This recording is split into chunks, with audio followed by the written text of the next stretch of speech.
Chapter 564. After burying the grandson of the Zhong family, Su Fengyan played with the string of golden bells he took from the corpse. When the wind blew, the bells jingled. He brought Lu Chun, who had somehow become a maid, to the center of Shihe province. Not long after, they met another group of horse gang. There were more than 30 of them. Compared to the previous group of bandits, these horse gang were much more shabby.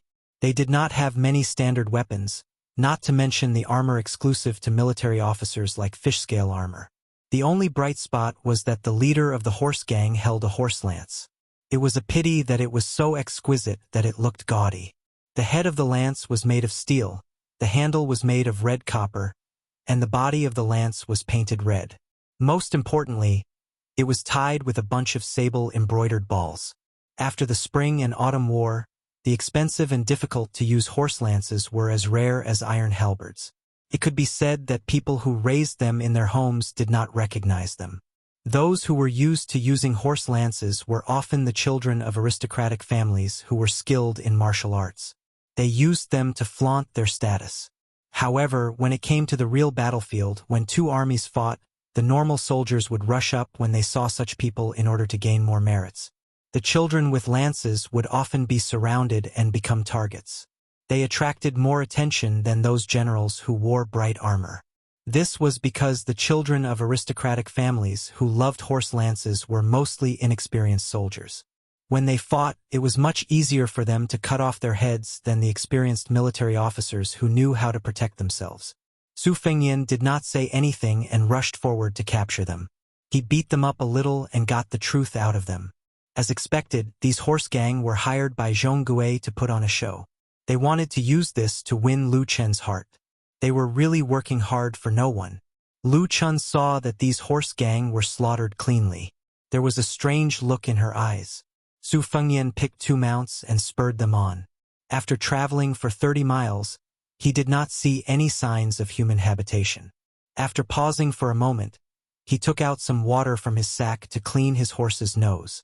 Lu Chun, who was wrapped in a headscarf, lifted a corner of her head, revealing her slightly dry cherry lips.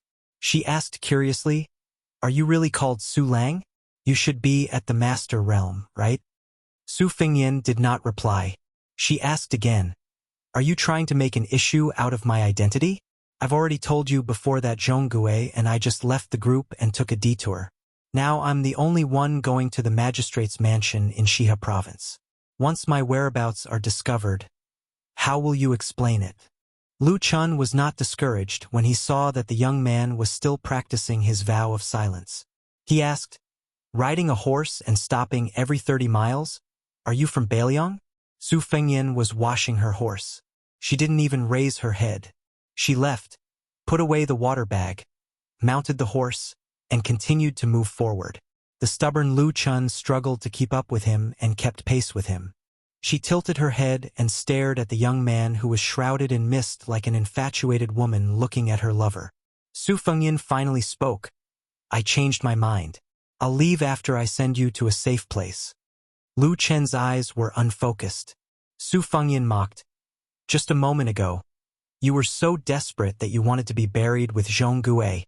How come you're not even willing to collect her corpse in the blink of an eye? Is it just you or all women with noble surnames like you?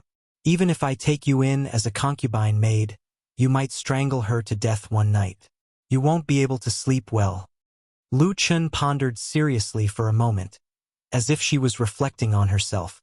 She slowly replied, "I hate it when people lie to me. I once told myself that it doesn't matter who I marry in the future. If he sleeps with another woman, he has to tell me first. I don't mind if he doesn't bring her into the family to disgust me. I'll continue to be a good housekeeper. But if I'm the last one to know that he sleeps with another woman and becomes a joke, I'll definitely want to cut off his manhood with a pair of scissors and paint that woman's face until she can't seduce another man for the rest of her life." Su Fengyan smiled and said, "You don't look like that kind of woman.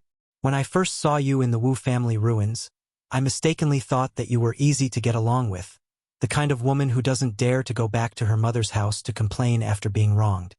Lu Chun bit her lips and said, "But I'm that kind of woman." Su Fengyan smiled faintly and said, Should I smash your head with a slap? Her charming eyes were like silk. Young master, you can't be so heartless. Su Fengyan dismissed it with a smile. It was very interesting to talk to her and watch her do things. It was the same principle as writing about unfairness. It was always unexpected. She sensed that this young Master Su was in a good mood, so she went along with it and said softly, I'm guessing that young master must be from a martial arts family and not a general's descendant like Zhong Gui. That's because young master will feel guilty if he kills someone. Su Fengyan held his stomach and laughed. What do you know? She tilted her head and asked with an innocent face, Did I guess wrong? Su Fengyan scolded jokingly, Don't pretend with me. I've seen so many beautiful women that I can't even count them. Your looks aren't even worth 70 cents. It's not worth mentioning. Lu Chun didn't care about this belittling and said to herself, I've never been a good-looking woman. Su Fengyan changed the topic. Say, this time, the Zhong and Lu families have joined hands to head to the Shihe state capital. Your father, Lu Gui, is leading the Lu family. What do you think they're planning? Lu Chun shook her head and said, I've never been concerned about these things and I don't know about the inside story. Su Fengyan glanced at her limpid eyes and gave up on probing further. Lu Chun smiled and said, I can't believe it. That Zhong Gui, who's known to be talented and courageous, died just like that. Moreover, he didn't die in a heroic manner at all. Su Fengyan casually threw away the string of golden bells. His original intention was to borrow Lu Chen's identity to go on a killing spree in the heart of Beimang and make a killing spree. However, he found out that the experts of the Zhong family were all present on this trip, especially Zhong Liang, who was ranked 7th among the demons. Even Zhong Shentong, one of the 12 great generals of Beimang, had disguised himself and hid among them. After weighing the pros and cons, he didn't want to get himself into trouble and delay his agreement with white-dress Luoyang. Even if he could escape the Zhong family's pursuit, he might not be able to leave Beimang. Seeing this, Lu Chun smiled and pulled out a dagger from her sleeve. She said straightforwardly, I was looking for an opportunity to stab you to death. Now, should I give you the dagger or throw it away? Su Fengyan didn't even turn his head and said, Keep it. If you don't take it out before the next 30 miles, you'll die an unknown death just like Zhong Gui. Lu Chun smiled happily and said, I made the right bet. Su Fengyan sighed inexplicably and said, In this Jianghu, experts are common, but experts are rare. Lu Chun asked, Young master, are you an expert or an expert? Su Fengyan shook his head and said, I can't be an expert. The two of them spent the night in the desert and rested at the bottom of a leeward slope. The temperature difference between day and night was huge. Su Fengyan picked up many dry branches and threw them into the bonfire. Other than secretly nurturing his sword and maintaining the bonfire, he pretended to sleep the whole night. When dawn broke, he saw that she was still dozing off, so he walked to the top of the slope alone and looked up at the sky. Suddenly, Su Fengyan rushed back to the foot of the slope and stared at the woman who was trembling with a dagger in her hand with a complicated expression. She was actually ruthless enough to use the dagger to cut 4 bloody grooves on her own face, causing her skin to split open. What kind of tenacious woman would do such a thing? Actually, with their intelligence, they knew that every step closer to the state city of Shihe was most likely 1 step closer to the Yellow Springs. The Zhong and Lu families didn't lack shrewd and ruthless characters. Zhong Gui, who had supreme skills, died, but she, a weak woman, unexpectedly survived. It was almost impossible for her to muddle through and continue to live a wealthy life. Even Su Fengyan couldn't think of how she could fabricate a flawless reason. He said that he wanted to send her to a safe place, but in fact, to the woman surnamed Lu, the tree that used to shelter her from the sun was the most dangerous place in the world. This pair of man and woman whose fates were intertwined for no reason seemed to be a good person. After the disfigurement, she said that the enemy killed Zhong Gui and then let her live. It was a humiliation to the Zhong and Lu families. That was why she forcefully made an eye on the chessboard of a dead end and gave birth to a fit of anger. However, wasn't this method too costly for a woman? Wasn't it too decisive? Both men and women cherished their lives. Men cherished their lives and women cherished their appearances. This was common sense. Su Fengyan immediately surged with hostility and almost had the urge to kill her. However, he slowly exhaled a mouthful of turbid air and suppressed his murderous intent. The woman looked at the young man in front of her whose surname she only knew. Her eyes were dazed. Instead of tears flowing down her cheeks, her face was covered in blood. This woman who had once said that she wasn't good-looking finally stopped looking unfocused, and some tears appeared in her eyes. She held back her tears and smiled. It hurts. Chapter 565. Su Fengyan and the disfigured woman rested in a small town that was not covered by city walls. They were still 3 days away from the provincial capital. She wore Su Fengyan's scholar's robes, which were rather loose. The 4 scars on her face had begun to form calluses. Fortunately, in order to not leave any traces and let her wounds heal at the same time as Zhong Gui's death, she was able to apply ointment to speed up her recovery. However, the desert wind was rough. After being brushed by her face, even with a headscarf covering her face that was no longer delicate, she was often badly mutilated. The pain she suffered was probably not any easier than being cut by a dagger. She did not cry much. Su Fengyan also did not say anything to comfort her. The two of them remained silent. Occasionally, Lu Chun would take the initiative to ask about some Jianghu matters. Su Fengyan would also tell her everything in a serious and gentle manner. Perhaps he was afraid that if he made her laugh, she would suffer again. Su Fengyan and her had just entered the city when the sky suddenly changed. Dark clouds covered the sun. It was clearly noon, but the sky was as dark as night.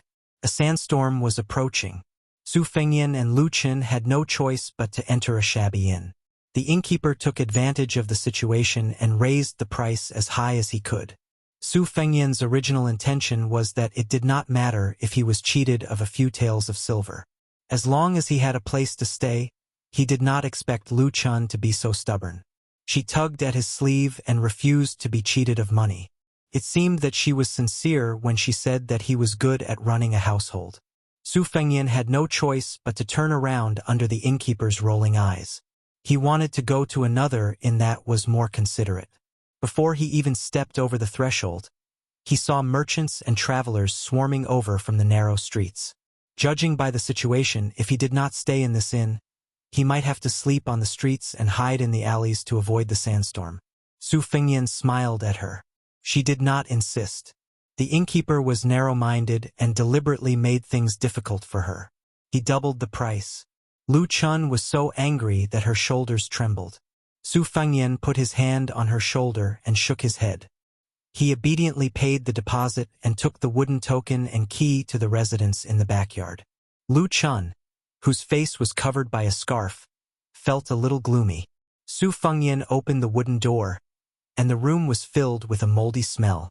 After closing the door, he took down the bookcase and the spring and autumn sword. There was a clay jar on the table. He shook it a little and there was not a single drop of water left. Lu Chun sat quietly on the stool.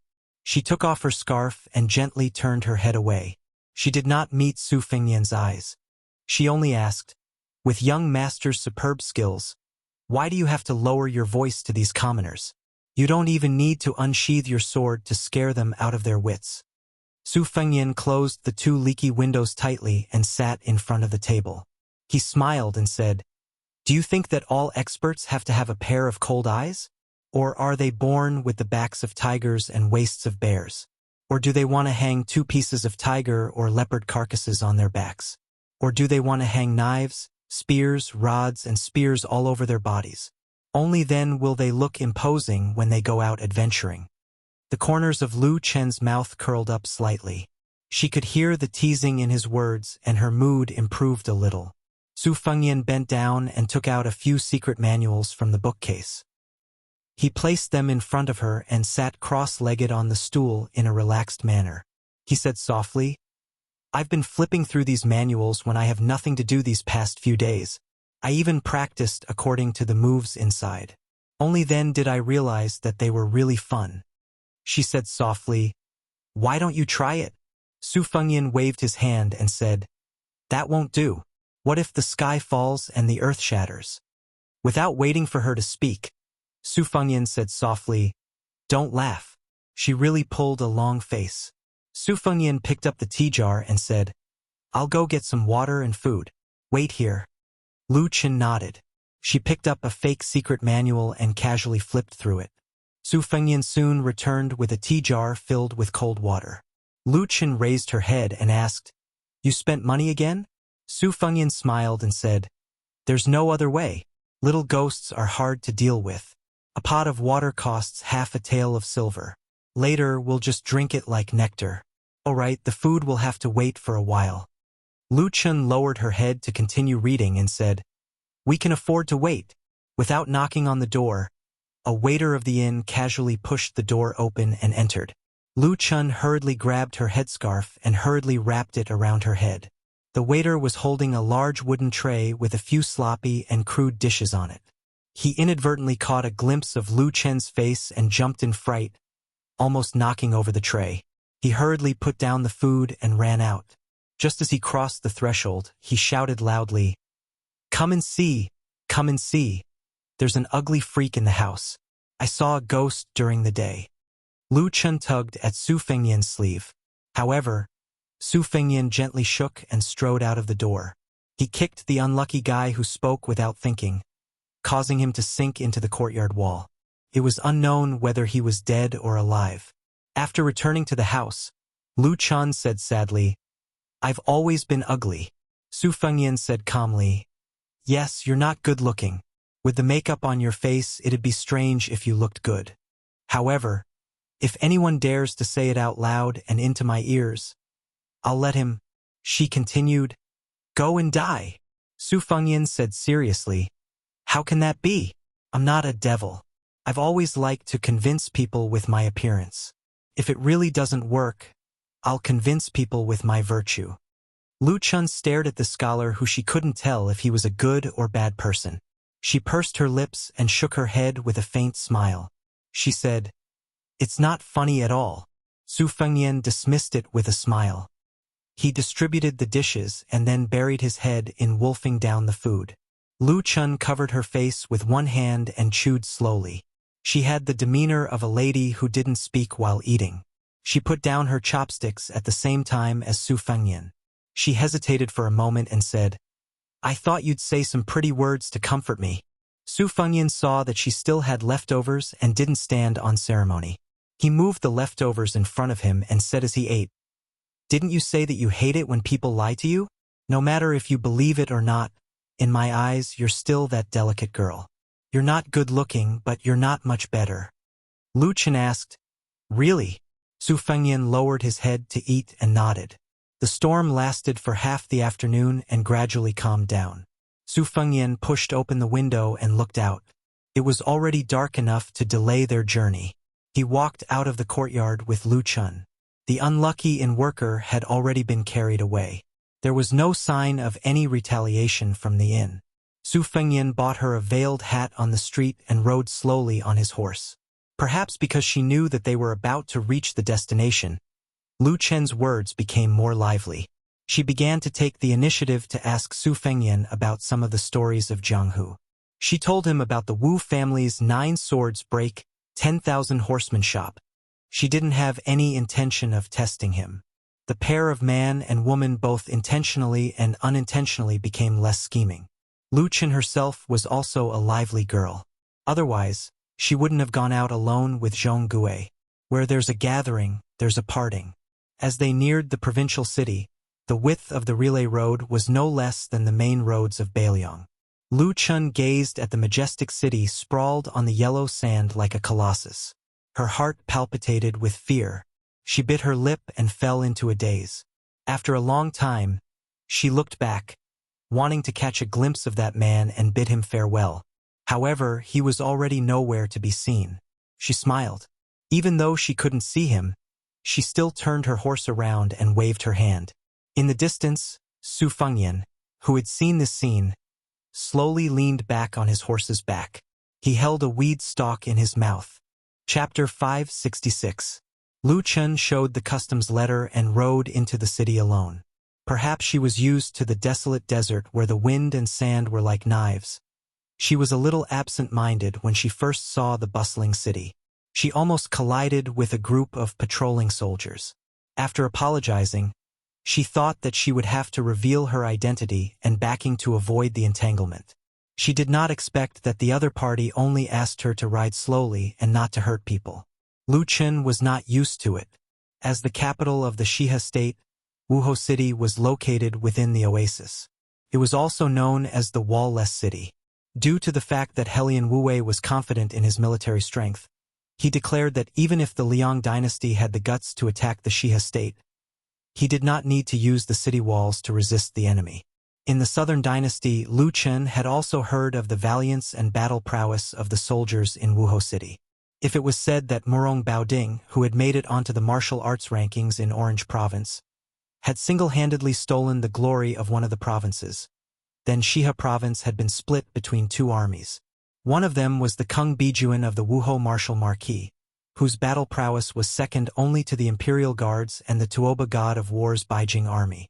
Lu Chun had originally thought that with such a strong battle prowess, the soldiers in the city would inevitably be arrogant and willful. Thus, she did not think too deeply about the strange phenomenon and headed towards the Spring of Joy. Beside the spring was the Thunder Temple. Every rainy season, thunder shook the sky and could be heard within a radius of 10 miles. Near the Spring of Joy, there were many mansions, where the most powerful figures of the province lived. After the remnants of the spring and autumn period fled to the north, only the northerners lived in the north while the south was gradually handed over to the big clans of the southern dynasty. The boundaries were clearly defined. However, the Zhong family owned a private mansion in the north of the Spring of Joy. It was only because they were able to live in the north that the south was gradually handed over to the big clans of the southern dynasty. Although the Lu family was a big surname, they were only able to live in the north of the Spring of Joy because of their glory. Lu Chun had just approached the Spring of Joy when a luxurious carriage hung with silk bells came towards her. The 100 thin jade bells were naturally far more pleasant than camel bells. Compared to him, Lu Chun was really like a firefly's light. How could the light of a firefly compare to the light of the sun and the moon? In the Liang dynasty, there were as many military officers as there were hairs on a cow. They could only command 300 to 400 soldiers and had to be controlled by others. In Beimang, it was 100 times more expensive, especially the military officer of a military town at the border. He could be considered to have taken a big step forward. Moreover, Zhong Tan was still young and well-versed in both the pen and the sword. His literary talent was appreciated by the Empress, and he was a rare scholar in Beimang. Zhong Tan's temperament was boorish, but he liked to wear scholarly clothes and was not pretentious. He was on good terms with Dong Zhuo. Back then, it was he who led the 3,000 Jingalong cavalry to kill Qin Jibao who had crossed the border. It would be strange if such a person did not have a meteoric rise in power. However, every time Lu Chun saw the smiling Zhong Tan, she would feel uncomfortable and fearful from the bottom of her heart. She could not pinpoint why she did not like this person's way. She could only explain herself. The military officer of the Liang dynasty was a military officer of the imperial examination, a military officer of the imperial palace. In Beimang, the first military officer of Beimang. Bimortal was a military officer of the imperial examination, a military officer of the imperial palace officer. His empress was imperial and had the imperials, the imperial of the imperial to the imperial. The imperial was. The Luzhou imperial was that of the imperial SS imperial Conan. S imperials, the imperial of the imperial was the of the imperial for the of in the. Lu Chun was originally half a daughter-in-law of the Zhong family in name. Sitting in the same carriage as Zhong Tan was not considered to be against the customs. Moreover, with the prestige of both the Zhong and Lu families, there was no need for them to be bothered by those gossips. There was an ice pot in the carriage. In a place like this, one tael of ice was one tael of gold. Neither the rich nor the noble could afford it. There was an average-looking maidservant sitting quietly by the side. She did not seem to be attending to the Zhong family's heir. Zhong Tan took out a pair of silver pliers and picked up a piece of ice for Lu Chun and the maidservant. Lu Chun shook her head and declined politely. The maidservant, however, did not know the rules and accepted the ice pot with a slight crunching sound. She seemed to have sensed that there were outsiders around and it was inappropriate. She quickly covered her mouth to reduce the noise. Zhong Tan was tall and slender with long arms like an ape. He bent down to lift the curtain of the carriage and draped it over his shoulders so that Lu Chun could enjoy the scenery of the Spring of Joy. There was a wide bluestone path by the side of the spring, nestled in the shade of the trees. The western region was filled with sandstorms and the sun was scorching. The wind and sand were stirred up. However, if one were to hide under the shade of the trees, one would be able to cool down very quickly. It was unlike Jiangnan, where it was stuffy and hot and there was nowhere to hide. Zhong Tan looked at Lu Chun and said softly, "Miss Lu, I'm sorry that you've been wronged." Lu Chun lowered her eyebrows and remained silent. Zhong Tan turned his head and sighed. "It's the Zhong family that has let you down." Lu Chun raised her head and hesitated to speak. Zhong Tan smiled and straightened his body as if he was sitting upright. He waved his hand and said slowly, "I don't have the habit of rubbing salt on my family's wounds. If Miss Lu doesn't want to talk about the details of this trip, you can just write it down on a piece of paper and ask someone to pass it to me when the time comes. You won't have to face those nagging old fellows. However, I'll say this in advance. When the family grows bigger, there will naturally be a lot of gossip. Miss Lu, you can go in one ear and out the other. I'll also inform the elders in the family and treat it as if the Zhong family never gave the Lu family any letter of engagement. We won't taint Miss Lu's innocent reputation. Zhong Tan can guarantee that when Miss Lu has a happy marriage of 100 years, the Zhong family will not hesitate to come and congratulate you." Lu Chun raised her head and looked directly at the future head of the Zhong family. Her eyes were resolute as she said, "I was born as the daughter-in-law of the Zhong family and will die as a ghost of the Zhong family. I'm willing to be a widow for the Zhong family. When I see my father, I'll persuade him to allow a ghost marriage." Zhong Tan looked out of the window, his brows tightly knitted. Lu Chen's tone was bleak as she said, "This is Lu Chen's life. I can't escape it." When they arrived at the Zhong family's mansion, Zhong Tan got off the carriage first. He stood by her side and personally escorted her down the carriage. In the eyes of many people at the door who had spent their entire lives studying people's hearts, it was destined that they would have a different feeling in their hearts. Zhong Tan walked her to the E-gate. He did not cross the threshold, saying that he was going out of the city to burn incense at the Thunder Monastery. After bidding farewell to Lu Chun, he returned to the carriage. The maidservant smiled without the slightest bit of flattery, as if she had met a long-time friend. Zhong Tan was also accustomed to this. She held a piece of ice in her mouth and puffed out her cheeks. She asked in a soft and vague voice, "Won't the Zhong family be disgusted by you excusing Lu Chun like this and pulling her out of the whirlpool?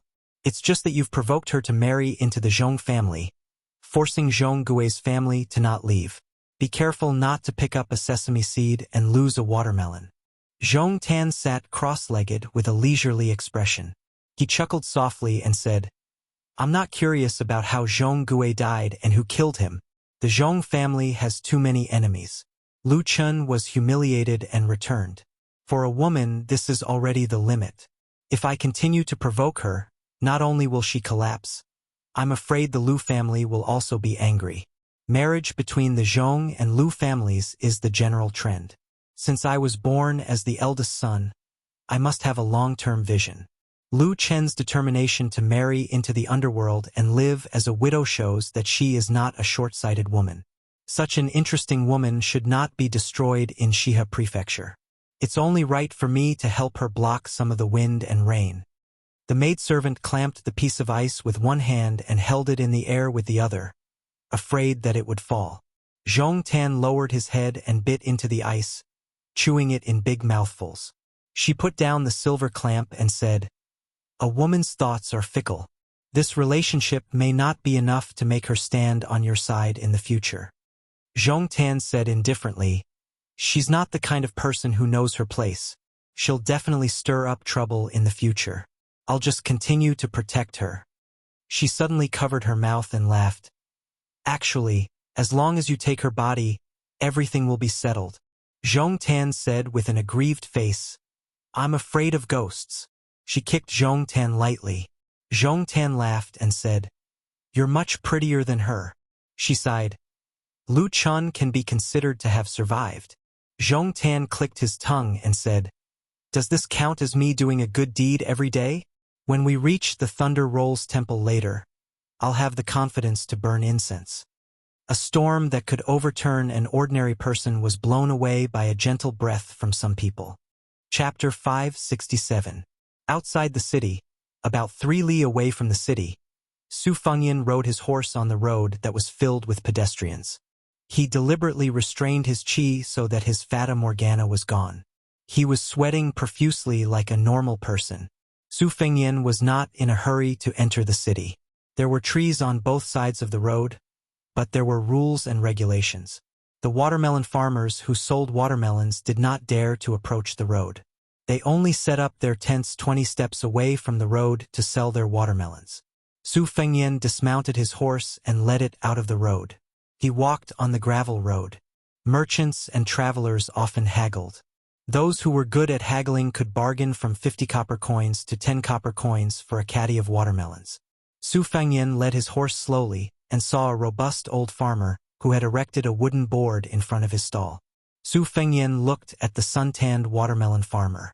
The latter, who was squatting on the ground, also looked at him. The latter seemed to have noticed that Su Fengyan's money pouch was not empty.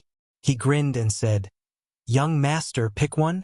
If it's not tasty, I don't want a single copper coin from you. Su Fengyan, who had wanted to continue forward, stopped and joked, Even if it's tasty, if I say it's not tasty, will you still take my money? The old farmer's eyes were not like those of the unruly people. He said, I still won't take your money. Su Fengyan let go of the reins and squatted down. There was a pile of watermelons, but he did not know where to start. Uncle, help me pick one. The old farmer brought over a small stool for Su Fengyan. He knocked on the watermelons and put them down. Then, he picked a watermelon that was not small. It was about 7 to 8 caddies. He skillfully smashed it with his fist. The watermelon was brittle and roughly split in half. He handed it to Su Fengyan. Su Fengyan opened the watermelon and asked while eating, This watermelon is not cheap. The old farmer smiled and said, Other places can also lower the price to 10 copper coins for a caddy, but my watermelon field is good and the melons are sweet. Young master, take a look. My melons here are more than 5 caddies. Some of the bigger ones are more than 10 caddies. In fact, no matter how I sell them, it's not expensive. If you have shallow eyes and only pick the big ones, a caddy of melons won't even be 10 copper coins. But in my opinion, 7 to 8 caddies are the best. They are about 12 or 13 copper coins. A caddy. My family also has some business to make money. I don't want to rely on this to make a fortune. Also, I don't want to have a dirty relationship with the nearby melon farmers who only rely on selling melons to make a living for a few copper coins. It's not easy for people to go out into the world. It's enough to have enough to eat and wear. Su Fengyan did not expect the old farmer to be so talkative. He smiled and said, No wonder old brother has such spirit. Turns out that you have a big heart. The melon farmer, who was already 60 years old but did not show the slightest signs of decay, also cut open a melon. He did not eat the core of the melon. He started from the edge and left the good stuff for last. It was the same as Su Fengyan's way of eating. He was a little stingy. When the old farmer saw this scene, he smiled and said, I have also read some books, but not many. When I speak, I like to steal some words from books. I'm afraid that a scholar like young master will look down on me. Su Fengyan said self-deprecatingly, Uncle, you are scolding me. The old man wiped the corner of his mouth with his sleeve and laughed heartily. I don't dare. I really envy scholars. Su Fengyan nodded and said, All day long, they point at the rivers and mountains, rule the country and pacify the world. It seems like they can do anything. Without them, it is impossible. In fact, they can't do anything. Uncle, if a scholar comes to sell melons, can he sell more than the surrounding melon farmers? The old man shook his head and said, "Young master is generalizing. Scholars also have powerful characters who are good at civil and martial arts. During the spring and autumn period, there were a lot of Confucian generals." As if he was afraid that his words would annoy the young master and that Su Fengyan would not pay, the old melon farmer said with a smile, "Scholars have a scholar's work. After earning 1,000 zhong millet from books and a house of gold, it is better to be able to cry out for the common people. Selling melons will be handed over to an old man like me. Well water does not interfere with river water, and we can all live a good life. For example, young master, when you were young you carried a book to study. Reading 10,000 books and traveling 10,000 li was the best thing." Su Fengyan chewed on the watermelon and said with a smile, "Uncle's experience can be said to be insightful. Indeed, there are crouching tigers and hidden dragons in the marketplace." The old melon farmer was particularly happy to be flattered by a scholar.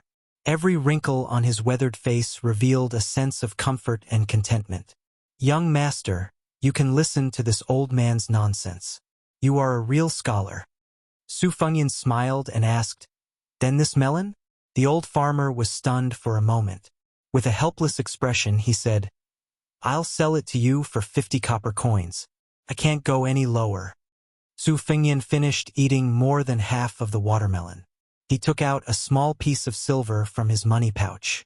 It was about 100 copper coins. He handed it to the old melon farmer, who spoke well but could not be considered too elegant. He said, "Don't give me any extra money. Just treat it as buying 2 melons and giving one to uncle to eat." The old melon farmer stared blankly for a moment before praising. "Who said that scholars can't sell melons? If young master sells melons, I guarantee that it won't take more than a few years for you to buy a sizable residence in the city." Su Fengyan also said helplessly, "Uncle, if you say so, I really can't eat a second melon." The old farmer said straightforwardly, "Listen to what young master is saying. In a moment, this old man will give you a cloth bag. Take 2 melons and hang them on the horse's back. When you get to the city, find an inn with well water to chill them. You can fish them out before you talk. They are very cold." After Su Fengyan finished eating the melon, he sat on a small stool and looked at the scenery in Wuhou City. Perhaps it was because he was in an oasis he looked along the relay road. The clouds were thick and heavy, layer upon layer, and fell straight down. It was as if they were about to press down on the city. It was as if the clouds of the 9th heaven were hanging down. There was only a fine line between heaven and earth. In this fine line, there was a building with a raised eave in the city that was the most eye-catching. Following Su Fengyan's line of sight, the old farmer said, "That is Lei Ming Temple. Once you enter the temple, you will see 2 rows of 18 heavenly kings with fearful eyes. Those who are timid will feel guilty and won't dare to burn incense and worship Buddha. Outside the temple is Shiha State's famous spring of joy. Even the bodhisattva who glares at Vajra would lower his eyebrows. Scholars and beauties with prominent status would be happy to tour the temple. The spring of joy has become more and more foul in recent years. In fact, there is nothing to see. If young master believes in Buddha, it is better for you to go to Lei Ming Temple. Young master, don't worry. There are many important people in the city.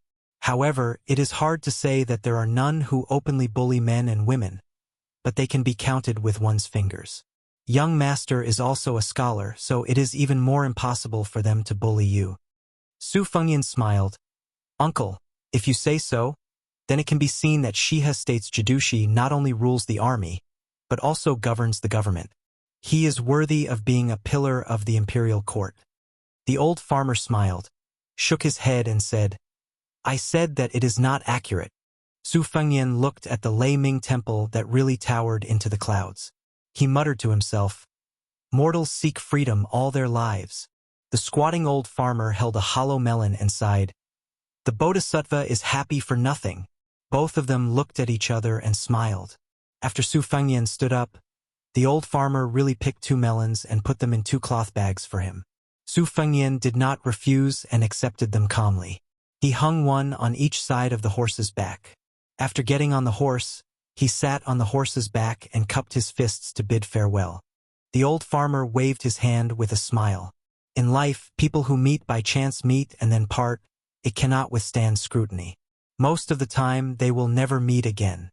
It is very rare for them to not hate each other and even leave a good impression.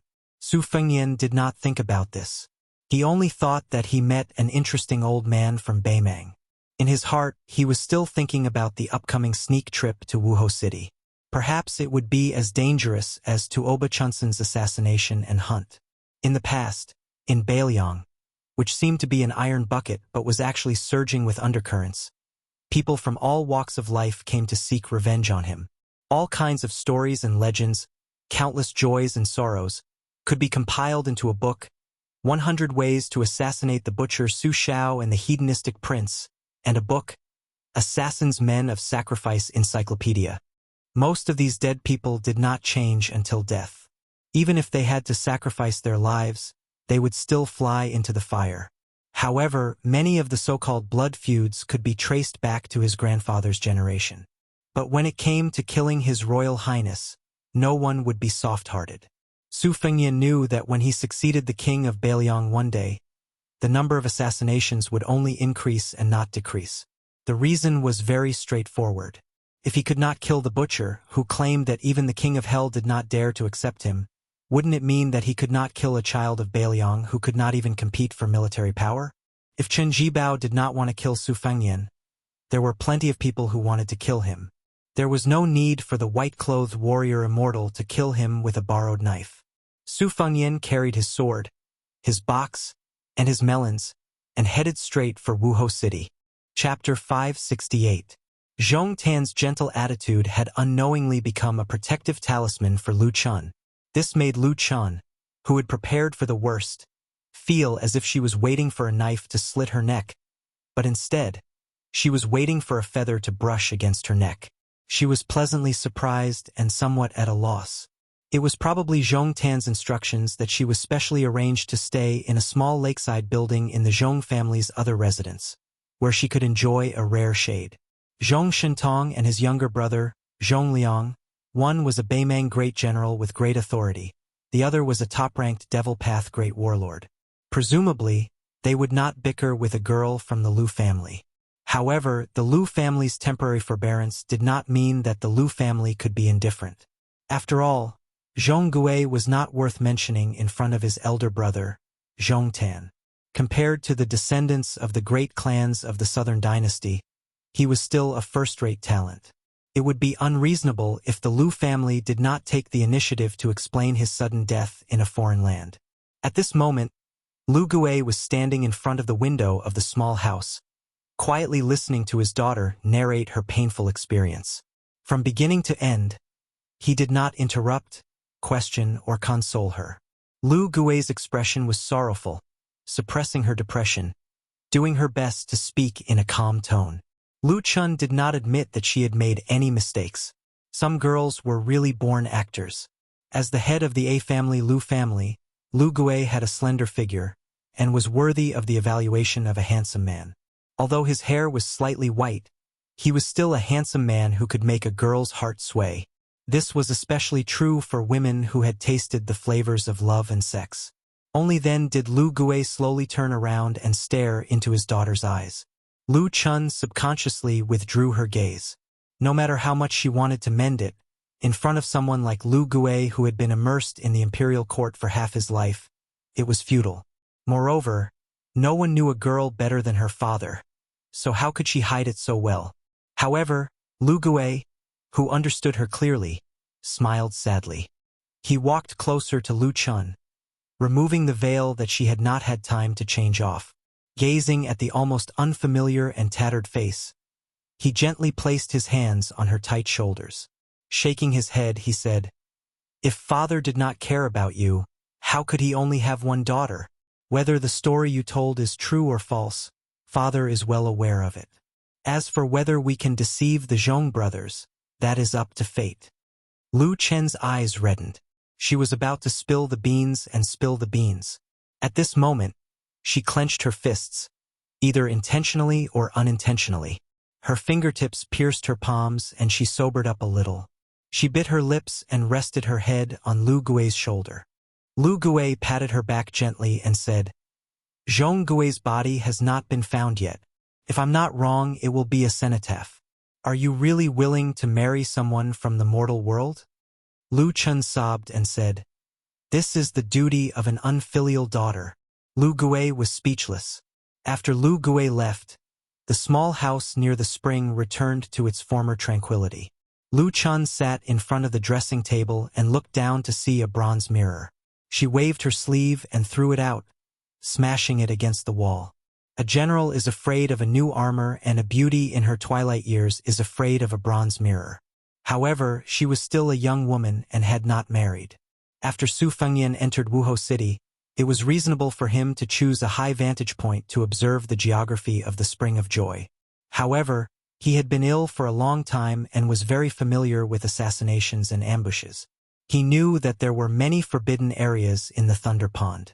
Bailiang Palace occupied a mountain as the king, with the prince's mansion as the center near Mount Qingliang as the center.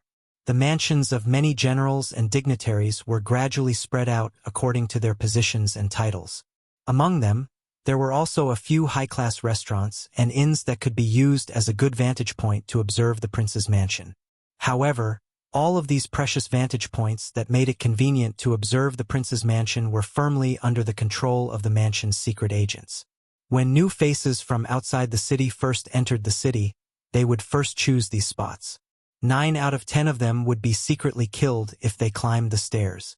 The reason why the last one lived longer was because the Bailiang Palace wanted to cast a long line to catch a big fish. They thought that they were smart when in fact it was no different from committing suicide. Su Fengyan later learned that during the short period before he turned 20, every time the mansion's maids and servants went out, there would be men of sacrifice following them. Chu Lushan was personally responsible for every detail. He found no less than 60 assassins and strangled them to death, pulling out the radishes and bringing out the mud. Several high-ranking Bailiang officials' residences became uninhabited residences overnight. Therefore, Su Fengyan only chose a low-rise in that was slightly further away from the Spring of Joy to check in. He seemed to casually ask the waiter about a few sightseeing spots in Wuhou City. From the waiter, he learned that in 2 days it would be the 15th day of the month. The incense at Laming Temple was at its peak. Nobles and travelers from outside the city, as well as wealthy merchants who were well off, liked to go to Laming Temple on the 1st and 15th day of the month to worship a bodhisattva, or to light or add oil to a longevity green lotus lantern. However, the tribute for a small lantern would cost at least 100 taels of silver. Those who were devout Buddhists would easily give away several dozen taels of gold. It was a bottomless pit. Chapter 569. Probably because he looked down on Su Fengyan from the bottom of his heart, the waiter spoke with an air of generosity. He kept saying that if Su Fengyan didn't have a few hundred taels of silver, he shouldn't go to Lei Ming Temple to puff himself up at his own cost. Su Fengyan dismissed it with a laugh, saying that he would consider burning incense. While he was at it, Su Fengyan also praised the richness of Wuhou City, saying that as a foreigner, he had broadened his horizons. Only then did the waiter's expression turn for the better, and his tone of voice became warmer. Su Fengyan received the copper key, not forgetting to give him a few pieces of silver, and asked him to hang the watermelons in a bamboo basket and place them in the well water in the backyard. The waiter said, "Good," and happily left with the 2 watermelons. He found this scholar more and more pleasing to the eye. Su Fengyan put down the bookcase, took down the spring and autumn sword, and placed them on the table. Before he left, he stuck 2 silk threads between the cracks of the window and the door, which were hard to detect. When he pushed them open, they would break. He then nailed the flying sword, Morning Dew, with its perfect sword embryo, to the roof beam. After entering the city, Su Fengyan restrained most of his qi activity. Within 100 steps, he was still concerned about Morning Dew, so he went downstairs to eat lunch. The business of the inn was bleak, and there were only a few tables of customers. Su Fengyan ordered a pot of liquor and drank alone. He was relaxed and had a bit of the spirit of a scholar. Before Su Fengyan went to the north, he had a lot of business dealings. Not only were there tea leaves and porcelain, but there were also a lot of antiques, scriptures, and other relics of the spring and autumn period that had been lost among the common people were also sold to Wuhou City and a few other big cities. Before Su Fengyan went to the north, he had some understanding of the 8 great festival holders and the 12 great generals. Helian Wuwei of Shihe province was relatively unknown. He only knew that he was of noble birth in Beimang and was a romantic young man. However, after his family declined, he did not give up on everything. Instead, he turned over a new leaf. After 20 years of military service, his outstanding military service brought glory to his family. His wife died early from illness and he did not remarry, resulting in him having no children. He was completely different from Helian Wuwei, who was known for his military strength and ruthlessness. Other than his ability to lead troops, he could only be regarded as a troublemaker in the imperial court. He was also rarely seen in the Empress's annual spring and winter hunts. Therefore, among the 8 great festival holders, he was the most aloof. Su Fengyan returned to his room. The silk thread was still intact. Other than eating and drinking, he spent his time alone, flipping through the secret saber manual. Perhaps most people who obtained Wang Shenji's martial arts experience would be ecstatic and would quickly browse through it, wishing they could ascend to the first pin realm overnight. Fortunately, Su Fengyan was able to endure. He did not grasp the essence of the move and did not turn to the next page. At this time, he was still stuck at the bottleneck of tying the black silk thread. He also did not play any small trick of taking a detour. During the battle at the Dunhuang city gate, Dong Tai, who was about to go out to sea to visit the Immortal Mountain, and Luo Yang, who had the Jianghu innate talent, could be said to be evenly matched. Su Fengyan closed his eyes to feel the battle. After the battle, he stroked the hundreds and thousands of sword scars. He only felt that his heart was full of spirit, but he could not figure out what it was.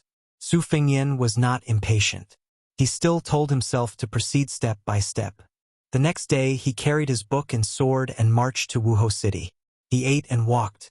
The military formation in the city was solemn and orderly.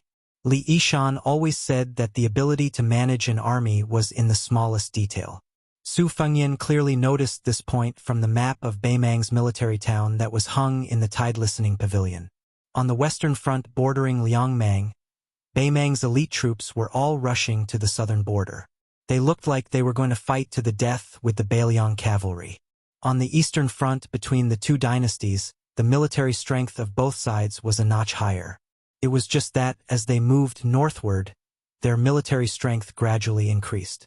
Beimang's eastern border had Dongjin and Juzi prefectures, which were obviously inferior to Shihe prefecture, which had Kung Bijuan as its foundation. Su Fengyan did not know whether this arrangement, which was better or worse, was intentional or not. He did not know whether it was a deliberate arrangement or an unintentional move that had to do with the temperament and ability of the several preceptors. On the 15th day of the first lunar month, Su Fengyan did not follow the general trend of going to Lei Ming Temple at dawn. Instead, he left the inn at noon, when the sun was blazing hot. Lei Ming Temple was located at the intersection of the north and south of the Joyful Spring. It was built against the mountain. The main structure was a 9-story pavilion with multiple eaves. Inside the pavilion was a Buddha statue that was even bigger than the Dunhuang Buddha cave. It was a typical building with a slope on one side of a hard mountain in the western regions. Su Fengyan, who had restrained his qi activity, was sweating all over as he slowly entered the temple. Inside the temple, ancient trees towered to the sky, providing deep shade. He immediately felt refreshed. After burning 3 sticks of incense, he crossed the threshold of the main building. There were a total of 81 windows in the 9-story pavilion, but none of them were open. It was just that, on the 4th floor below, several thousand green lanterns were lit. The lanterns were splendid, as if the Buddha's light was shining everywhere. Therefore, the interior of the building did not give people the slightest impression of gloominess. Su Fengyan looked up and saw the Buddha statue of Maitreya, squinting his eyes and looking down at the world. The Buddha statue was so big that it was ranked 3rd in the world. It was built 800 years ago, during the 3rd catastrophe of Buddhism. The Buddha statue had a compassionate face, with a gentle outline. One of his hands was placed on his knees, while the other was forming a seal with his index finger raised. This seal was not found in any Buddhist scriptures. Generations of monks were puzzled and argued endlessly. Later dynasties did not make any changes to the Buddha statue itself. They only added new colors and gold. After the empress ascended the throne, she added rich colors to the kasaya. Before entering the temple, Su Fengyan was informed that the longevity lanterns were to be lit. He had to inform the Thunder Temple monk of his name and ancestral home. Regretfully, he could only give up. The building was spacious and empty. Occasionally, a cool breeze would enter the building. The thousands of green lotus longevity lanterns on the 4th floor, from low to high, swayed slightly in order. The scene was not like that of the human world, but rather like the pure land of bliss. Pilgrims were not allowed to enter the building to see the Buddha. Even the monks in the temple had to stop at the 4th floor. The Thunder Temple was built 800 years ago. Most of the monks who achieved the Tao stopped at the 6th or 7th floor. Only the emperor could go up to the 8th floor. Even the emperor, who was known as the Emperor of the 9 and 5, had done so. It meant that he had lowered his status in front of the Buddha. Naturally, no one could go up to the 9th floor. Even the Beimang Empress, who had the ambition to unify the world, was no exception. Su Fengyan bowed to the Buddha and was about to leave the building. He was about to go to a nearby sutra pavilion to enjoy the scenery. In a flash, he had a telepathic connection and looked up. He saw a head poking out of the Buddha's palm. The head was looking straight at him with a cold gaze. At this moment, Su Fengyan only felt that it was ridiculous. His strange mood was indescribable. This woman was really audacious.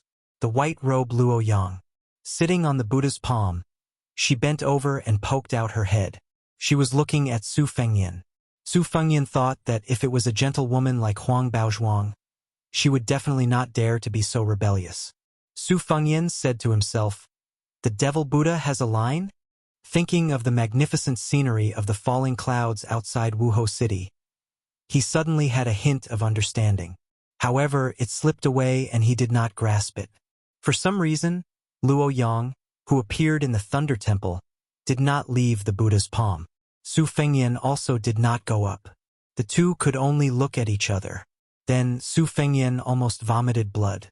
The white-robed Luo Yang seemed to be annoyed by Su Fengyan's cowardice. When her body floated down, her chi surged like a river flowing into the sea. Thousands of longevity lamps were extinguished in an instant. Su Fengyan felt a headache coming on. He cursed in his heart. What a sin! Chapter 570. For some reason, there was no one guarding the green lotus lamp in the building. Su Fengyan couldn't care less about this. He found a few fire folds in front of a small niche at the top of the stairs. After lighting them up, he glided backward along the corridor like a fish. Wherever he went, the longevity lamps would light up one after another. The ground floor was once again as bright as day. Su Fengyan hurriedly climbed up the stairs and lit up the second fire fold. He retreated so that he wouldn't extinguish the fire. Intentionally or unintentionally, Su Fengyan's mind was as clear as a lotus pond. After one round, he climbed up the 3rd and 4th floors. As the main culprit, the devil Luo Yang did not feel guilty at all. From the beginning to the end, he watched coldly from the sidelines. She was no longer the empress of Huang Baozhuang, whose name was Mountain Gradually Green. She did not hide her purple eyes, which overflowed with evil intent. Su Fengyan lit up 3,089 longevity lamps. He stopped and looked up at the sitting Buddha. Humans saw everything as ants, but Buddhas saw all living things as equals. Burning incense and praying to Buddha, cramming at the Buddha's feet at the last minute. Could he really get anything? Would the bodhisattvas be tired of it? Su Fengyan collected his thoughts and laughed at himself. He was about to go downstairs when the next scene caught him off guard. The devil in white stood in front of the Buddha's feet. She clenched her fist and the flames of nearly 4,000 longevity lamps were pulled by her chi. They instantly left the green lamp bases and flew toward the sitting Buddha. They hovered a few feet away from the stone Buddha's body. The Buddha's body was originally covered with gold powder. Under the illumination of the lamps, it shone brightly, as if the real Buddha had come to the world. What a Buddha's aura! Luo Yang flicked her finger. More than 4,000 lanterns rushed to the top of the 9-story building and exploded near the Buddha's head. Thousands of meteors fell. Su Fengyan was annoyed, but he could only jump over the railing and fly through the air. He kept waving his sleeves to catch as many sparks as he could. He rolled up his sleeves and threw some sparks back into the green lamp bases. The longevity lamps were reignited one by one. However, his strength was not enough. He only managed to light 700 or 800 lamps. After he landed, he went to the small niche and picked up a piece of kindling. He looked at the devil, who turned around with her hands clasped behind her back and looked out of the door. Only then did Su Fengyan feel relieved. He slowly went downstairs and stood beside Luo Yang. She did not beat around the bush and said straightforwardly, "The Zhong family is good at robbing tombs. During the chaos of the Spring and Autumn War, they obtained a bamboo slip from the tomb of King Qian of the Southern Tang dynasty. 800 years ago, the emperor of the Great Qin dynasty was buried in the territory of Shihe province. Lu Gui was proficient in geomancy and geography. So the two families joined hands to open the tomb and steal the treasure. I have no interest in the relics of the Emperor Qin, but I don't like Zhong Liang. Whatever he wants to do, I will not let him do it."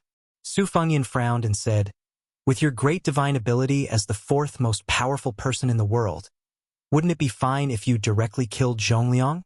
No matter how powerful Zhong Liang is, can he compare to Dong Tai and Hong Jingyan?" Luo Yang's tone was ice-cold. "Is it that simple?" Su Fengyan was speechless. "You are the great demon who has single-handedly killed the most people in the world. Back in the day, you roamed through the 8 prefectures of Beimang, killing everyone you saw. You killed several thousand people in a spurt of energy, and only stopped when you were stopped by Tuoba in Beimang's imperial city. You could be considered a mountain of corpses and a sea of blood, so how could you be so modest now?" However, Su Fengyan did not say this out loud. Facing the blind zither player Xue Songguan was enough for him to risk his life, but facing Luo Yang, even 10 lives would not be enough for her to kill. Su Fengyan also did not dare to treat her as a woman. When they first met in the chess and sword music school with his outstanding memory, he clearly remembered her appearance and figure. When he saw her again in Dunhuang, he only felt that her face was blurry. It was not simply because Luo Yang's imposing manner made it difficult to distinguish whether she was a man or a woman, but rather because he felt that something was not right. If he wanted to get to the bottom of it, this might be the first time in his life that Su Fengyan was so afraid of a woman. Luo Yang said calmly, "I've been waiting for you here for 2 days." Su Fengyan's face was full of doubt. Luo Yang hesitated for a moment, then said, "Do you know where the mausoleum of the Great Qin dynasty's emperor is hidden?" Su Fengyan held back the sarcastic sarcasm that almost slipped out of his mouth. He grinned and said, "If I knew, I would have taken a hoe to dig up treasures in the grave long ago." Luo Yang walked towards a tall sutra depository with a plaque hanging from it that read, "Buddha comes. Buddha goes." Su Fengyan asked, "Why don't I see the monks of the Thunder Rumbling Temple?" Luo Yang said lightly, "Before you entered the temple, I was resting on the palm of the Buddha statue. I thought that they were chanting sutras and doing their homework on the wooden fish, so I killed them all." Su Fengyan walked out of the building, and his restrained qi poured out in torrents. The mirage of the great yellow courtyard was lofty, and the sleeves of his long gown fluttered in the wind. Unfortunately, as the saying goes, virtue is 1 foot tall, and the devil is 10 feet tall. Under Luo Yang's suppression, Su Fengyan not only restrained his qi, but also a mouthful of blood surged up his throat. At this moment, Su Fengyan saw monks coming out of the Hall of Great Strength in a line. The way they wore their yellow kasayas was slightly different from the ones in the Central Plains. They looked serene, and when they saw Luo Yang and himself from a distance, they only took them as pilgrims from a wealthy family. Some monks with lower cultivation just glanced at the white-robed Luo Yang a few more times, but did not pay much attention to them. Only then did Su Fengyan realize that the female devil was playing a joke on him. She played him like a monkey, and he did not know whether to laugh or cry. After swallowing the mouthful of blood, Luo Yang's words added insult to injury. How did you enter the Vajra realm with your intellect? I think you just relied on your background as the heir of Bailiang and the fated chance due to your identity. You are petty and have no foresight at all. What a waste of Dong Tai's gift. Su Fengyan did not refute. He comforted himself with the flimsy reason that a good man would not fight with a woman, and at the same time criticized her in his heart. Luo Yang was able to read people's minds. She sneered and said, "You must be comparing me with Li Chungang. You think I'm making fun of your intellect and that it's just the pot calling the kettle black. But in fact, not only am I in the first 3 realms of the first pin, I have also stepped into the Vajra finger and mysterious celestial phenomenon earlier than Li Chungang. Even the Earth Immortal realm is no exception." Su Fengyan said in a low voice without any sincerity, "Yes, yes, yes. Your martial arts are matchless. Tomorrow you will beat Tuoba until he runs away like a rat. The day after tomorrow you will be beaten by Wang Shenji into a coward. On the 3rd day you will be able to treat the heavenly tribulation as nothing." Then Su Fengyan flew into the sutra depository. He was attacked by Luo Yang. She hit his back with her palm, and the mirage collapsed. Firstly, Su Fengyan did not dare to dodge. Secondly, he wanted to estimate Luo Yang's strength. Only Su Fengyan, who was sitting on the stone floor of the pavilion, knew how painful it was. He wiped away the scarlet blood that seeped out of the corner of his mouth and cultivated a sword amidst the pain. After the temperamental Luo Yang entered the pavilion, she did not even look at Su Fengyan and went straight to the top floor. Although it was the Sutra Depository in name, it was actually a 6-story steel pagoda. The wooden stairs spiraled upwards. Luo Yang came to the top floor and looked up at the Spring of Joy. On the top wall of the pagoda, there were many poems of scholars and poets who enjoyed the scenery. Because the latecomers did not follow the rules, the words were overlapping and changed beyond recognition. Su Fengyan looked around in boredom. He did not see many poems with good charm. They were all the kind that groaned for no reason. However, there were some small songs and sentences that were interesting. For example, the spring breeze in Jiangnan, the sound of the orioles on the ancient trees, and so on. He memorized them one by one in his mind. He wanted to plagiarize them and present them to his second sister, who was known as the best in the literary world. Chapter 571. Su Fengyan accidentally saw half of a poem, so he wiped it away with his palm. Su Fengyan stood by the window and slightly released his qi. His vision gradually became clear, and he began to memorize the layout of the mansion of the joyous spring. As the refugees moved north, they brought with them a wave of south wind blowing north. The courtyard architecture was tainted with the style of the spring and autumn period, which was undoubtedly the most obvious phenomenon. Beimang was not only the southern dynasty. There were also many noble families in the north who pursued the style of small bridges, flowing water, and deep courtyards. Moreover, there was a tendency for the green to surpass the blue. They were well versed in the essence of the southern school's architecture, which was a first-class masterpiece. Naturally, Su Fengyan's understanding of this kind of thing was not limited to a smattering. The winding corridors of the Bailiang Palace on Mount Qingliang used to be a joke in the past. After going through untold hardships to infiltrate the mansion in the middle of the night, several groups of assassins actually wandered around for an entire night in fear and trepidation, yet none of them were able to find Su Shao or Su Fengyan's courtyard. After being captured, they died with their eyes wide open. These jokes had always been talked about by the servants of the mansion. After Su Fengyan's 2 travels, he could no longer laugh. He still remembered that once he was dragged by Wen Hua to peek at a woman from a landowning family, whom the wooden sword ranger fell in love with at first sight.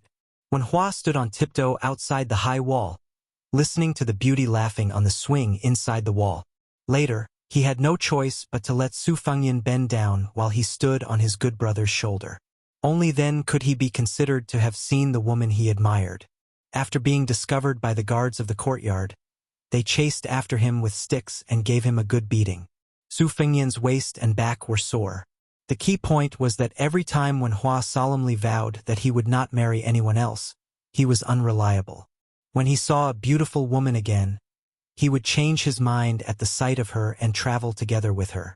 He did not know how many times they had fallen in love at first sight. Su Fengyan could not bear it, and afterward, he made a dig at Wenhua, saying that even if he sneaked into the mansion, he could not be a flower thief. Luo Yang's words hit the nail on the head. She asked, "Who are you going to the north of the joyous spring to kill? Kill Helian Weiwu? Do you think you can do it? Or do you have a Beiliang spy?" Su Fengyan shook his head. "I'm just going to take a look," Luo Yang's carelessly said. "If you're not careful, you'll be spotted by the devil Zhong, who is ranked after me. Even if you live, you'll lose a few layers of skin." Su Fengyan pretended to be silly and smiled. "I don't plan to cause any trouble. I don't have much money on me. I'm just going to steal a few valuable items." Luo Yang said calmly, "I'll go with you." Su Fengyan immediately refused. "Please don't.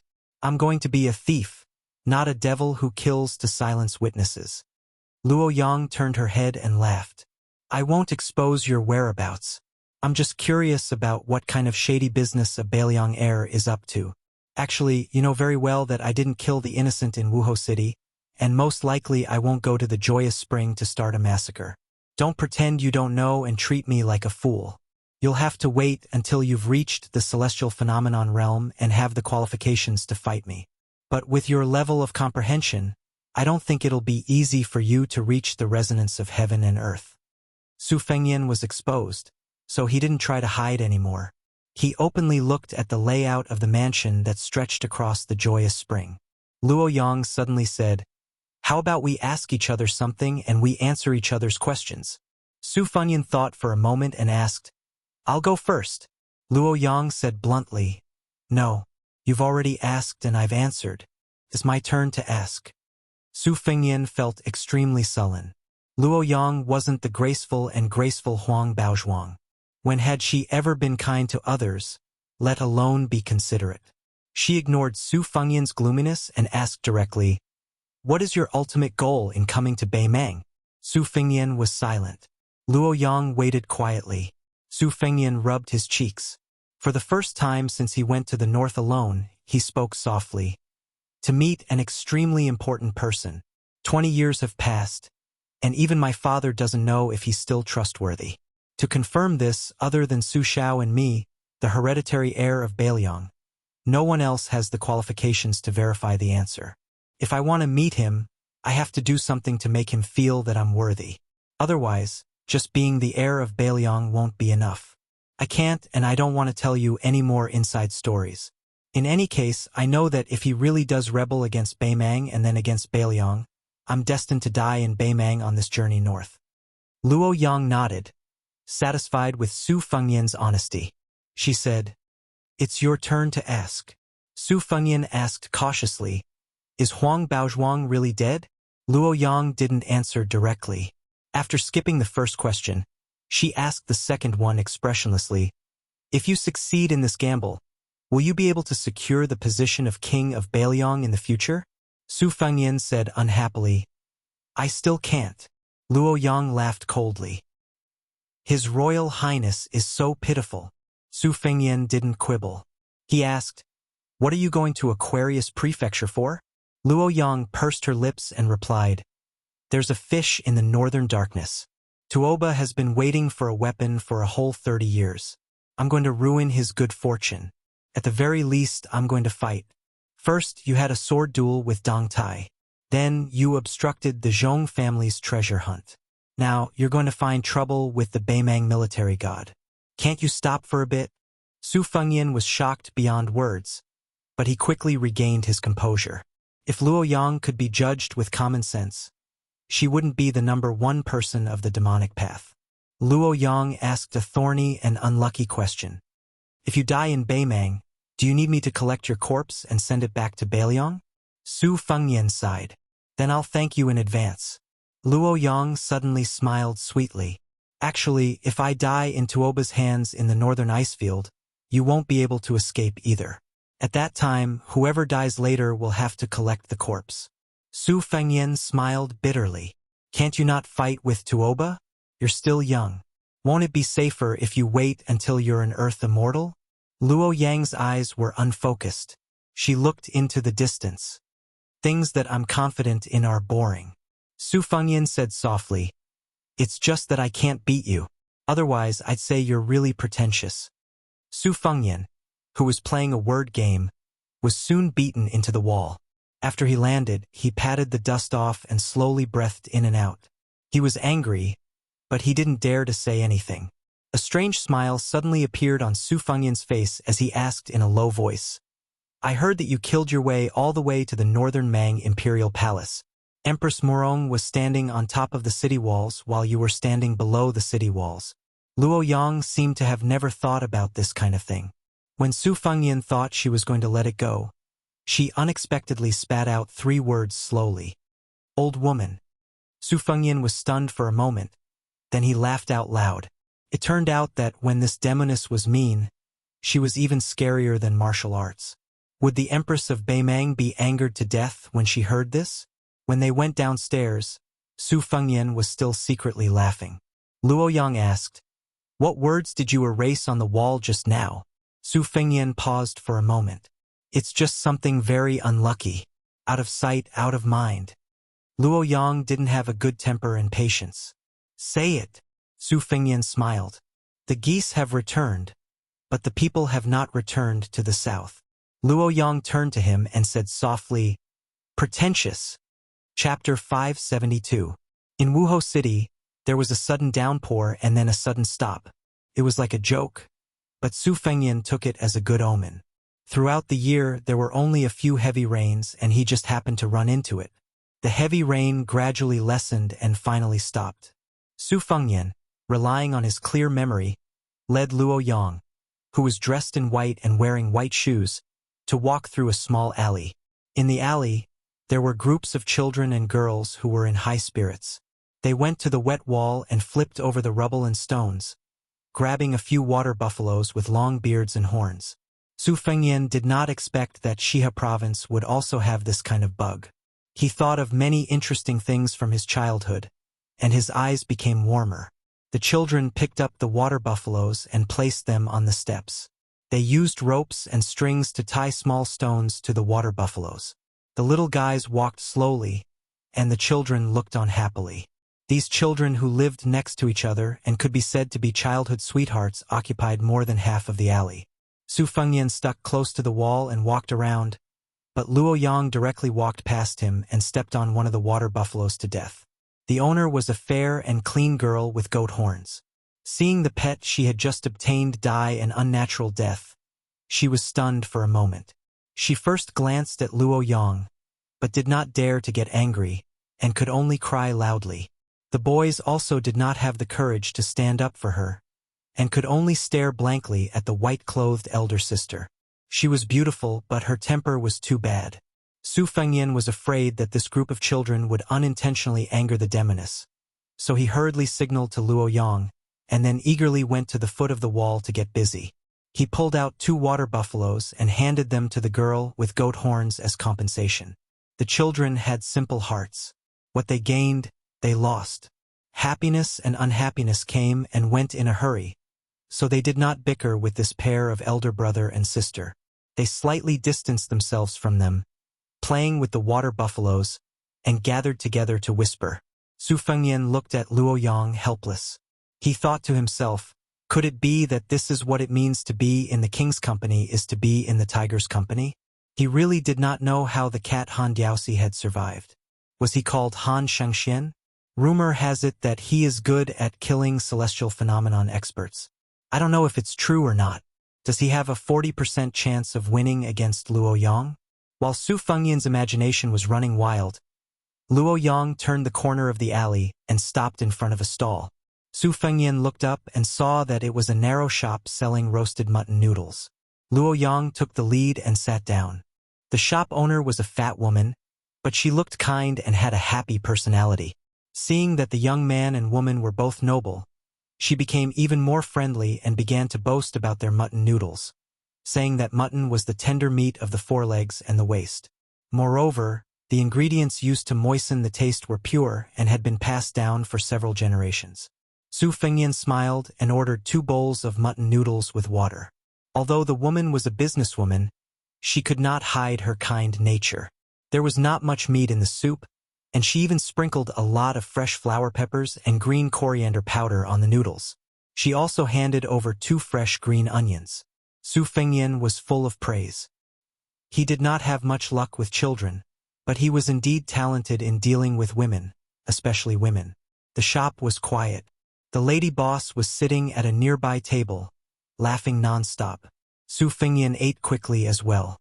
Luo Yang, on the other hand, ate slowly. Su Fengyan simply ordered another bowl and paid the bill after eating. There was too much silver and too little copper, so he felt a little guilty. Su Fengyan originally wanted to pay a little more, but the woman was very forthright. He did not know if it was because she had made up her mind to win over these 2 returning customers, or because she missed Su Fengyan's handsomeness, which was completely different from that of a rough man. So she only asked for copper. Before leaving, Su Fengyan said that he would definitely come back for a meal before leaving the city. The lady boss laughed non-stop and even said a few celebratory words about having a son early, which scared Su Fengyan so much that he broke out in a cold sweat. Fortunately, Luo Yang turned a deaf ear and directly left the shop. They leisurely made their way back to the inn. Luo Yang asked for a superior standalone room, and the 2 agreed to meet at midnight. When Su Fengyan returned to the room and saw that everything was fine, he held his breath and concentrated on cultivating his golden lotus. During this period, he silently nurtured his sword. It was only until midnight that he began to prepare for his trip to the Spring of Joy. Actually, with Luo Yang accompanying him, there were both pros and cons. The downside was naturally that this devil's temperament was unpredictable, and no one knew what kind of moths she would cause. The upside was that no matter how bad the situation was, Su Fengyan would not be trapped in a deadly situation. Even if Zhong Shentong and Zhong Liang were to join forces, could they defeat the 4th most powerful person in the world, Luo Yang? Deep into the night, Su Fengyan carried the spring and autumn sword and the spring thunder on his belt. He arrived at the courtyard where Luo Yang was staying. She was sitting on the steps, looking up at the starry sky. The city walls of Wuhou were high, and the sky was low. The scenery was too different from the south. Luo Yang gave him a look, and Su Fengyan leaped onto the roof and swept past. He did not need to think about whether Luo Yang could keep up with him. If she could not, Su Fengyan would have long gone to the imperial palace of the Liang dynasty to defecate and piss as he pleased. Luo Yang followed him like a shadow. Su Fengyan took a breath and asked curiously, "Zhong Liang is only the 4th most powerful devil. Why do you say that he's only behind you?" Luo Yang strolled leisurely in the courtyard. Her voice was cold and clear. "Isn't that maid of yours a coward as well? She's only willing to be ranked last." Su Fengyan laughed. "Of course she's not as good as you." Chapter 573. Fortunately, Su Fengyan was no stranger to the military night curfew and the layout of the city defense. Fortunately, Luo Yang was willing to lower herself and follow him stealthily. When they arrived outside the wall of the Zhong family mansion, Su Fengyan chose a secluded corner with sparse lanterns and was about to climb over the wall when Luo Yang pulled him back. She stood up and her body twisted strangely on the wall. Only then did Su Fengyan realize that there was a trick to climbing over the wall. He imitated her and realized that there was a thin silver wire hanging from the top of the wall. Before he climbed over the wall and landed on the ground, he caught a glimpse of Luo Yang floating a few feet away from the wall. Her eyes were filled with mockery. Su Fengyan cursed in his heart. He fixed his gaze and took a deep breath to stop himself from falling. Like a gecko, he slid down the wall. Only then did he manage to avoid the endless mystery. However, she was the only one who could stand on the thin wire without the slightest vibration of the bell. Su Fengyan admitted that he did not have the ability to do so. The main reason was that Beiliang Palace had always been lax on the outside but tight on the inside. Even if they harbored evil intentions, they liked to close the door and beat the dog. In comparison, the Zhong family mansion was much more cautious. It was obvious that they wanted to repel the enemy first so that the enemy would know the difficulty and retreat. They did not want to kill anyone. Perhaps this was also the Zhong family's way of deliberately putting up a low profile in other people's territory. As long as the architecture of the courtyard was the work of a master, there would naturally be laws to be followed. The majestic Bailiang Palace was a collection of great achievements. The Zhong Mansion could be considered a first-class style in the Spring of Joy, but compared to the Bailiang Mansion which occupied a mountain and called itself the king, it was still not worth mentioning. Su Fengyan walked very leisurely and contentedly. Hearing voices, he circled around the people he met, as if he was taking a stroll in his own home. He led the white-clothed devil around the beams and through the corridors. However, at first he could still sense Luo Yang's presence, but after a quarter of an hour his perception completely disappeared. Su Fengyan was also too lazy to worry about groundless fears and speculate based on his identity. He did not want to go to Zhong Shentong and Zhong Liang's place and invite trouble. He arrived at the elegant courtyard of the distinguished guest, Lu Gui. The closer he got to the main courtyards, the more relaxed the security was. This was also the Zhong family's conceit. Like a swallow returning to its nest, Su Fengyan hung under the eaves that did not reflect his figure. The room was brightly lit, and the golden threads pierced through the small holes in the paper window. He saw a middle-aged man who looked about 60% similar to Lu Chun reading a book at night. His brows were hazy, and there was also an old man dressed in sackcloth sitting opposite him. The old man looked thin, and his 10 fingers were crossed on the table. The most eye-catching thing was that his lips were purple, which was exactly the same as the Bailiang's master Qingshui, Yao Jian. It was obvious that this was caused by years of tasting soil and identifying acupoints. It could be seen that the Zhong family's journey to the west was indeed to borrow the Lu family's geomancy technique to explore the mausoleum of the Emperor Qin. The old man in sackcloth had an exquisite brass lamp in his hand. Both he and Lu Gui were deeply worried, but they did not rejoice at the prospect of opening the mausoleum and getting a share of the loot. Su Fengyan could still be considered somewhat understanding. When it came to the mausoleum of the Emperor Qin, the mausoleum of the Emperor of the mortal world, the technique of mechanisms was only a small matter. What was more troublesome was the contamination of fate energy. If the Yin energy was too heavy, not only would the people who entered the mausoleum temporarily die after obtaining the treasures temporarily, it was likely that they would also bring disaster to several generations of their descendants. The brass lamp was also known as the ventilation lamp. It contained the essence and blood of a child. Once it was lit, it could be used to ward off the Yin energy. The old man in the house sighed. 36 lamps are still too few. The divination also shows that the odds are against us. Lu Gui looked tired and said helplessly, "Things happened in a hurry. Where can we get enough lamps for the great Zhou dynasty?" The old man sneered. "The Zhong family is boorish and arrogant. How would they know the knowledge behind this? It's not something that can be matched by human strength." Lu Gui said softly, "The walls have ears." The old man laughed involuntarily. "Master, the Zhong brothers still have the breadth of mind." Lu Gui shook his head. "It's better to be safe than sorry. In front of great wealth, everyone is narrow-minded." At this point, the old man did not say anything else. His 10 fingers gently stroked the brass lamp with the carved Buddha statue. Although he was born poor, he had great skills. Since he was young, he had learned how to make Buddha from an unknown Buddhist master. It was only after that Buddhist master passed away that he was valued. He was known as the ancestor of the revival of Dunhuang Buddha Cave. After his death, he was posthumously conferred the title of abbot of the whole mountain. He was especially good at making guanyin statues. Although the old man was not a monk, he was ingenious. His Buddha statue did not stick to the guanyin. It was said that the 10,000 Buddhas were in the heart, 32 faces, good for light, and good for 80 kinds of good. The qi-exchanging lamp was his creation. According to the precepts of the king's scripture, if the Buddha statue was not as good as the Dharma, even if the Buddha Bodhisattva was consecrated by the eminent monk, they would not come to receive the Buddha. In layman's terms, the common folk only knew that it was not easy to invite the Buddha, but they did not know how difficult it was. In fact, if the Buddha statue was not as good as the Dharma, the real Buddha would not come. Therefore, many places of worship were not blessed by the Dharma. And many places of worship were full of evil. This led to the Buddha statue not being effective, and the prayers not being fulfilled. This was the reason why the Buddha statue was not as good as Dharma, especially this brass lamp. At first glance, it was not eye-catching, but upon closer inspection, it was like a new moon, full of charm. It could be considered the highest achievement of the old man in hemp.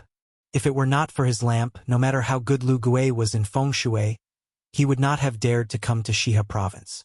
Lu Gui raised his cup and took a sip of wine. He said slowly, "It is recorded on the bamboo slip that Emperor Qin mobilized tens of thousands of people to cut off the river and dug a mausoleum on the mountain wall above the water. After sealing it, he opened the gate and released the river water. The people and nearly 1,000 supervisors were all killed by the imperial guards. The ingenuity of the acupoint construction technique and the ruthlessness of the method of hiding the truth are unprecedented. This is what an emperor should do."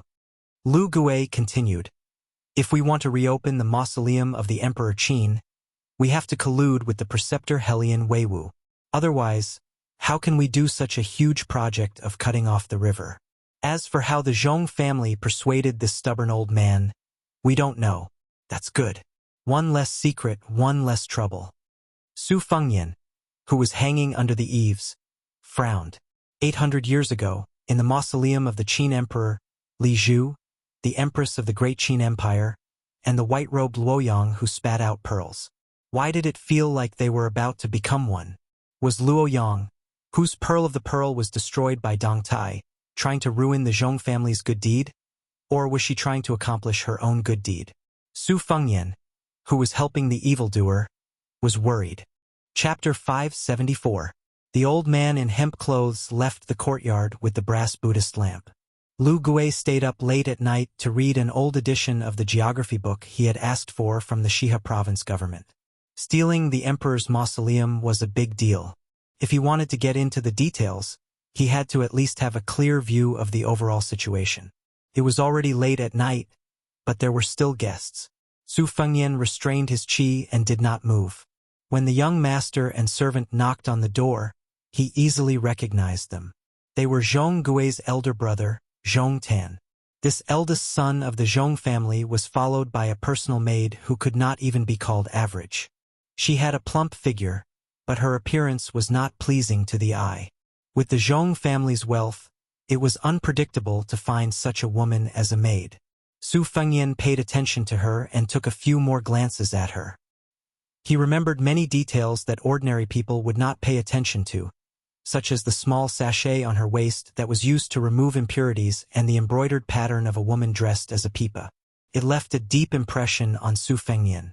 The maid seemed to be hesitating whether to follow her master into the house, so she paused for a moment.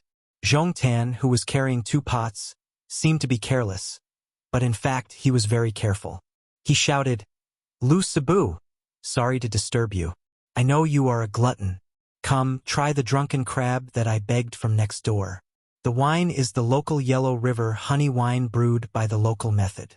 The yellow crab's flavor is different from that of the Central Plains. By August or September it will be too old to eat. Now is the best time to drink the wine."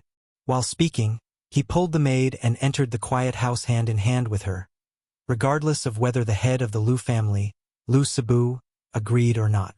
With a pot of wine and a jar of drunken crab, Zhong Tan entered the house and hurriedly opened the lid of the pot, as if he was presenting a treasure.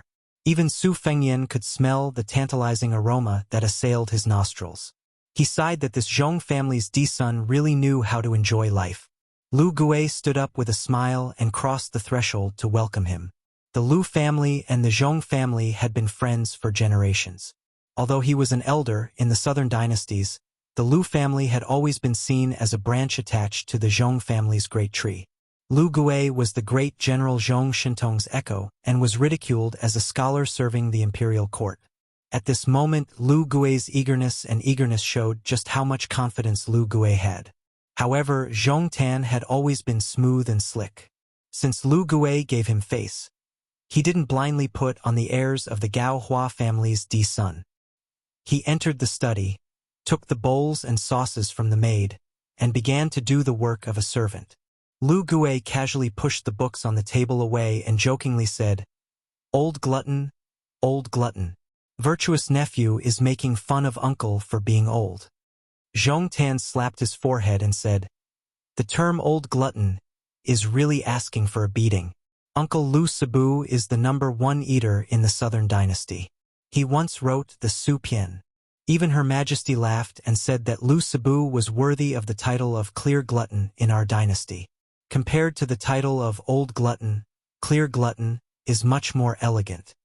Lu Gui had a gratified smile on his face regarding the Empress's bestowal of clear glutton. It would be impolite to refuse, but he wasn't modest and wasn't in a hurry to eat. He lowered his head and bent over to smell the aroma of the drunken crab on the plate. He was intoxicated by it. Then, he raised his head to look at the woman's waist and clicked his tongue in wonder. Miss Daigu's scented sachet is the new clear agarwood, which has become an excellent seasoning. The aroma of wine, the aroma of crab, and the fragrance of agarwood. The woman's face didn't show any flattery or shyness. She said calmly, "You flatter me. It's Lu Daogu who has made a fool of herself." This woman was Zhong Tan's weak spot. Praising her was much more effective than praising him. However, when people flattered him, they either praised Maid Lu's countenance as a flower, or said that she was like a hibiscus. They didn't hit the nail on the head and would only annoy Zhong Tan. Her realm was far inferior to Lu Gui's.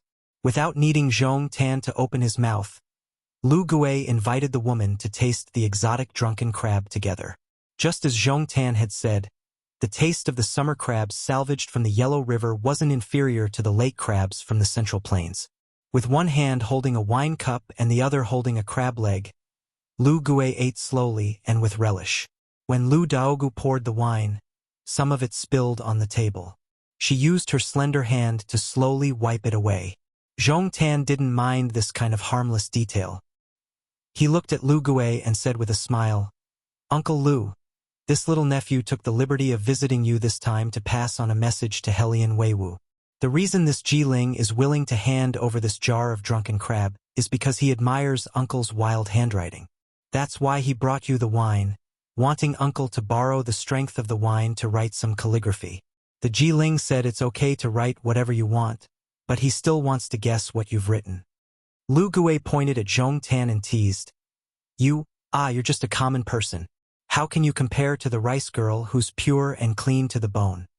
Zhong Tan laughed out loud and said, "I don't deny it. I don't deny it." After eating the crab and drinking the wine, Lu Gui also wrote a piece of calligraphy. It was incomparably sloppy.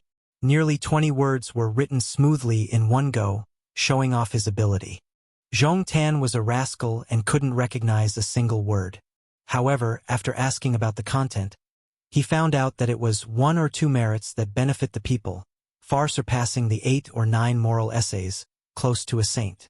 This sentence obviously had the suspicion of flattery. However, Lu Cebu's calligraphy skills and noble status were all there. If this piece of calligraphy was given out, as he said to San Xiangyi earlier, Lu Gui, Zhong Tan, and Helian Weiwu would all be happy. Moreover, Lu Gui was originally a scholar who wrote moral essays. He belittled himself to elevate the Jiling of Shihe province, who was a martial artist. He didn't hesitate to use the 4 words, close to a saint, to comment on it. Could be said that he had read a brilliant knowledge. Chapter 575. When Su Fengyan and the woman stepped through the door and walked towards the courtyard, Su Fengyan did not look at the backs of the man and woman. Instead, he stared straight at the window to observe the changes in Lu Gui's expression. When he saw Lu Gui looking at the window with a hint of nervousness, Su Fengyan knew that something was wrong. At that time, the maidservant poured the wine carelessly with her back to him and used her fingers instead of her sleeves to smear the wine. Su Fengyan was suspicious. Although he was not sure how she knew about his whereabouts, when he thought about Lu Gui's strange behavior, Zhong Tan was most likely going to call for someone to reel in the net. Su Fengyan had no interest in being a drunk crab. The spring and autumn struck first to gain the upper hand. In an instant, his chi was vast and mighty like the Milky Way pouring down from top to bottom. As expected, Zhong Tan only turned around to watch. The maidservant with a vulgar name struck first. Her slender hands were as sharp as the Milky Way pouring down from top to bottom. As expected, Zhong Tan only turned around to watch. The maidservant with a vulgar name struck first. Her slender hands were as sharp as the Milky Way, and she could kill with just a light lift of her hand. Unexpectedly, Zhong Tan only turned around to watch. The maidservant with a vulgar name struck first. Her slender hands were as sharp as the Milky Way, and she could kill with just a light lift of her hand. She actually had the demeanor of a grandmaster. Su Fengyan had tirelessly studied the saber manual on the road to the north. In addition to the sharpening of many life and death battles, his saber technique had reached perfection. The spring and autumn sword bent at an angle, and instead of retreating, she attacked with her fingers like a whetstone. Instead of retreating, the spring and autumn sword moved up and down 30 times in an instant. Su Fengyan did not think that he had underestimated this strange woman, but still underestimated her skills. He pulled out his sword and retaliated. Sparks flew in all directions. Since Su Fengyan's strike failed, he put his sword back into its scabbard and prepared to engage in close combat. He did not expect the woman to be so unforgiving. She took a series of small steps that were pleasing to the eye. The courtyard was windless, and her sleeves fluttered. Ever since Su Fengyan started practicing the saber manuals and sword manuals that he had read could be piled up into a small mountain. As for the rest of the manuals, he could only be considered average. Since the woman was an outer sect martial artist, she also knew a few techniques of the Xingyi Dragon Claw. The servant girl was at a disadvantage. Zhong Tan was still interested. He laughed and said, "You're quite interesting. You're just like me. You don't look at the face. You're both handsome and confident young masters. Once you look at the face, women who like pretty boys will be disappointed. Could it be that you're my long-lost brother? This hero? What's your name? Why don't you tell me? If you accidentally die later, it would be too much of an injustice." Before Su Fengyan left the inn, he changed his face into a ferocious-looking bearded man. He looked like a fearsome warrior from the thunder-rumbling temple, which was very different from his previous image of a refined scholar. This girl's scratching really meant a lot. Su Fengyan was too lazy to continue fighting. He swung his sword in a rocking stance, his momentum like a rainbow. Zhong Tan's expression finally changed slightly. He took a step forward, causing a large crack to appear on the ground. Su Fengyan swung his sword halfway and retreated. He leaped over the wall of the courtyard. Then, with a few leaps, he disappeared into the night. He continued to move stealthily. This was also in line with the style of an assassin. If the first attack failed, then retreat. Zhong Tan shook his head to stop Lu Dougu's pursuit. He blew a sharp whistle, and the entire mansion was suddenly brightly lit. The servants lit lamps and hung cages. The soldiers donned armor and held spears. The men of sacrifice chose a place to hide. There was no panic at all. It could be seen that Zhong Tan was accustomed to governing his family using the military method. Zhong Tan stretched his body and laughed. "This guy is probably the one who killed Zhonggue. He's really powerful. You're born from the princess's tomb's unique calligraphy technique, but you didn't get the upper hand. It would be strange if Zhonggue didn't die." He glanced inside the room and sneered. Lu Gue must be a coward. Which scholar who became an official wasn't afraid of death? Lu Daogu's expression was grave. She bit her lip and said, "This person's strength is close to the first rank." Zhong Tan said calmly, "If the sky falls, there's a tall person to hold it up. Do you think my father and uncle are decorations? Let's not worry about this. If he dares to run around, he'll die sooner or later. Not to mention close to the first rank, even if he's a genuine finger xian, he'll still die." The girl asked softly, "Then what about this Lu Gui's cursive calligraphy?" Zhong Tan shook the ink on the calligraphy and painting. He said, "Forget it. It's a mess. I won't cause trouble for the head of festival. I'll send it tomorrow." Zhong Tan left the courtyard with a mischievous smile. He was still in a good mood. He shouted, "6 yellow crabs. Wash and drain. 1 jean and 2 jeans of good salt. Put it in the pot and let it cool." Lu Daogu followed quietly behind him. She smiled but didn't say anything. The Southern dynasty prioritized famous scholars, then focused on agriculture and light on commerce. But Lu Gui and these scholarly officials aren't businessmen in the end. They're just selling the goods in their stomachs. Hey, can they pretend to be virtuous? Bah! I can fight hundreds of great scholars like him who are well-read and proficient in zither, chess, calligraphy, and painting. Zhong Sandalwood kept muttering without restraint. The maidservant couldn't help but laugh. She said softly, "Young master, don't forget that you're a scholar who almost became the top scholar." Zhong Tan, who was walking in front, suddenly realized. He blushed with shame and said, "I was talking about it and forgot." Su Fengyan didn't continue to stay in the Zhong mansion. The moment before the Zhong family's power was about to come to an end, he chose the lesser of the two evils and climbed over the wall to the mansion next door. The mansion was very big, and the decorations were very simple. It was so plain that it didn't look like the residence of a ruler at all. Compared to the extravagant neighbors who often used red sandalwood and gold thread cedar as fir wood, it was like comparing a poor old farmer with a rich man who had nothing but four walls. It was really embarrassing. Su Fengyan couldn't help but feel a little sentimental. The Bailiang cavalry was undoubtedly the most powerful in the world. However, after Su Shao became the king of Bailiang, especially when the Bailiang army's new recruits were replaced with old soldiers, many of the old generals probably felt that they had no hope of ascending to the throne. Since they couldn't become the founder of the country, they could only occupy a small piece of land and become a small local emperor under the rule of the second emperor, Su Shao. Joining the army in troubled times, especially the soldiers of the Bailiang army, were like wolves and tigers. They were no better than the bandits in the Zhongyi stronghold who wielded their sabers and slaughtered the common people. Not many of them started out with the intention of helping the people. Who didn't want to live a good life first and then win glory for their ancestors? Once they were rich and stable, they thought that everything would be settled once and for all. As for the crimes of the old generals under his command, as long as they didn't go overboard, Su Shao would turn a blind eye to them. He would occasionally give them a warning so that they wouldn't lose face and disappoint the people.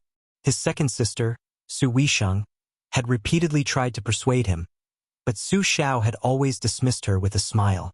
In the end, he had waited for more than 10 years. Before Su Weisheng had gone to Shangyin Academy to study, he had stood up for Su Fengyan's younger brother, Su Fengyan. He had angrily told Su Shao that he should either drink a cup of wine and give up his military power, or he should simply be vicious and merciless. If he wanted to learn the vicious arts of the emperor, he should pull out the thorns and thorns in his hands as early as possible. The sooner he acted, the better. If he acted any later, the thorns and thorns would be deeply rooted in the Su family's family business, which would be passed on to the next generation. But Su Shao continued to smile and say nothing. It was no wonder that he was both happy and afraid every time his second sister returned to Bailiang. His second daughter's honest advice was jarring to the ear, and it gave the king of Bailiang a headache. Su Fengyan sighed inwardly as he quietly made his way into the magistrate's mansion. The night curfew here was sparse, and there was no hidden killing intent. It was truly relaxed from beginning to end. From another point of view, this was more like a home, not a disguised military camp. Then Su Fengyan saw two old friends by the lake. One was very old, the other was very new. Even the strong-willed Su Fengyan was a little flabbergasted when he saw this pair of unexpected people. The very old one was an old friend who had met in a foreign land. He had white hair and a blade. As for the relatively new one, he was no longer selling melons and had come to the magistrate's mansion to fish. Chapter 576. Being in a foreign land and surrounded by danger, there was nothing more delightful than seeing an old friend again. Sweet Potato was like this, and so was the white-haired old man. Unfortunately, Su Fengyan did not have the time to be happy. The old man he had released from the bottom of Tidehark Lake made a fool of himself. His two snow-white blades, nailed into his shoulder blades, flew recklessly towards Su Fengyan. Previously, Lu Dogu of the Seed Mansion had used the skill of a woman's embroidery, but when it came to the old man, it was like splashing ink. For a moment, the inner mansion's lakeside stirred up a storm. The fish that had bitten into the old farmer's bait sensed the ripples and fled with their tails wagging. Su Fengyan did not bother to explain himself. For the time being, he pretended to be weak. Then, he suddenly exerted his strength and combined it with the swimming fish style he had learned from the herd of buffaloes. He used the Husong paddle that he had secretly learned to scatter a series of swift and fierce blade strikes. Then, he suddenly leaped up and used the immortal's touch on the head to smash the white-haired old man, who had been accumulating strength all this time, into the ground. The old man bent his knees and stood in the pit. He was not angry but happy. His old face beamed with joy. He was a man so old that he had become a wily old man. Naturally, he knew the severity of the situation. It was inappropriate for him to speak in a loud and heroic manner. He only clicked his tongue and said, "His Royal Highness is really something. Even without using his blade, he has 20 to 30% of this old man's strength." Su Fengyan smiled wryly and said, "Grandpa Chu, you flatter me." The old man jumped out of the pit and put his arm around Su Fengyan's neck. There was not the slightest hint of unfamiliarity. "You're too kind. You've made great progress, kid. This old man can be considered half your master. It's comfortable to look at him." Su Fengyan grimaced, but he did not have the nerve to refute. The fisherman, who had been ignored, was calm. He did not even look in their direction. He was very tactful but unreasonable. The white-haired old Kuei could not hold back his words. He pulled Su Fengyan to sit by the lake and told him everything in one breath, revealing many shocking inside stories. This old man is the disciplinary officer of the West River State. His name is Helian Weiwu. Like me, he is also a guest of the princess's tomb. However, we have different styles. He is more scholarly while I am more martial arts. This old man knows that you're full of tricks and are not straightforward. So I won't keep you in suspense. Just listen to me. It's up to you to believe it or not. Years ago, when Su Shao led 200,000 soldiers to this place, Helian Wuwei was not skilled in martial arts and was careless in his command of troops. He was almost killed by a fat pig named Chu. It was Su Shao who let him go, which is equivalent to saving his life. Even if old man Helian knows your identity, he won't make things difficult for you. You can eat, drink, and sleep well here. However, the maids in the residence are not very good-looking and most of them are old. If you're really bored, you can make do with it after the lights are out. As for why this old man went to fight with Zhen Jihuang and was imprisoned at the bottom of the lake, let's not talk about it. It's not something to be proud of. As for how this old man became a foreign official of the princess tomb, there are rules. I can't talk about it. Helian Wuwei finally interrupted. He first smiled warmly at Su Fengyan, then glared at his old friend who he had known for half his life. He sneered mercilessly. "Why can't you talk about it? You're just a lecher with poor eyesight. When you saw a girl in the princess tomb, you drooled over her beautiful buttocks. In the end, you couldn't force yourself on her. Instead, you were beaten down by an old woman and became a prisoner. You shamelessly gave yourself the title of foreign official. There have only been 6 foreign officials in the princess tomb in the past 300 years. The first 5 are dead, and the 6th is sitting right next to you. What are you talking about? You're just trying to save face. If it weren't for the fact that your shoulder blades were nailed into your blades and you were forced to abandon the sword and practice the blade, you wouldn't have achieved what you have today even if you walked on the wrong path of the sword for 10 lifetimes." The old man didn't expose his friend's shortcomings out of anger. Instead, he sat down cross-legged and looked at the lake. He murmured, "What a good girl." Helian Weiwu sneered. "If you can still say the same thing when you look at her now, I'll be convinced." The old man laughed. "You're already so old. Old men and old women who are about to die. There's no need to see her. Just keep the good memories of the past." Su Fengyan stood up and performed the etiquette of a junior. Respectfully and reverently, he said, "Su Fengyan greets Governor Helian." Helian Weiwu didn't put on airs. He put the fishing rod aside and waved his hand. "No need for formalities. We met outside the city. You and I have similar words and temperaments. It's good that we can be friends despite our age difference. If you still can't let go, you and I can call each other uncle and nephew." The old man was surprised. "Helian, old man, I've never seen you speak so nicely to any younger generation before. Why? Just because this kid is Su Zhao's eldest son, You want to pave the way for him to defect to the enemy and commit treason? Helian Weiwu scolded. Bulsh asterisk T. Su Fengyan had a headache when he saw someone in white walking on the lake. However, when he saw the behavior of the two old men beside him, he was completely confused. The dignified Baimang Shiha province's county governor patted his sleeves and stood up from the small bamboo stool. He folded his hands over his abdomen and put on a respectful look to welcome the guest. Although the old man was somewhat reluctant, he still knelt on the ground with his hands on the ground. He said in a low muffled voice, "The guilty slave of the Princess Grave greets the great idea." Chapter 577. The Princess Tomb was one of the top 5 sects in Baimang, on par with giants like the chess and sword music school in Mount Tibing. It was very mysterious and had been passed down for 800 years. It had almost no contact with the outside world. Su Fengyan had only learned from the Tide Listening Pavilion's secret scrolls that the Princess Tomb was divided into 2 groups. The Flying Immortal Dance of Dunhuang, taught by Sweet Potato, originated from the flying immortal painting of colorful clothes in the Princess Tomb. Su Fengyan would never associate the devil Luo Yang with the Princess Tomb, let alone the identity of the Princess Tomb. In Su Fengyan's original impression, Luo Yang was the kind of celestial being who came out of nowhere. She was all alone in the world and lived a lonely life without a grave or a place to mourn after her death. The atmosphere was strange after Luo Yang's arrival. She bent down to pick up Helian Weiwu's fishing rod, changed the bait, and swung the rod into the lake. The old farmer, whose other identity was the guest of the Princess Tomb, was respectful but not afraid. He sat back on the stool and turned his head with a smile. "Fengyan, let me ask you, what is the Princess Tomb?" Su Fengyan shook his head. He did not know.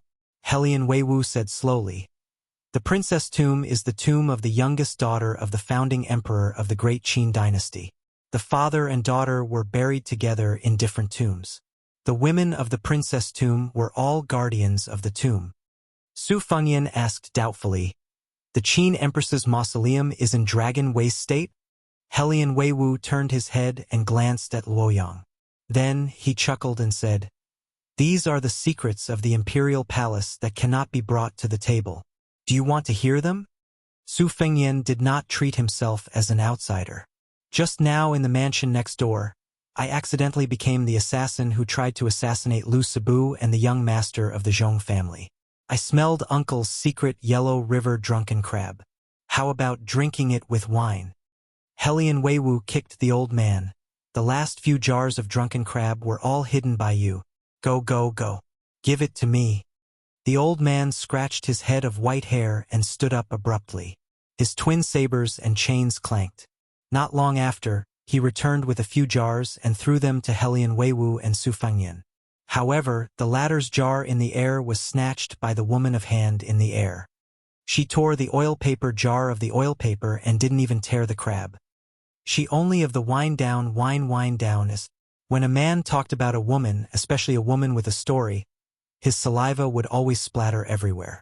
The 3 men, one a high-ranking official, one a mysterious Bailiang heir, and one a wandering Jianghu machete man, talked about the Li family and the Wang family like a woman. It was very low class. Helian Weiwu said vaguely, "I heard from my elders that the woman that the Emperor Qin liked was killed by the jealous Qin empresses.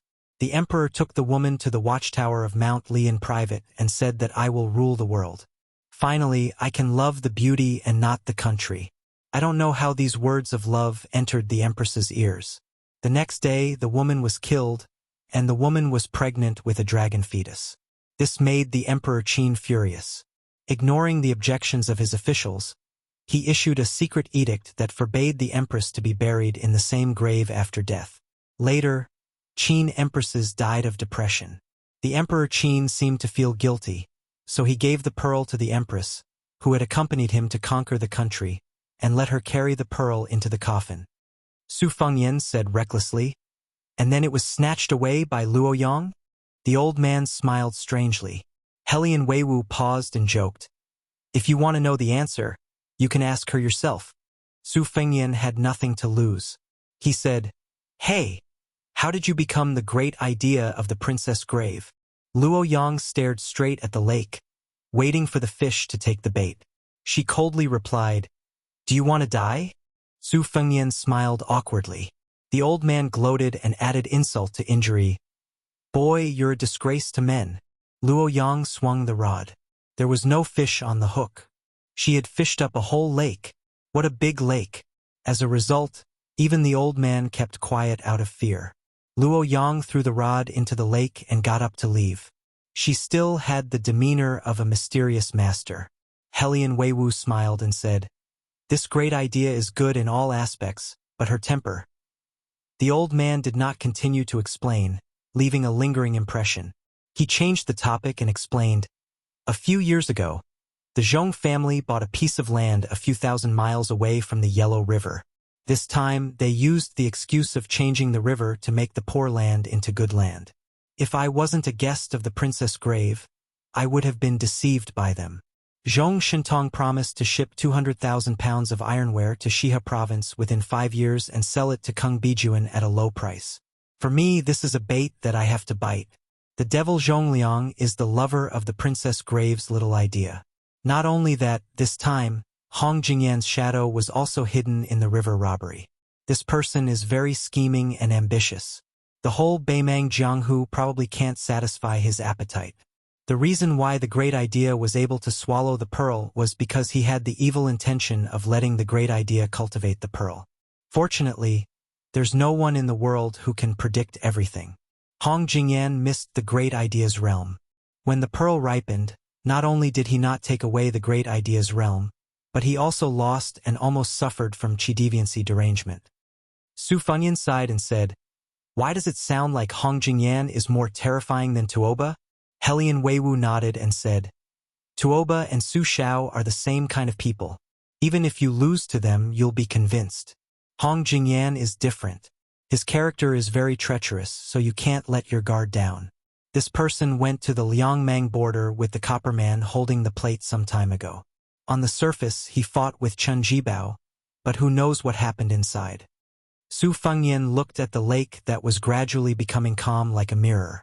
He felt suffocated as if a storm was coming. The old man suddenly said, "Kid, do you know that the dragon tree monk of the 2 Zen temples went to Dao's sect and sat in front of the heavenly gate for 3 days and 3 nights?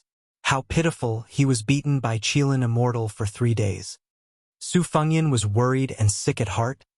"Is the old abbot dead?"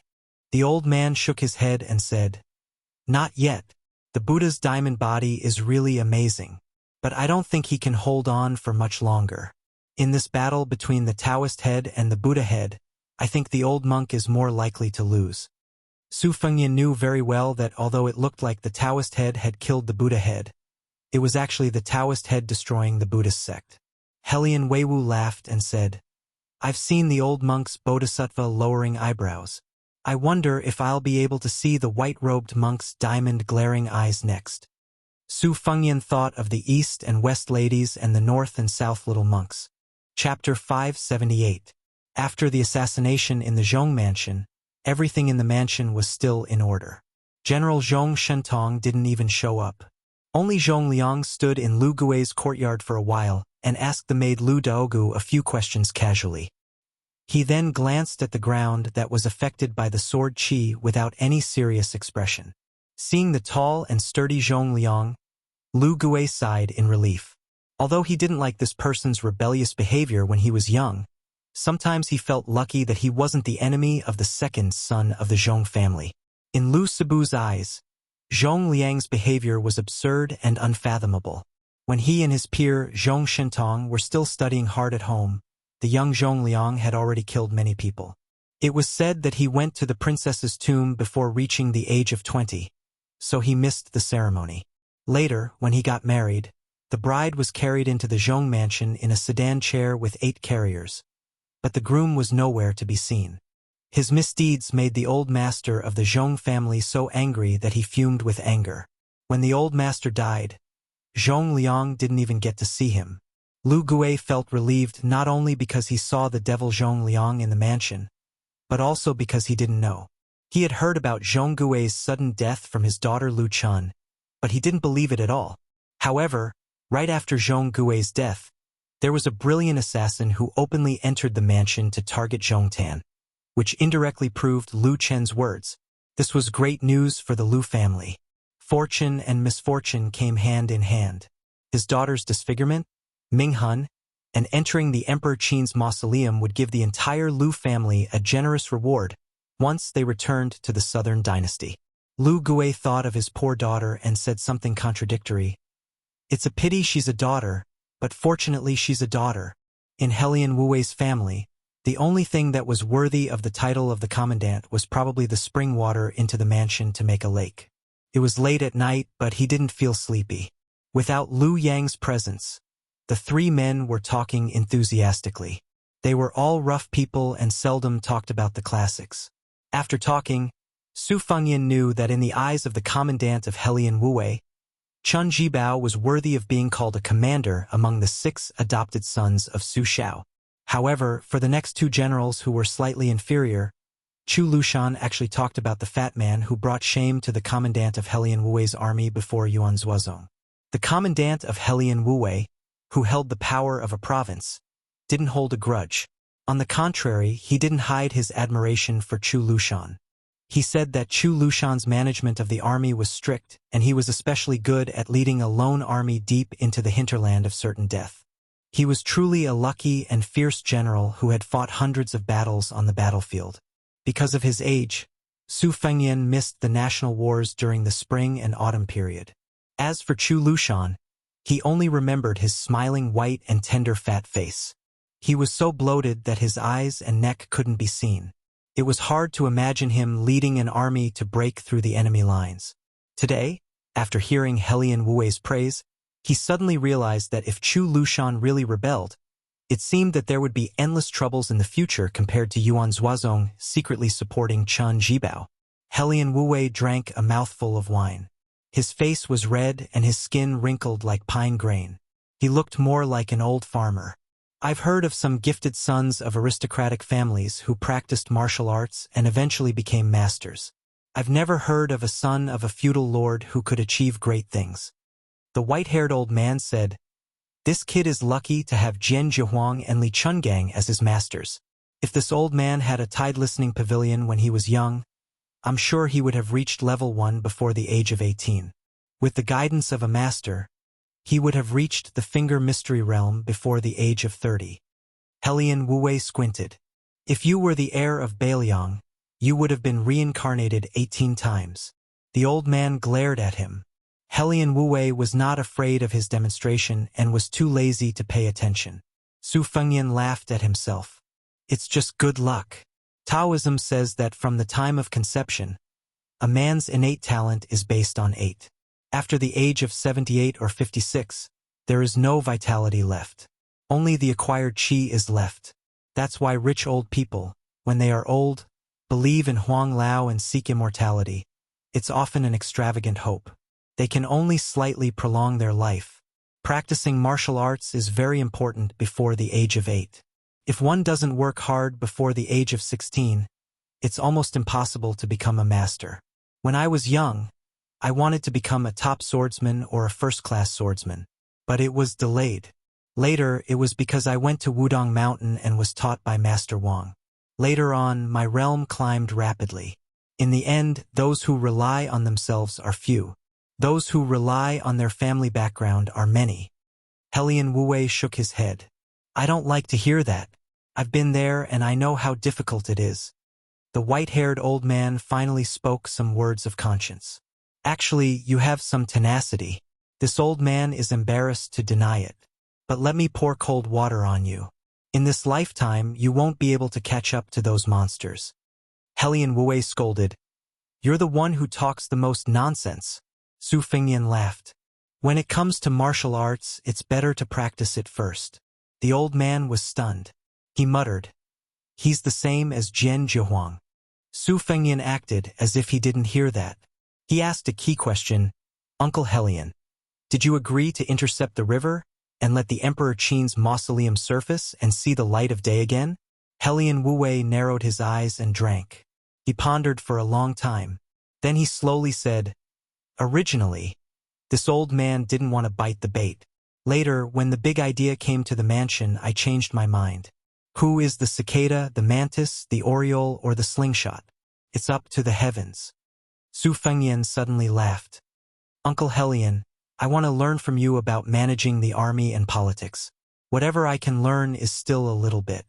The old head of discipline said frankly, I won't hide it. I don't have a son or a daughter. It's not easy for me to save up some ink and knowledge. I can't take it all to the grave. I'll say it first. If you really want to learn, you have to come with me. I don't know much about books, and I'm not willing to teach you. Su Fengyan smiled and nodded. The old man muttered, You officials and soon-to-be officials don't have a moment of leisure. It's even more boring than practicing martial arts. The old man and the young man looked at each other and laughed. If talking about military and politics with the old man wasn't like playing the lute to a cow, what was? While drinking, Su Fengyan was silently calculating in his heart, as if he was playing a chess game. The princess's tomb was divided into two parts. The greater part was in Luoyang. It seemed that other than the foreign official Helion Wuwei, there were no other forces that could be mobilized. The fatal thing was that this commandant of discipline did not want to get too involved. He wanted to watch the fire burning on the other side of the river.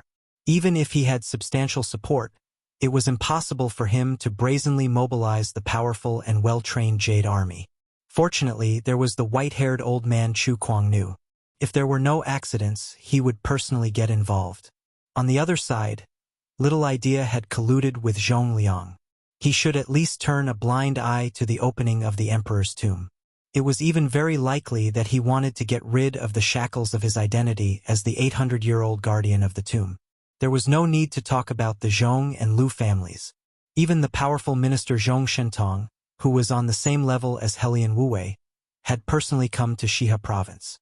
The power of the aristocratic families was bound to be shocking. Apart from this, it was not clear whether there would be some disorderly mountain heads that would come for profit. However, there would definitely be some, and they couldn't be underestimated. Chapter 579. Su Fengyan, on the other hand, had been forcefully tied to the same line by Luoyang. How much effort he put in depended on how dangerous the situation was.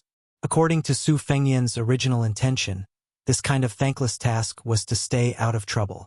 For someone like him, who had climbed up and down the tide-listening pavilion since he was young, he really had no interest in secret manuals and treasures. To fish in troubled waters, one would only put in effort if the person who was fishing liked to eat fish. It was a chaotic situation. Su Fengyan frowned as he slowly drank his wine. Helion Wuwei glanced at him, his smile shrewd and playful. The two Zen temples were the most respected temples in the world, and the abbot, monk Long Shu, was revered as the head of Buddhism.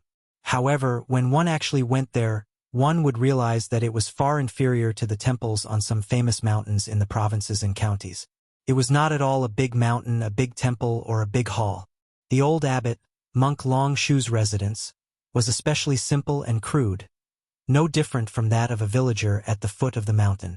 It was a somewhat sturdy thatched hut, but it was cramped and the courtyard could not be considered wide. One could only hear the gurgling of a stream in the distance, but there was no stream. The corners were old and the fences were new. If one walked a few more steps, one might even step on some chicken dung. There was an ancient cypress behind the hut, and there was nothing mysterious about it. Under the shade of the tree there was a large water tank. Under the lead of the abbot, the monks of the two Zen temples were pragmatic and practical. They could not see farming as a disgrace. Every time monk Long Shu returned from his work at dusk, he would go to the water tank to wash away the mud, and a lot of silt would settle at the bottom of the tank. It was said that a famous Jiangnan scholar used this mud to make a famous pot, which was widely spread. At this moment, a man and a woman were standing in front of the water tank, whispering to each other. The old abbot had left the temple and descended the mountain. He was going to Beimang, which was thousands of miles away, to quarrel with someone. Someone had to take care of these chickens and ducks, so he handed them over to these two children who had grown up on the mountain. In any case, they often played here and were most familiar with the place, so the old monk was very relieved. The little monk was draped in a brand new and clean green jade kasaya. The two Zen temples were different from the Taoist master mansion on Longhu Mountain. Even if they were rewarded by the imperial court, they did not like to drape themselves in purple. The little monk's kasaya was of a standard that very few monks of high virtue in the temple could wear. However, at this moment, the delicate and pretty little monk had a melancholy expression on his face. His words were full of hesitation. "Lizzie, someone came to the temple to ask for the mud in this large tank. Do you think we should give it to them?" The girl reached out and stirred the clear water in the tank. While doing so, she rolled her eyes and said, "No! In this world, how can a guest come to the temple and take something for free? That's too shameless." The little monk's brows were almost knitted together. "But as long as there's mud, the old abbot will agree every time." The girl glared at him and said, "Now that the old abbot isn't here, I'm in charge. I have the final say. If master and mistress knew about this, they would complain that I don't know how to treat guests." The girl's bright eyes lit up. She was immensely proud of herself, thinking that she had found a perfect compromise. "Why don't we sell it to that person for 1 tael of mud or 1 tael of silver?" The little monk was a simple-minded person. Obviously, he wasn't that smart. He had a troubled expression on his face, but he didn't dare to refute the girl. He could only remain silent.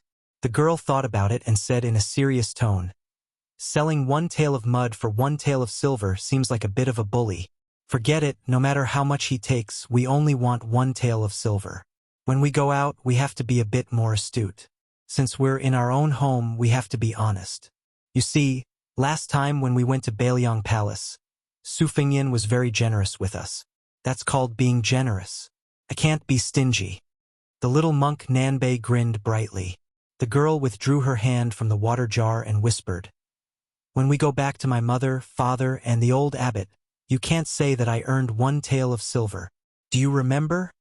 The little monk smiled foolishly and thought of a stupid idea that didn't need to lie. "Later, when we sell mud, I'll go to the mountain to drive the chickens and ducks back into the cages. I won't see anything." The girl rolled her eyes. "When you get older, you'll definitely die of stupidity. How can you become a Buddha and burn the Saraira?" The little monk touched his bald head, feeling a bit embarrassed. Just as the girl was about to go find the thick-skinned Jiangnan celebrity who refused to leave the temple to do business, she saw a tall monk in white robes leisurely stroll over. Her eyes smiled into crescent moons as she jogged over and called out, "Father!" The little monk, who was imitating the crow of a chicken to lure the old chickens back into the cages, also smiled. The white-robed monk rubbed his daughter's head and let her do her own thing. The little girl was innocent and carefree. She gave the stupid Nanbei a look that said, "Don't let it slip." Only then did she skip away. The stupid Nanbei was actually not stupid. He only took one look at his master's expression and knew that something had happened. He stopped his comical action of driving the chickens back into the cages. The white-robed monk Li Dongxin hesitated and said, "Your master's master can't quarrel and can't fight. I'm going out for a while. When I'm not here, take care of the plums." The stupid Nanbei nodded vigorously and then asked, "Master's wife knows?" Li Dongxin smiled and said, "Listen to her for small things and follow me for big things.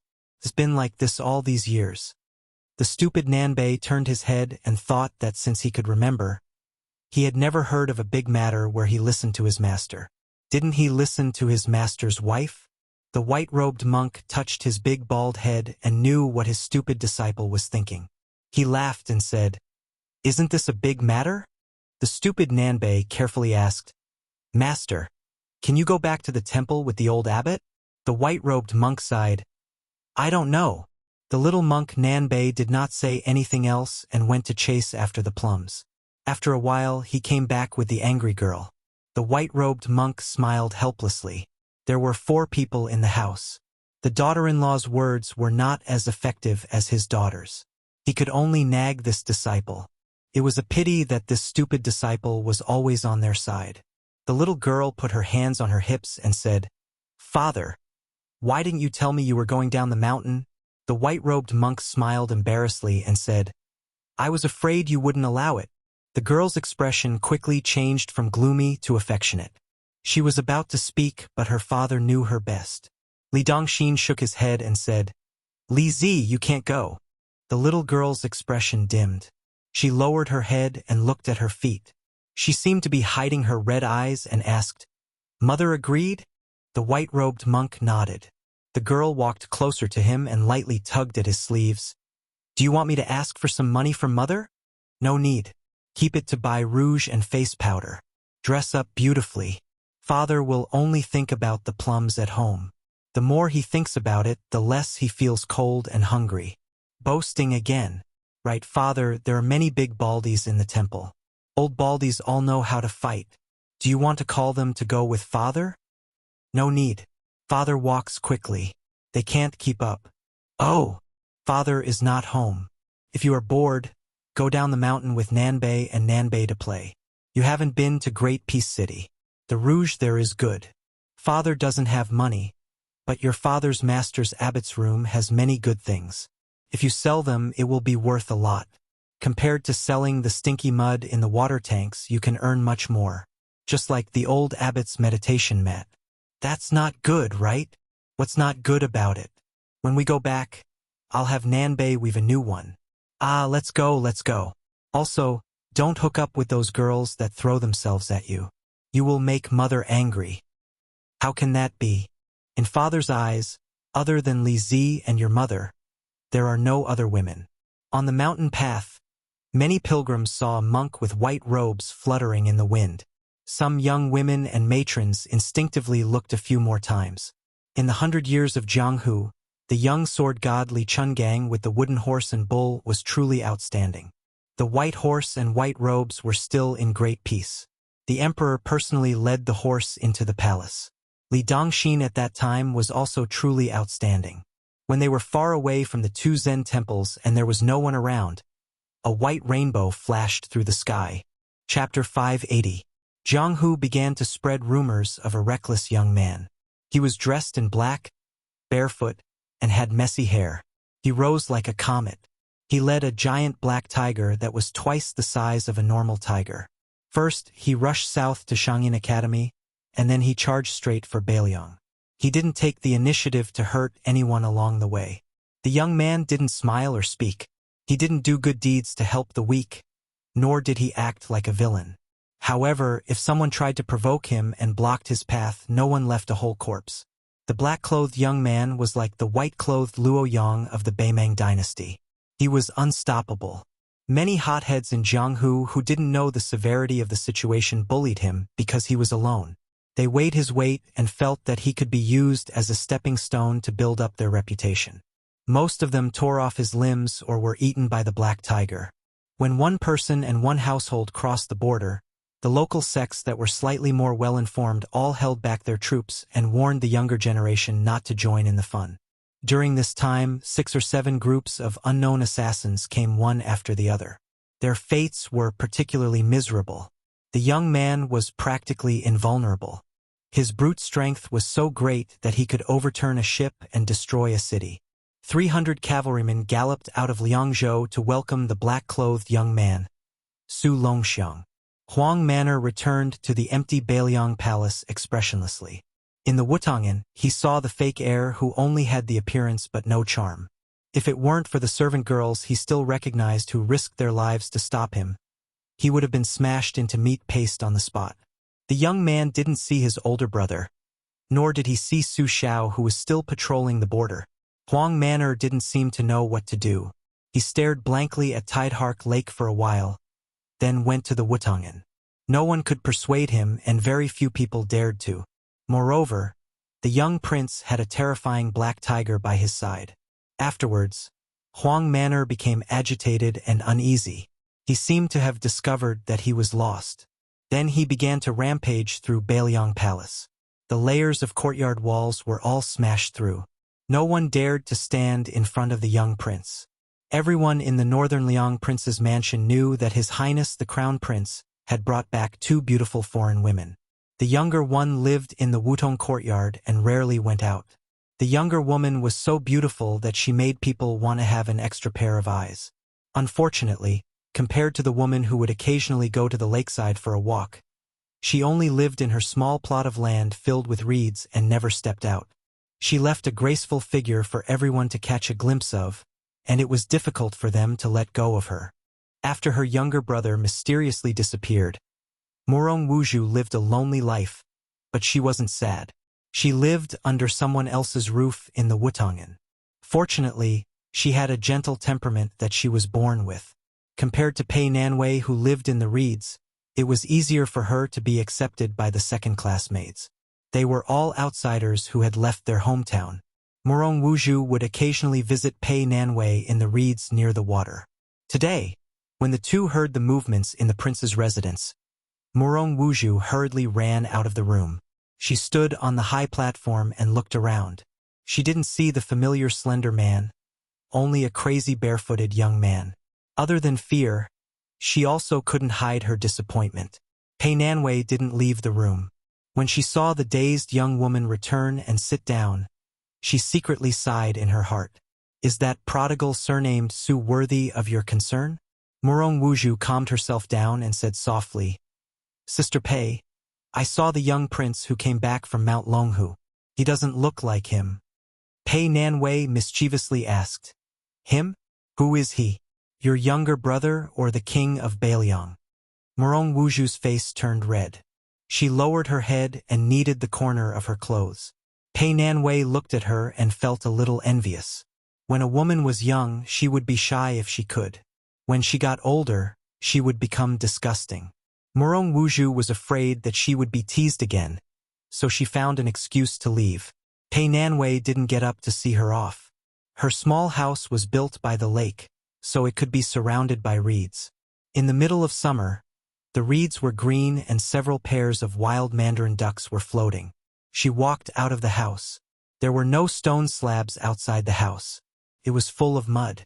She took off her shoes and socks and walked in the reeds that seemed to be isolated from the world. She gently raised her head and looked to the north. It was Yuan Zuozong who came back with dozens of cavalrymen. For this adopted son of the king of Bailiang, Huang Man recognized him. Outsiders didn't know what Yuan Zuozong said, but the young prince immediately calmed down. The cavalrymen didn't have time to eat and left the house. They didn't stop and came to the foot of Mount Wudong. Su Longxiang ran barefoot all the way.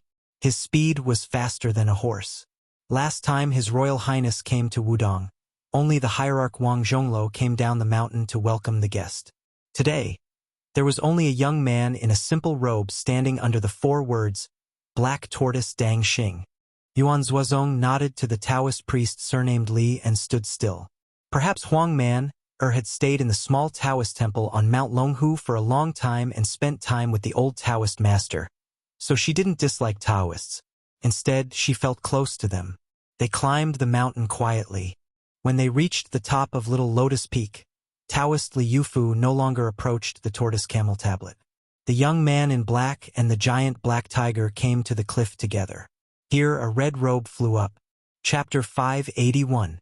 Here, Hong Shixiang disintegrated himself and declared to heaven and earth that he would attain Tao for another 300 years. Since this Taoist who became an earth immortal before the age of 30 was the reincarnation of ancestor Lu and Qishuanjin, then the Jinwu great emperor in the prophecy was obviously someone else. Immortal Qi's black tiger, who had been immersed in Taoism on the demon-slaying platform for a long time, had a violent temper.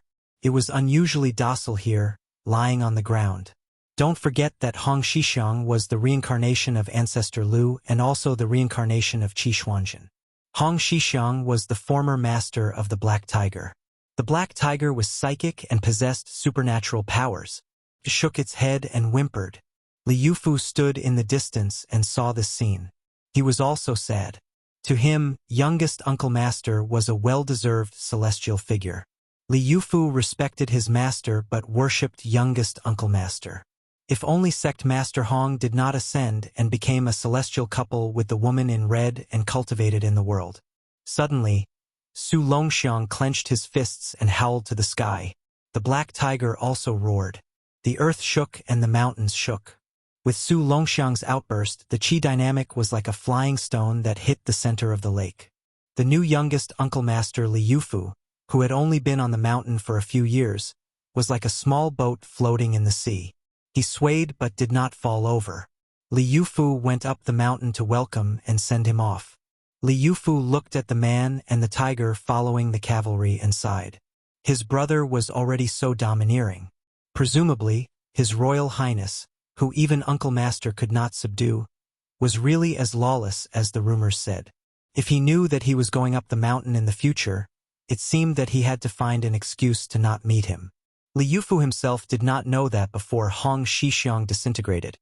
He left behind 9 words: Wudong will prosper, Yufu will prosper. His master, Yu Xingrui, picked him as an orphan fisherman in Donghai. Although he entrusted him with a lot of things, he did not do anything stupid. Moreover, Wudong Mountain had been in the same vein for hundreds of years and liked nature the most. In recent years, Li Yufu had not only followed the Uncle Masters to practice Taoism, but also to lead the boxing in front of the main peak palace in the morning and evening. He was also responsible for feeding the green cattle and taking care of the vegetable garden near the waterfall. Uncle Master's best friend Qi Shenxia's secluded bamboo hut was also given to him to clean. Every day he went to a few mountains and mountains. The journey alone was 50 to 60 miles and miles. There were 6 Taoist temples along the way. Many children who finished their homework liked to wait for rabbits to help Uncle Master and Uncle Master help. Buddhism does not depend on people, while Taoism cultivates nature. Li Yufu has never been to the ancestral court of Taoism, Mount Longhu, which has suppressed Mount Wudong for hundreds of years. He also felt that it was reasonable for the youngest uncle to be reluctant to leave the mountain. Everyone here has blind dates and the scenery is good. He could still clearly remember the first and last time he chatted with Little Martial Uncle. At that time, Little Martial Uncle was at the peak of his power. He rode a crane down the mountains and flew a sword thousands of miles to subdue dragons and tigers. He had cut off the providence of several countries. He could enter and leave Great Peace City as if there was no one there. No one in the world dared to look down on Wudong Mountain. Li Yufu was brought to the small lotus peak by his master. His palms were sweaty. His master didn't say anything to comfort him. He just smiled all the way. When he reached the waist of the mountain, he bumped into the sect leader, who was herding cows and basking in the sun. After his master left, Little Martial Uncle Hong waved at him. The two of them sat on a big rock under the shade of a tree. Seeing that he was uneasy, Little Martial Uncle smiled and said, "When you first came up the mountain, I should have gone to fetch you. Unfortunately, I wasn't on the mountain at that time." Li Yufu was very nervous. He sat upright and still. He shook his head and said, "I don't dare." The young sect leader, who was not even 30 years old, said in a warm voice, "I remember when I went up the mountain as a child. It was snowing heavily. No matter how hard I tried, it couldn't be swept clean. Big Martial Brother stood under the archway waiting for us. At that time, I thought that the Wudong Taoist had made a big snowman over there." Martial Brother smiled and shook off the snowflakes. "Only then did I know that it was a living person. I was shocked and almost cried. At that time, I scolded Martial Brother behind my master's back for a long time. Martial Brother didn't get angry. When we went up the mountain, I turned my head and secretly looked at him. He smiled. Your eldest Martial Uncle is well versed in the subject and understands everything.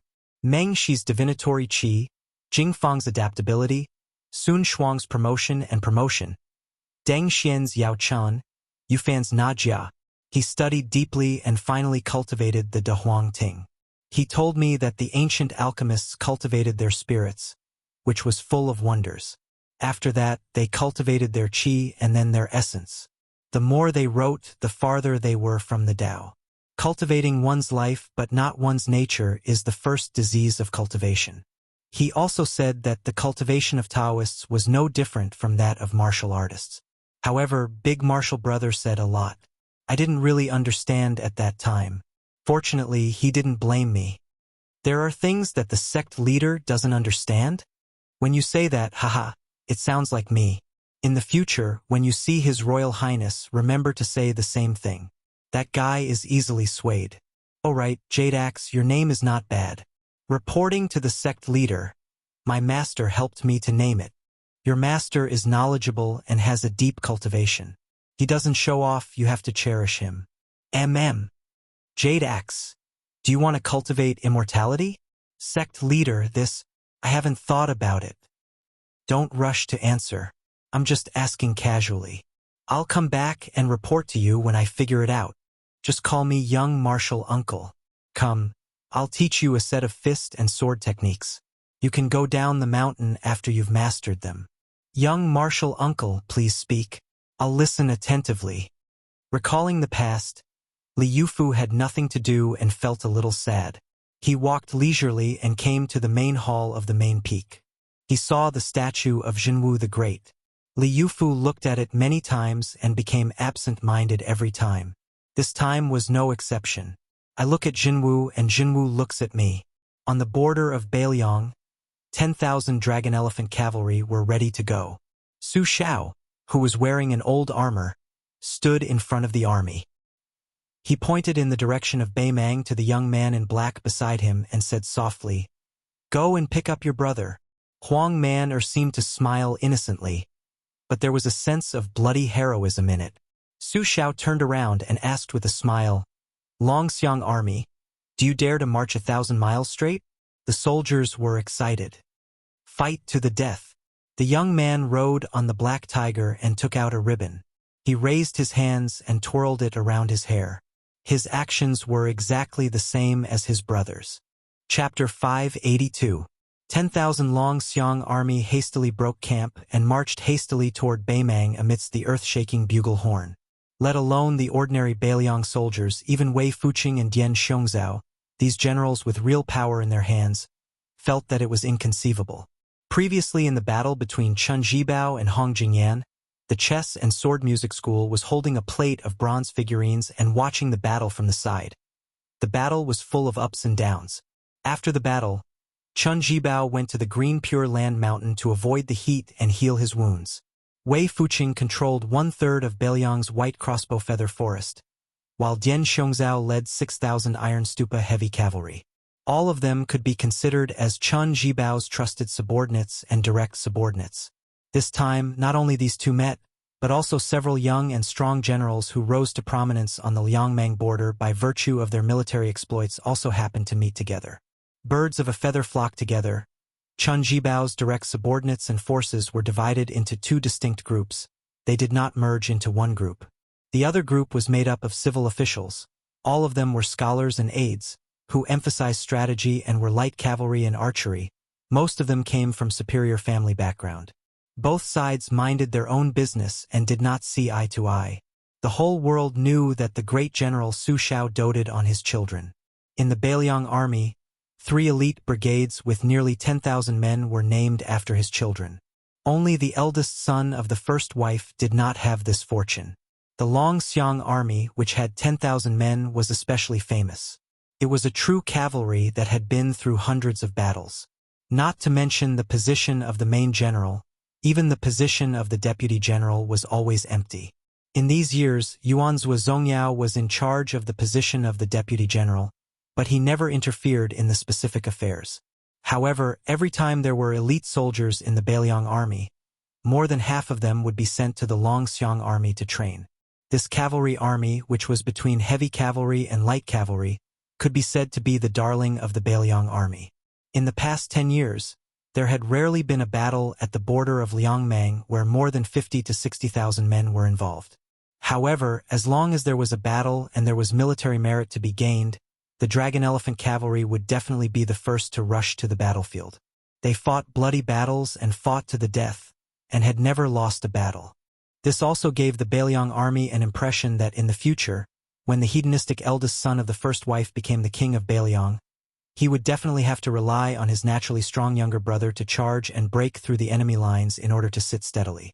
Otherwise, the 800 light cavalry of the Phoenix Battalion, no matter how valiant and good they were in battle, they would only have less than 1,000 men.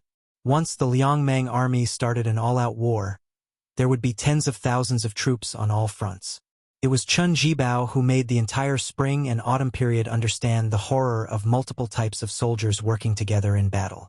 When he was in command, It was said that his military orders could be accurately given to every one of the captains. When the army was in formation, they could advance and retreat freely. He had truly reached the realm where he could command them as he wished. Even though the war Saint Yi Baikue had a blood feud with Chun Jibao for killing his wife and daughter, he still couldn't help but praise from the bottom of his heart when he faced the enemy. This person's deployment of troops is flawless and superb. Yi Baikue remembered that the current emperor once stayed up late to read military books and forgot to eat and sleep. After the morning court session, he smiled and asked the court full of talented civil and military officials, "Dear officials, who can compare to Chun Jibao in the art of war?" At that time, the Bailiang army's reputation was at its peak. Naturally, the civil officials kept quiet and looked down. The generals frowned. Some of the generals who would become the backbone of the Gu party looked at each other and then looked at General Gu Jiantang. The latter kept his eyes closed and rested. The Grand Preceptor of West Chu, Sun Shiji, answered expressionlessly, "No one can compare to him." There was a small village on Jingtu Mountain that was planted with green willows. Until now, the village still didn't have a female owner. Over the years, no woman had caught Chen Jibao's eye. The servants in the village were all disabled old soldiers who had retired from the army. Although they were servants in name, they lived a comfortable life. Some of them even got married and had children. These children, like their parents, didn't know that they were inferior. When they saw the general in white who didn't smile often, they weren't afraid at all.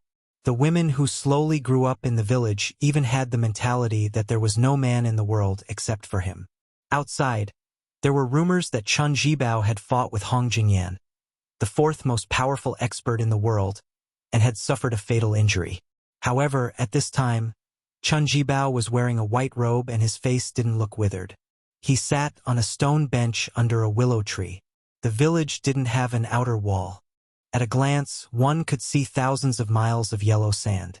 There were young girls carrying plates of cut watermelons or a pot of iced plum soup. Chun Jibao didn't say anything.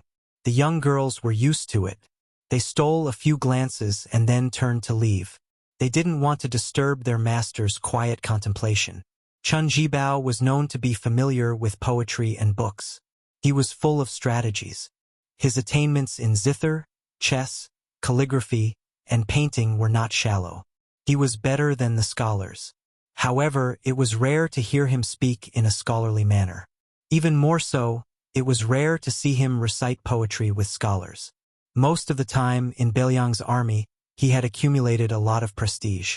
He was second only to one person, so he preferred to be alone. Very few people cared about what this white-clothed war immortal was thinking. Wei Dian and the others were used to following orders. They never doubted him. Perhaps even if Chun Jibao told them that he was tired of being a general and wanted to go to the capital to pull the emperor down from the dragon throne, they would only cheer. Chun Jibao suddenly laughed coldly, because he remembered a lot of interesting things. When the smoke of war subsided and the curtain of spring and autumn came to an end, it was a lot of bitterness but also a lot of interesting things. For example, the Empress Dowager of the Southern Tang was fond of theater. She called herself the ancestor of the Pear Garden. She was so obsessed with theater that she couldn't extricate herself. She ignored the state affairs for 10 years, mingled with theater performers, and was muddle-headed. When her country was destroyed, she finally said something clear.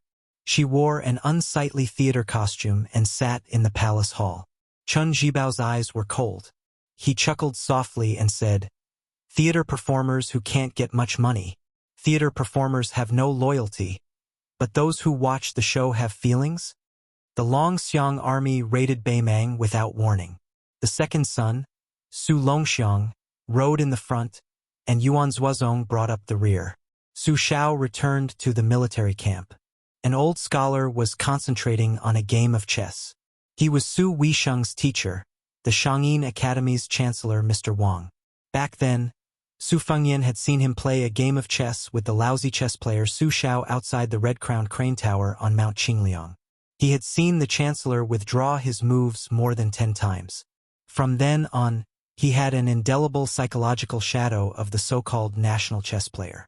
Mr. Wang boasted that he had never tasted defeat, but he was too much of a scoundrel in the marketplace. However, since Chancellor Wang could be Su Weisheng's teacher, he definitely wouldn't be careless about the art of war. After Su Xiao sat down, he wasn't in a hurry to urge Mr. Wang to play. He smiled and said, "On behalf of Huang Manor, I thank Mr. Wang for secretly training the Longxiang army all these years." Chapter 583.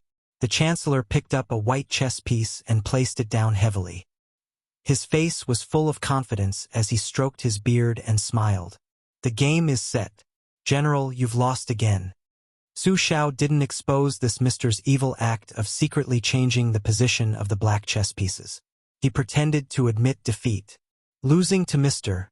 Su Xiao is honorable even though I've lost." The old Mr., who had almost no chess ethics, didn't feel guilty at all.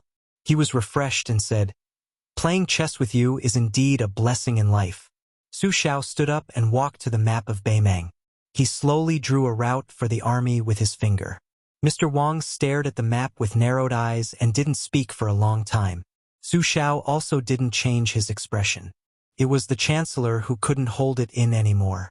He said softly, "Chaotic, very chaotic." Chao Chongqing added fuel to the fire in the southern court, and they're about to make a big fuss. The Empress of the North has always disliked Buddhism. She wanted to worship Taoism and destroy Buddhism. She wanted to unify the religion for her own use and create a second Jianghu under her skirt. In the end, no one expected the Dragon Tree Monk to go to the Tao Te Ching sect alone. He didn't listen to reason and just sat there, enduring the rain of arrows and swords for a whole 10 minutes. "General, you mobilized the Longxiang army at this time. Aren't you afraid that the North Court and the South Court will work together to deal with your Beiliang cavalry?" Su Xiao's back was slightly hunched. He looked at the map and said calmly, "Beimang is not as rich as the Central Plains. The imperial tent has been short of money for the past few years. Feeding the 12 generals and maintaining a standoff with the Beiliang army and Gu Jiantang on the Eastern Front is already the limit. There is still a long way to go before that old woman wants to swallow Beiliang in one go. If the army is strong, it needs real money. Where will the money come from? How could she not be envious of such a fat sheep? In the past, she did not dare to slaughter the meat because Bodhisattva Tuoba and the other preceptors did not approve of it. But now, with the Chilan state preceptor who was regarded as a Taoist saint, and with the support of the other generals, Bodhisattva Tuoba could only watch coldly from the sidelines. The annihilation of Buddhism was already set in stone. Whether I send the troops or not, it would not delay the old woman's action. Not to mention the abbot of the 2 Zen temples, only the Buddha himself would be able to do it. She was indeed forced into a corner by our border policy in recent years. Zhang Julu and Gu Jiantang's alliance was very effective. These 2 bastards also forced Beimang to use all its national strength to fight with my Beiliang cavalry. The Beimang Empress wanted to eat up the financial resources of the Buddhism in the country and then swallow Beiliang in one go. Only then would she be able to bypass the Eastern Front that was getting more and more stable. She would then be able to move south and occupy Shishu and Nanzhou. With food and soldiers, it would be time to fight with the Liang dynasty for the world. Those who were qualified to talk and fart were well aware of this intention. This was Zhang Julu's ability to scheme in the imperial court. Originally, if the Eastern Front was too weak, Beimang could have directly borrowed several great generals and hundreds of thousands of soldiers from the Western Front and sent 400,000 cavalry to the Eastern Front. They would have crushed the Eastern Front into a sieve. First, they would have taken over Tai and City and become the ruler of the world. Then, they would have turned around and targeted Beiliang. This way, I would have lived longer than him and Gu Jiantang. I believe that, in the whole world, only that coquettish woman who flirts with me every now and then would be happy to see me. Other than her, there is no one else. Sir Wang nodded in deep agreement. Green Eyes is like me. They both play a good game of chess. Su Xiao smiled. Originally, this was a game of chess that would have lasted for at least 20 or 30 years. However, both sides were impatient. Compared to Beimang, the Empress was even more impatient. This was because Zhang Julu controlled the military and politics of the Northern Front with one hand and digested the power of the old 8 countries of spring and autumn in the south with the other. Most importantly, This Grand Secretary prevented the emperor from trying to emphasize culture and suppress military force to a considerable extent. This made the tension of our dynasty far greater than that of the resource-poor Beimang. The longer we dragged it out, the greater our advantage. Our Liang, after unifying the spring and autumn, can be considered to have a truly large family and business, can withstand the torment. In addition, we have a diligent mender like Zhang Julu. If I were the emperor of Beimang, I would feel uncomfortable all over. Who the hell would want to be neighbors with a well-off and well-educated man? Wouldn't that be like being bullied every day? The Chancellor of the Education Palace laughed. Great general's words are coarse, but they are reasonable. The old man sighed with emotion. People who live high in the library say it's peaceful, but they always think that as long as they go out, they can manage the world and help the people. They can turn the tide in a desperate situation.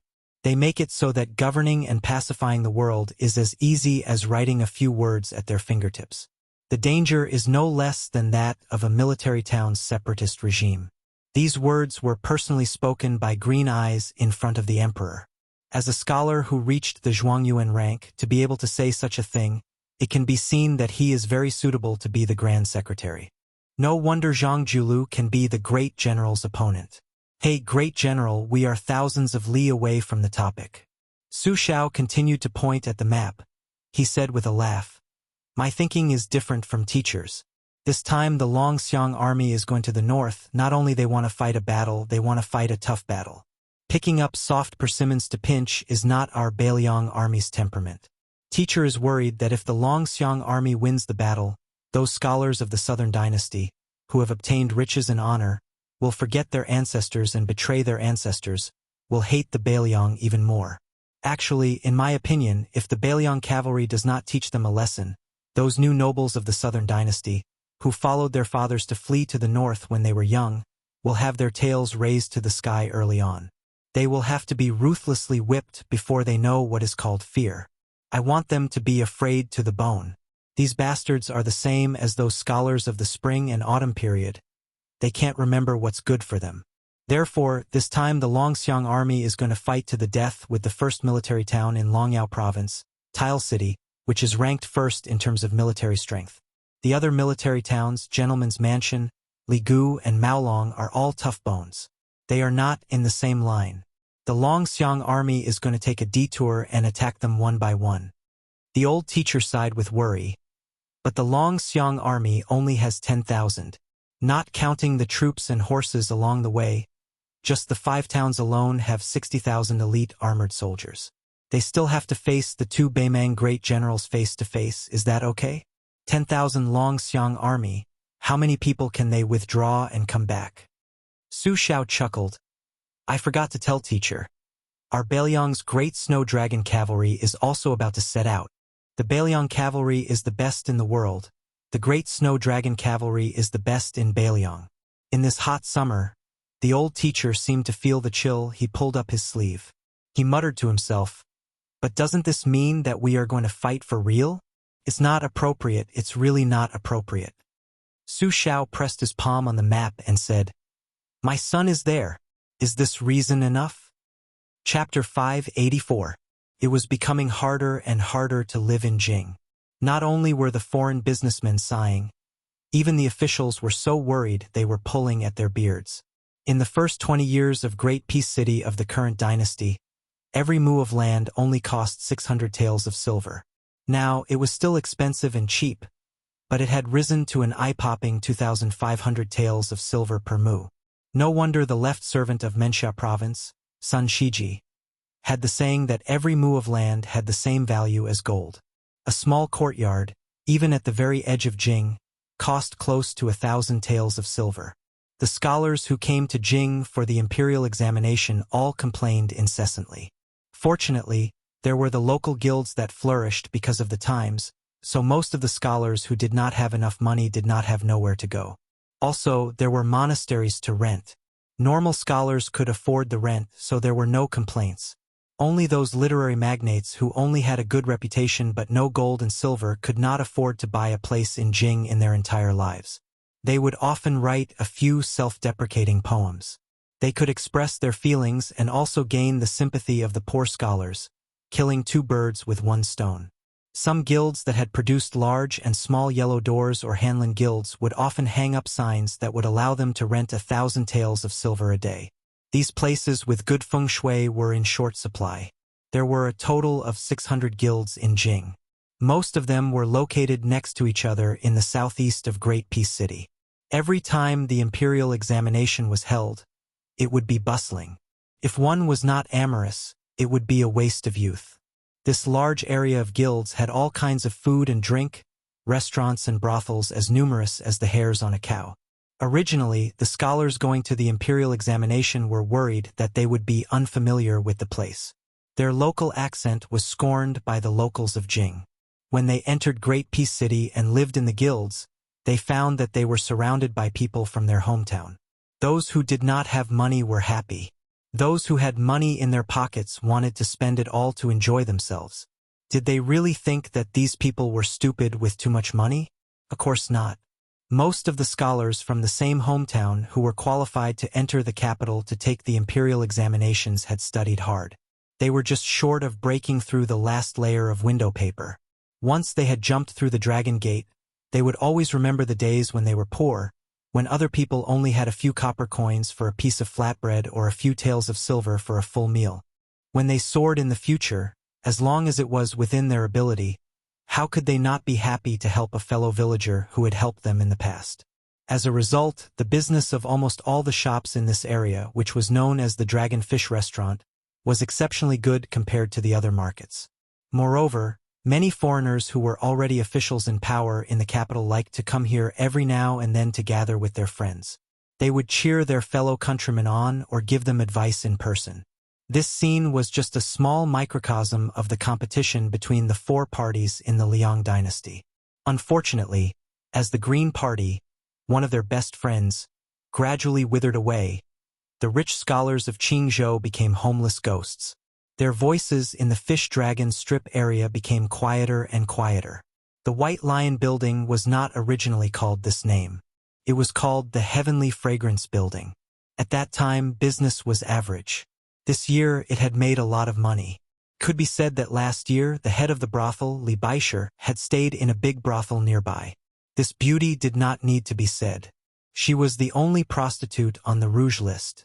For the men of Jing, just this point alone was enough. Li Baisher was known as the Queen of Beauty, and she had a good reputation. Several famous and upright officials in the imperial court had been sponsored by her. She was also an official from Dongyue, and her family background was very powerful. Not only the Baisher restaurant, but many nearby restaurants also benefited from her fame and were overcrowded. They were all rich young masters who came because of her reputation. The White Lion restaurant also had a few specialty dishes that were incomparably spicy. To diners who leaned towards the strong palate, it was undoubtedly a good place to eat without spending much money. Today, a group of customers had arrived. There were only 3 of them, but their wealth was different from before. The restaurant owner still gave them enough face and personally served them. There was no other reason. The young master Zhao who led the way knew how to conduct himself. He had known the manager for many years and often chatted with him, so it was to his liking. The shopkeeper surnamed Lu was not stupid at all. Not only did he cook, but he also served the dishes himself. In addition to the many years of friendship with Prince Zhao, the 2 friends of Prince Zhao did not look like common people. One of them was a woman disguised as a man. How could she escape the sharp eyes of the shopkeeper Lu? He knew at first glance that she was an extraordinary lady. Could it be that brother Prince Zhao had taken a fancy to the daughter of a high official? Hey, this was a good thing. It would be even better if he could attend a few cups of wedding wine in the future and meet the big shots in the capital. As for the other man with a white face and no beard, shopkeeper Lu did not dare to look at him. He was wearing an unfamiliar satin that could not be said to be exquisite. Compared to the clothes of the rich people he had seen in the past, it seemed to be a small style of a local rich man. After Prince Zhao took a seat in the private room, he smiled at the woman who covered up her appearance clumsily and asked, "My the great Prince of Sui, how is this place?" She snorted coldly and said, "It's extremely shabby." Prince Zhao was not surprised by this answer. He said with a smile, "The dishes are not good to look at either. They only have one characteristic, which is spicy. But don't you always say that you can eat spicy food? When the time comes, if you have the ability, don't drink a mouthful of water." She rolled her eyes and said, "Can't I drink water when I'm thirsty? Zhao Kai, what can you do to me?" The young man who was called Zhao Kai leaned against the back of the chair and gave a thumbs up. "Princess Sui Zhu's true temperament is admirable." The woman raised her eyebrows and slammed the table. She said angrily, "Surnamed Zhao. Call me young Master Sui." Zhao Kai said helplessly, "Fine, fine. Who asked you to be my sister? The great prince of Sui is the great prince of Sui." The woman did not know if she was angry or sincere. She said very hurtfully, "Anyway, I don't treat you as my brother. What you think is your business." Zhao Kai's face was sad. The woman added frost to the snow and said with a sneer, "Still pretending." Zhao Kai did not care. He laughed and was very happy. The man who looked the most like an official among the three stood with his hands clasped behind his back and was very respectful. He looked at the two young men and women bickering with an expressionless face. Zhao Kai turned his head and said with a smile, "Great master, come and sit. This is not the palace with strict rules. Let's do whatever is comfortable." Two strands of white hair hung down. The man near his chest shook his head and said, "I don't need to kneel to be comfortable." It had always been the eunuchs of the dynasty who called themselves that. Only those eunuchs with some status and power had the qualifications and courage to do so. However, since the young man was Zhao Kai, the illegitimate son of the current emperor, and the woman was Princess Sui Zhu, the identity of the eunuch who Zhao Kai called Great Master was revealed. The number one eunuch in the dynasty, Han Diaosi. This old eunuch who could not be considered a man was nicknamed Human Cat. If he was not the stabilizing force of the palace and obstructing time after time, West Chu's Chao Chongqing would have already taken the emperor's head. The finger-profound realm of the Handiao Temple was too incredible to be able to skin the talisman General Hongjia, one of the four outstanding grandmasters of the pugilistic world. This damned eunuch was feared by all the court officials. Every time shopkeeper Lu knocked on the door and served the dishes, he had to apologize and take a bite before letting the two young masters eat. After eating 2 dishes, Princess Sui Zhu suddenly put down her chopsticks and said sullenly, "Eating like this is no different from eating in the palace. Zhao Kai, let's go downstairs and pick a lively table." Zhao Kai smiled and said, "We'll listen to you, great master. The great prince of Sui's words are the most important today. We'll all listen to him, okay?" Han Diaosi's mouth twitched for the first time and nodded slightly. Human Cat was not making fun of Princess Sui Zhu's childish nature. He was just grateful that the young master deliberately arranged for him to sit at the same table. In this world, Han Diaosi had seen too many people who treated him well but did not remember him well. When he was still an ordinary eunuch in Handiao Temple, he had followed his master out in plain clothes and met that lowly woman. She had also sincerely invited him to have a meal with her. Even though she knew that he was a eunuch, it was the same. Handiao Temple would remember that simple meal for the rest of their lives. If someone respects me, Han Shengxian, an inch, I'll respect them 1,000 feet. If someone bullies me, I'll bully them for the rest of their life. Countless civil officials and generals who were tortured and killed by Human Cat were glad that they did not have an afterlife to suffer again. Since it was fish dragon slices, Baishir restaurant was of course full of good and bad people. There were scholars, rich gentlemen, and even some scoundrels who lived in brothels as thugs. Shopkeeper Lu had no objection to changing tables. Rich people were always happy to do things. The restaurant's business was good, and it was mealtime. The shopkeeper finally cleared an empty table and had the waiters quickly clean it up.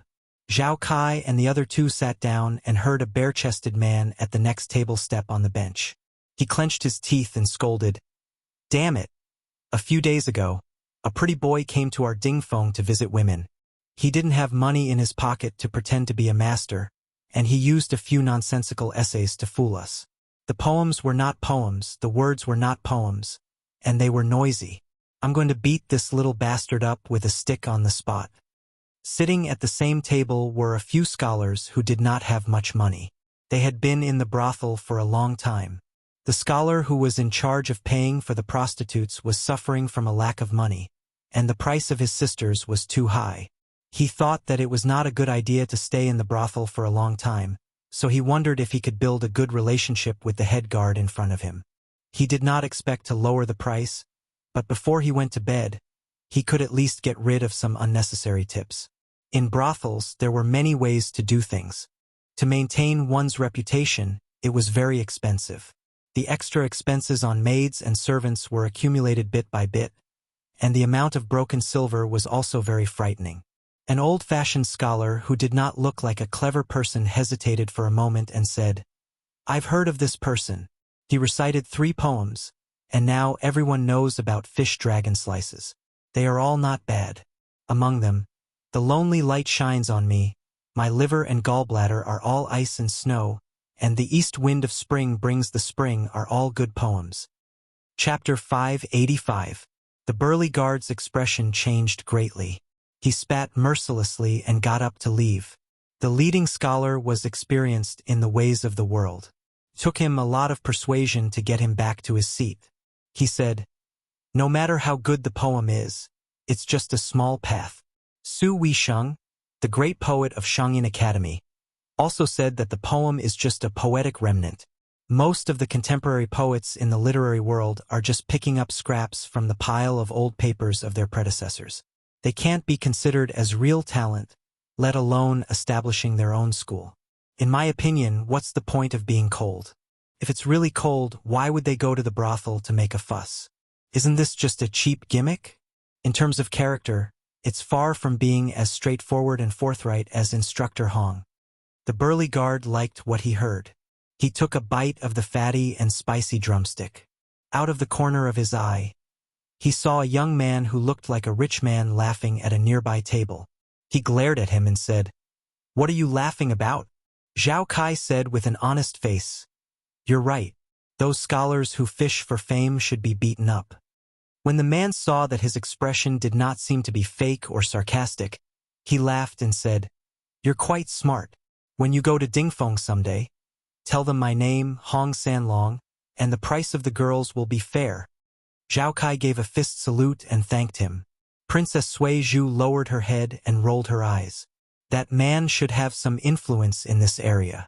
After talking about a lot of things, he became more and more unscrupulous with his words, which were very boorish and grating to the ear. "Since I came out of my mother's womb, I've been living a hard life. You want me to put in a good word for those rich kids? I don't care if they're good or bad. As long as they're better than my reincarnation, I can't wait to chop them to death. I can't bear to see them live a good life. If those rich kids are diligent in their studies and treat people well, they deserve to die even more. Won't they give us a way out?" "Haha, Mr. Liu, don't worry. I'm not criticizing you. You're kind and honest. You're good. Since there's fly droppings in a pot of porridge, there might be a few grains of rice in a pile of droppings." The scholar with the surname Liu, who was patted on the shoulder, smiled awkwardly. Being praised was worse than being scolded. Han Diaosi narrowed his eyes and said softly, "How dare you use the word dragon in your name?" Zhao Kai, who was very familiar with his great master, hurriedly said with a smile, "Let's not bother about these trivial matters. Let's go. When the great Prince of Sui has had his fill of tea and is no longer thirsty, we'll go and meet Li Baisher." Under the table, Princess Sui Zhu stepped on the back of Zhao Kai's shoe, not forgetting to give it a hard twist. Zhao Kai put on a bitter face. After paying the bill and leaving the White Lion restaurant, Zhao Kai cautiously reminded her, "You'll definitely have to wait when you get there. Don't be angry. Since you're sneaking out of the palace, you can't just do whatever you want. Otherwise, you can hang a plaque on your body saying that you're the princess." Princess Sui Zhu said angrily, "Why aren't you the one with the title of prince? Wouldn't that be more useful?" Zhao Kai smiled mischievously and said, "How many people outside the palace know that I'm a prince? It's useless even if I talk until my mouth breaks." She was stunned for a moment, then turned her head and said, "I can't believe you can still laugh." Zhao Kai walked on the street with his hands behind his head. Great master said that standing is better than kneeling. He won't think about sitting. That's contentment. In that case, I feel that smiling is much more joyous than crying, and it's also less annoying, isn't it? She hesitated for a moment.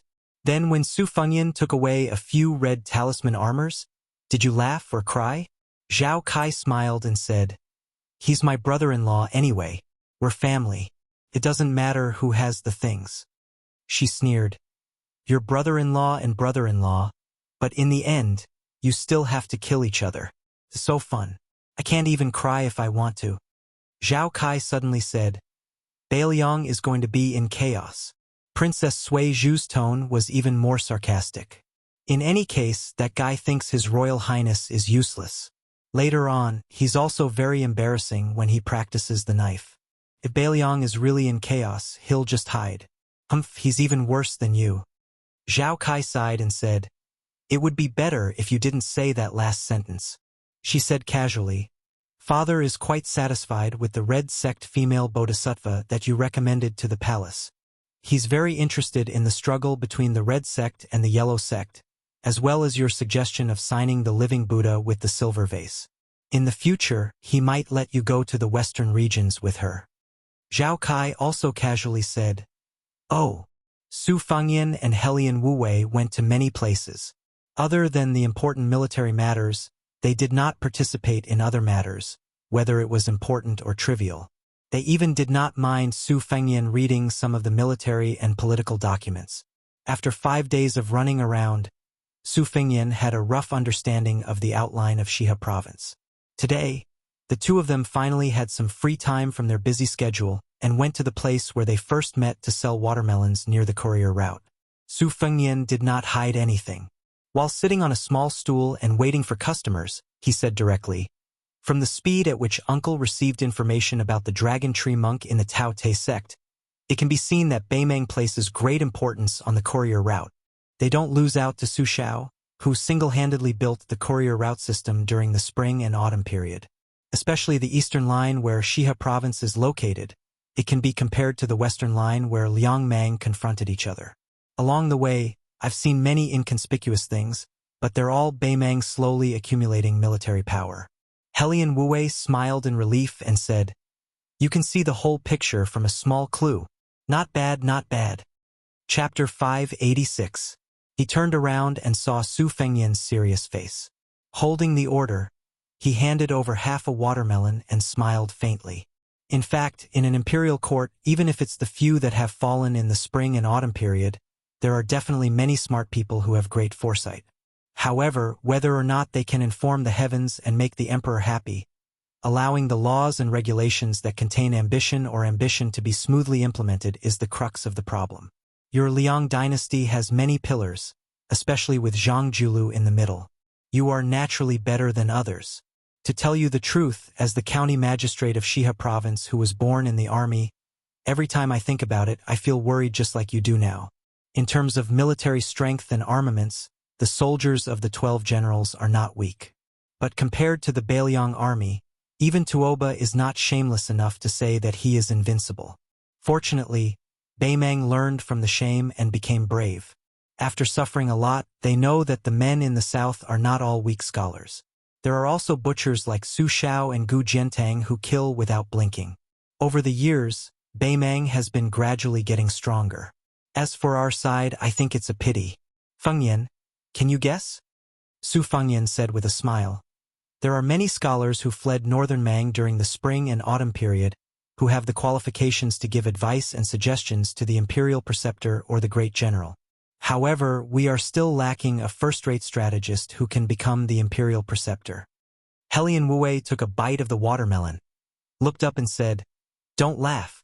Beimeng doesn't have none. It's just that he hasn't stepped into the stage yet. Su Fengyan lowered his voice and asked, Li Mibi who weaves spiderwebs? Helian Wuwei turned his head and spat on the ground. He sneered. This old dog is the best in the world at harming people. Ruling a country? He is thousands of miles away from ruling a country. But he knows his place and doesn't mess with the court. Otherwise, I would fight him to the death. Su Fengyan asked curiously, if it's not him, who else could it be? Helian Wu said vaguely, "It's the headmaster of the chess and sword music school. He's been missing for almost 20 years.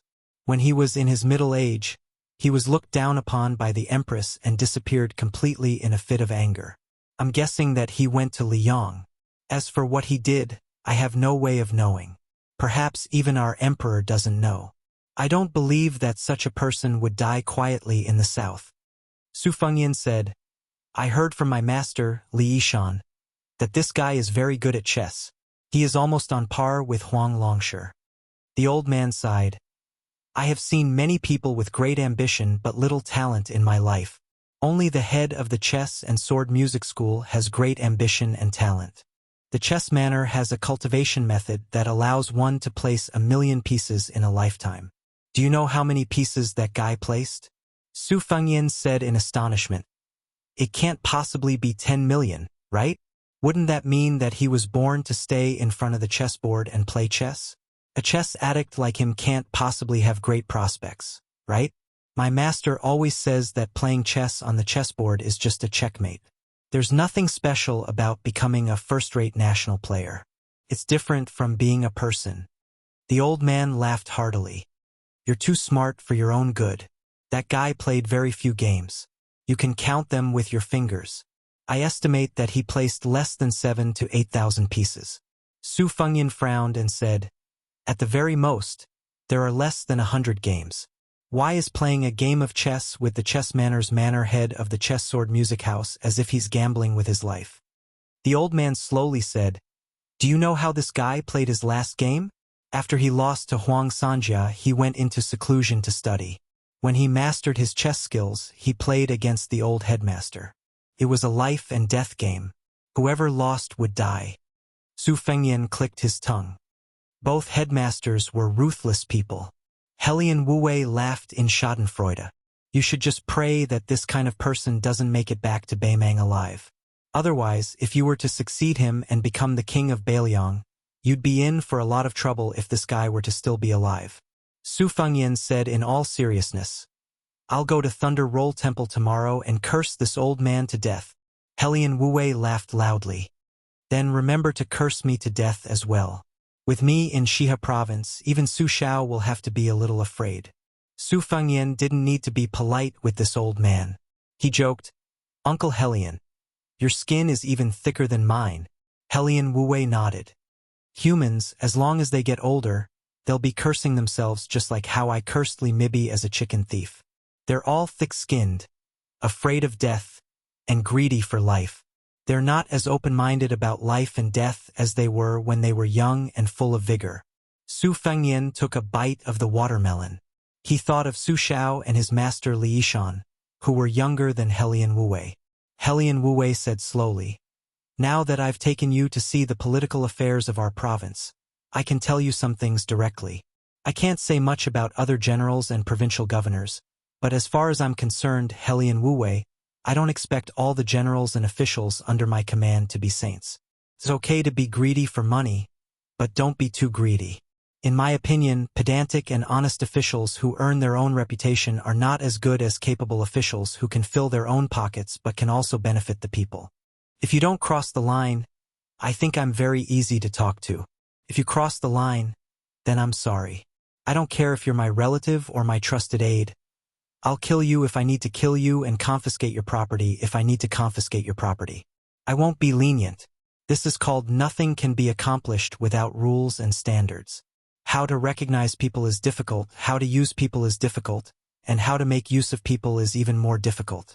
Even if you go to the university, you won't be able to learn about the sages. Because scholars cherish their reputation, they don't have the guts to write about the shrewdness and black-bellied knowledge. Moreover, most scholars don't have the ability to write about it. Go and count the number of Zhuangyuan in your Liang dynasty. Other than Zhang Julu, how many of them can become first or second rank officials? On the contrary, those ordinary jinshi are more likely to reach the top. Su Fengyan made a sound of acknowledgement and silently remembered it in his heart. Helian Wu said, "When that master was young, he wrote a piece called 9 Questions. He asked the heavens, Hutu, ghosts and deities, emperors, Buddhism, beauties, the past life and the future life. Su Fengyan wondered. There's still one question missing. Helian Wu smiled and said, it's said to be 9 questions, but in fact, there are only 8. I guess that guy asked himself on behalf of us idiots who have doubts. Su Fengyan was so angry that he laughed and said, that old man is indeed scheming. No, I have to go to Laming Temple immediately. While they were talking, a thirsty customer came forward. Su Fengyan quickly got up and eloquently helped the old farmer sell watermelons. The customer didn't know who the young man who was bargaining with him was.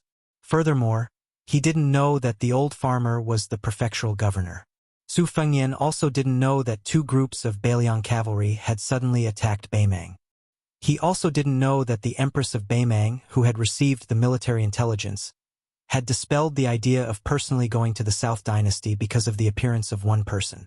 This old scholar who carried a bookcase into the palace was followed by Beimang's #1 swordsman. ### Shuizhong VIP subscription group announce a Shuizhong group. Those who subscribe to Shuizhong can join the group. Group number 165500001. Chapter 587. The next chapter starts at around 4 in the morning.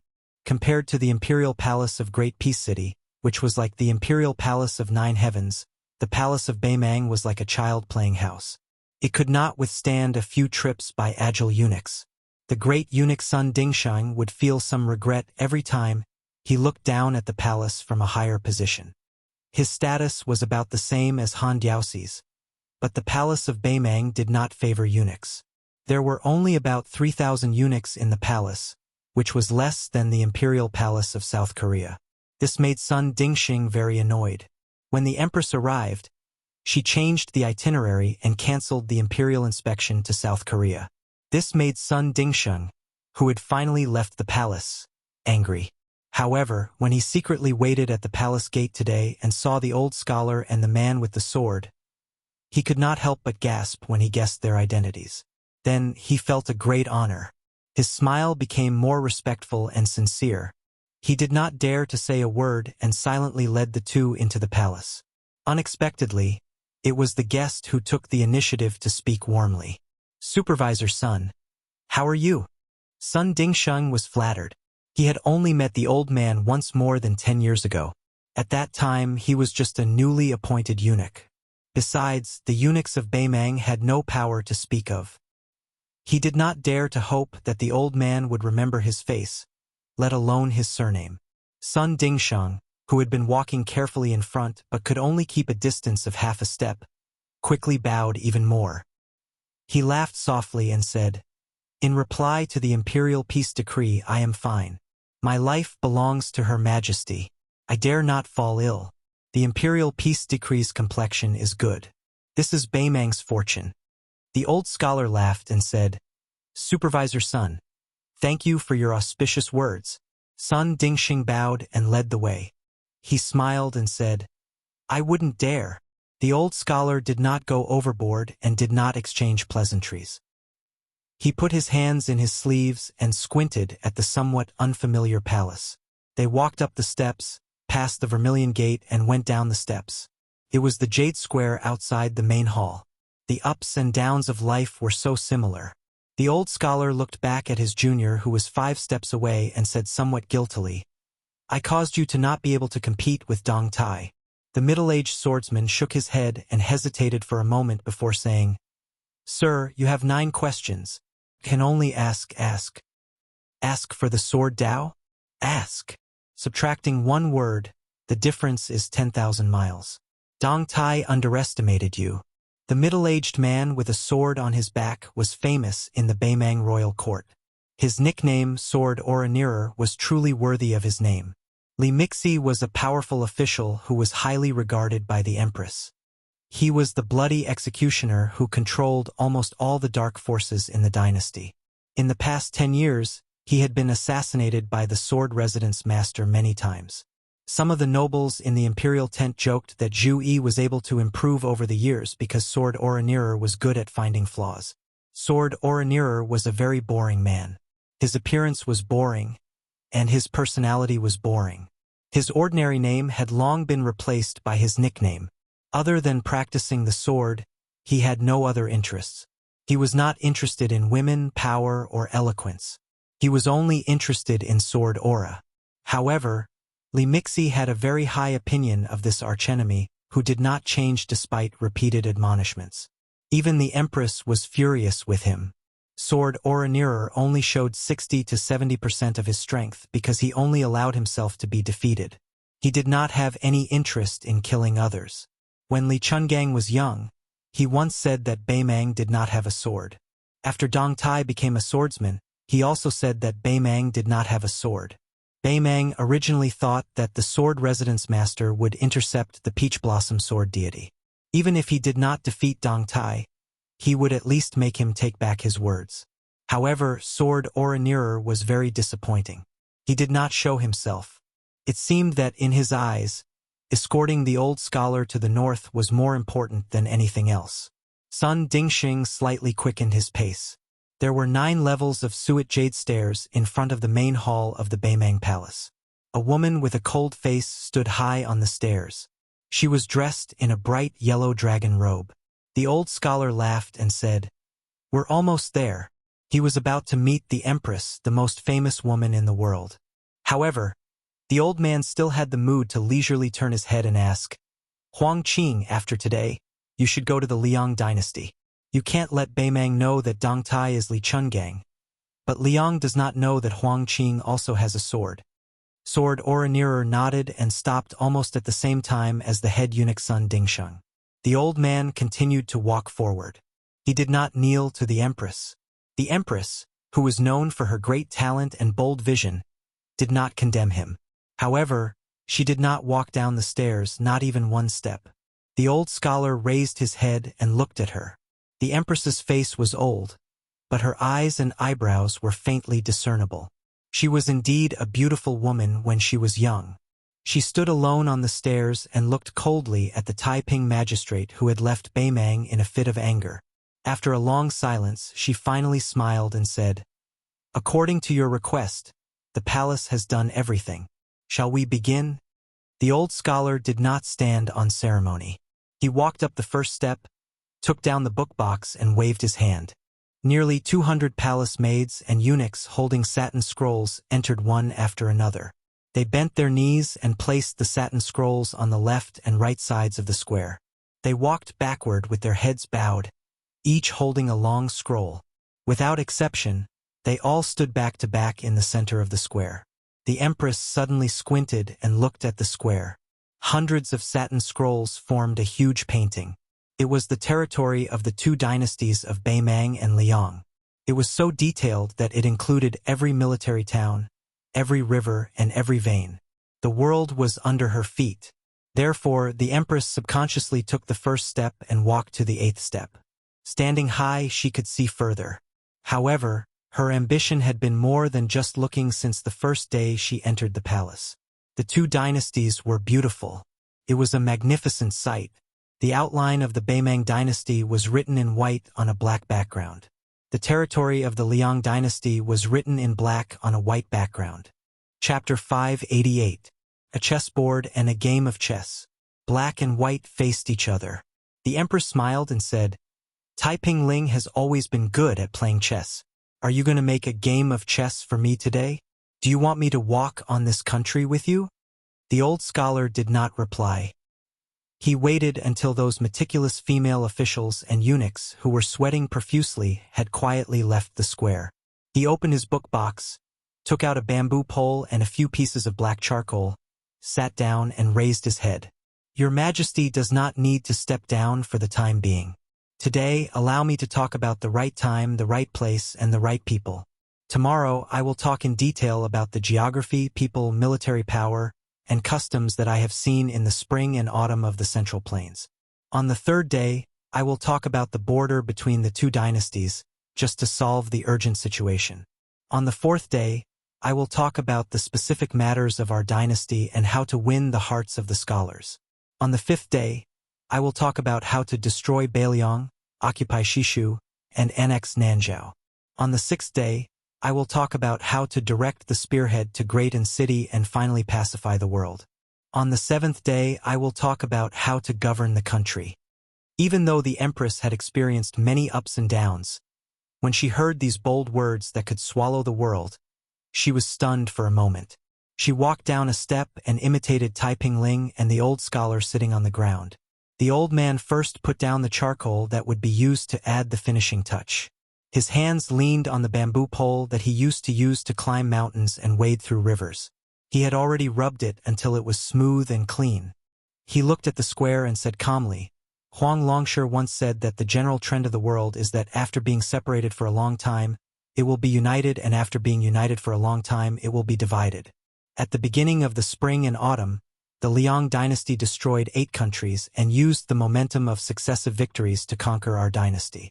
They seemed unstoppable, but they did not know that after a spurt of energy, there would be a time when they would be exhausted. Liang's army was exhausted and attacked the north. Although Beimang was resting and waiting for an exhausted enemy, at that time, Her Majesty had just ascended the throne and the situation was not stable. She did not hesitate to take the risk and fought for a very difficult balance. In fact, at that time, the timing was still on Liang's side. It was just that Beimang's geographical situation was very different from that of the Central Plains, so the 400,000 soldiers were not acclimatized. In addition, the late Emperor of Liang had been afraid of Su Shao of Beiliang for a long time. He was afraid that the Beiliang cavalry would devour the wolves. After destroying Beimang, Su Shao could not divide Jiangnan into the north, but now he could. After all, Beimang worshipped martial arts and not literature. If Beiliang occupied the rich Heliang corridor, which was enough to stand on its own, and took the north into its pocket, this kind of confrontation between the north and the south could be considered stable. Therefore, the late Emperor of Liang issued a secret edict and forced Su Shao to retreat under the favorable situation. He signed a contract with Beimang. It was not a brilliant move, but it was also not a bad move. This created the current tripartite situation of Liang, Liang Mang, and Mang Qingshan. This is the first principle that I want to tell Your Majesty. The timing is not as good as the geographical location, and the geographical location is not as good as the harmony between people. The strength of a country is not in the natural barrier, but in the people's hearts. The people's hearts are not as simple as the people's hearts. Since ancient times, the common people have followed the trend, but they must not be blind. The scholars of the spring and autumn period attached themselves to Beimang. For Beimang, it is a blessing and a curse. We must observe. This old official traveled around the Central Plains and memorized 2,643 people of all kinds. I will tell you one by one, each with a rough outline. Your Majesty, please find a female official to record them. A farmer can cultivate 30 mu of land. He can harvest 2 or 3 dawn of rice per mu, 2 dawn of rice per mu, 1 dawn of rice per mu. A family of 5 eats 1 liter of rice per day, 18 dawn of rice per year, about 12 dawn of rice left over. In addition, clothing, marriage, sacrifice, birth, old age, sickness, death, and so on all require expenses. If there is drought, flood, locusts, and disaster, the family will be hard-pressed to make ends meet. This old official is talking about the situation in Suong, Jiahu, Western Shu, and other places where the empire's granaries are located. In other places, there are often people who marry but have no children. It is not rare to see a large number of people who do not have roots. The Liang dynasty's so-called peace and tranquility is quite exaggerated. The Liang dynasty already has officials, no feudalism, and the officials have signs of feudalism. The officials cannot be appointed by the locals, but the officials are different. For generations, they will be local officials. In less than 100 years, there will be local snakes everywhere. Zhang Julu is anxious and many of his hasty policies have to be rushed. I will choose 3 kinds of sea merchants, salt merchants, and tea merchants to talk about the Liang dynasty's finance and taxation. The Liang dynasty's newly appointed official position is the Liang dynasty's Secretary of Current Affairs. The important officials of the military and the state will be given a title every month. They are divided into the imperial family, the imperial concubines, the 5 types of rights, public clothing, Taoism, auspicious and barbarian, and 21 others. I will tell you one by one, Your Majesty will know 1 leaf of autumn and 21 leaves of Liang. The Longhu Mountain does not worry about danger. Your Majesty should take this opportunity to order the Imperial Preceptor to compile 10,000 volumes of Taoist canon, and let the Taoism sect become the leader of the world's Taoism. Your Majesty must not just watch the battle between the Red Sect and the Yellow Sect in the Western region. Our dynasty can destroy the great Buddha of the Zen sect, but we must establish the little Buddha of the esoteric sect. The Taiping commandant spoke tirelessly about everything in the world, regardless of whether it was big or small. The Empress sat on the steps on the first day and walked down the steps on the second day. She followed the old man and walked on the beautiful embroidery. He spoke nonstop at night. The lanterns were hung high and the lights were as bright as day. No one was allowed to set foot on the square, so the Empress personally held the lantern to illuminate the old man. On the next day, the 2 ate and ate casually squatted or sat on the satin painting. The Empress even hung a cloth bag filled with warm water and food. If the old man felt thirsty or hungry, he did not need to speak and could reach out his hand to ask for food. The Taiping commandant had to draw circles on the ground every time they passed a boundary. He had used up countless pieces of charcoal and his 10 fingers were pitch black. Every time he hurriedly washed his hands, the water basin would be emptied. The Empress's dragon robe had wide sleeves and long hemline. Later on, she simply tied it with a silk thread to make it easier for her to walk. She did not care about etiquette at all. On the 5th page, the Empress still did not show the slightest sign of tiredness and was in high spirits. She spoke with a bellyful of knowledge in 7 days. The old man walked out of the world's largest map and stood at the bottom of the steps. The Empress held his hand and walked up the steps with her back facing the slightly wrinkled beautiful landscape. She said calmly, "May you be the Imperial Preceptor." Chapter 589. Fortunately, Helian Wuwei's prestige was there, so no one dared to go against it. Helian Wuwei also gave a lot of compensation to the noble families on both sides of the lower reaches of the Yellow River. Many children of the aristocratic families were able to enter Kung Bijuan. Their official positions were not high, but it was also a good thing that they did not dare to dream of in the past.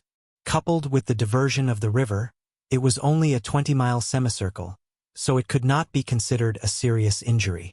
For a time, Shihe Prefecture was still calm and peaceful. There were only some rumors and gossips in private among the aristocratic families. The common people were still going on with their lives. It was a pity that the imperial edict ordered that no business was allowed near the river. With Kung Bijuan in charge of supervising and patrolling, there would be a windfall otherwise. A horse would not get fat if it did not feed at night. The principle of the world was the same. Su Fengyan and Helian Wuwei came to the place where they threw stones and cut the river. This time, the theft of Emperor Qin's mausoleum, which had not seen the light of day for nearly 1,000 years, caused the various forces to be intertwined. Helian Wuwei was in charge of the dangerous business of opening the door to the thieves. Not to mention the other people who crossed the river, one General Zhong Shintong was enough to deal with. Therefore, the old imperial edict did not dare to be careless. Everything was handed over to his trusted aide, Kung Bijuan. Su Fengyan saw a group of men and women dressed in Confucian attire on the high platform. Most of them looked haggard and did not have the elegance of a scholar at all. Su Fengyan was surprised and asked, "Children of the school of Moism?" Helian Wuwei nodded and smiled. He did not elaborate on his family background. Su Fengyan changed into a scholar's old man's face. When he climbed over the wall and entered the imperial edict mansion, he was recognized by the white-haired old man at a glance. Other than the spring thunder saber hanging from his waist, the main reason was that the old man and the young man could be said to have known each other for many years. The old man's face was at the root level. The disguise only changed the appearance, but it did not change the qi. That was why the old man's identity was seen through. The witch Xu Xiu used 10 years of her life as the price to create a soul-level face. She handed it over to Murong Tonghuang, who was far more ambitious than her sister Murong Wuzhu. Helian Wuwei took Su Fengyan and walked slowly along the riverbank. A few days ago, there was a rare rainstorm. At the beginning of the river cutting, the effect was not obvious yet. The water level of the river was still much higher than the previous years. The water was turbulent and surging, it was very muddy. The sound of the rushing river was like a thunderclap, intimidating people just by looking at it. Su Fengyan left the spring thundersaber and the spring thundersaber at his mansion. His hands were empty as he squatted on a huge rock by the riverbank. The water vapor assaulted his face. His ears swelled as he heard the sound. The flow of his qi was imperceptibly pulled by the river, so it was several times faster than usual. Helian Wu threw a stone into the river. There was not even a splash.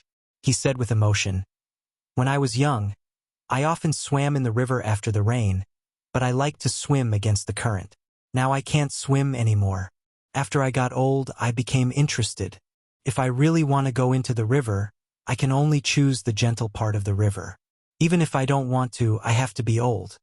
Just as Su Fengyan was about to speak, he saw a group of people dressed in luxurious clothes slowly approaching. They were talking and laughing. The leader of the group was a tall man. His simple gestures had the aura of a ruler. Behind the man were a few unfamiliar faces. Lu Gui and Lu Chun, father and daughter, Zhong Tan and the maidservant Lu Daogu. Other than Lu Chun, he had only met the rest of them once. Su Fengyan was originally worried that Lu Chun would be exposed after seeing him. He did not expect that she would not even look at him. She was even more of a stranger than a stranger. Su Fengyan squatted and did not get up. Helian Wu glanced at him and restrained his qi. He said calmly, "That is Grand Admiral Zhong. He has a good relationship with Beimang's imperial tent. He is better at being a person than leading an army. It's a pity that his brother, Zhong Liang, is not here today." When Zhong Shuntong saw Helian Wu, he laughed and walked quickly towards him. He kept a distance from the people behind him. The powerful Grand Admiral Zhong regarded himself as a junior. He cupped his fists and said, "Greetings, old General Helian."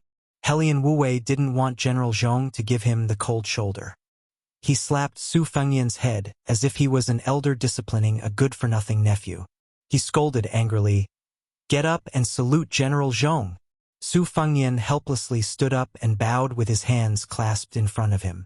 Helian Wu looked angry. He sighed and said, "I've made a fool of myself in front of General Zhong. This distant relative's younger generation is stubborn and doesn't know the rules." The old man turned around and glared at him. "You think you can be arrogant just because you read a few baskets of books? Did you become the top scholar or the prime minister?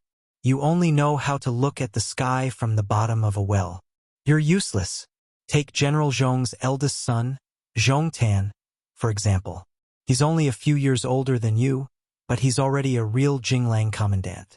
He's in charge of 3,000 elite soldiers and almost became the first top scholar in this dynasty. He's 100 times better than your useless articles. Zhong Shentong saw that this good-looking young man wanted to say something but stopped.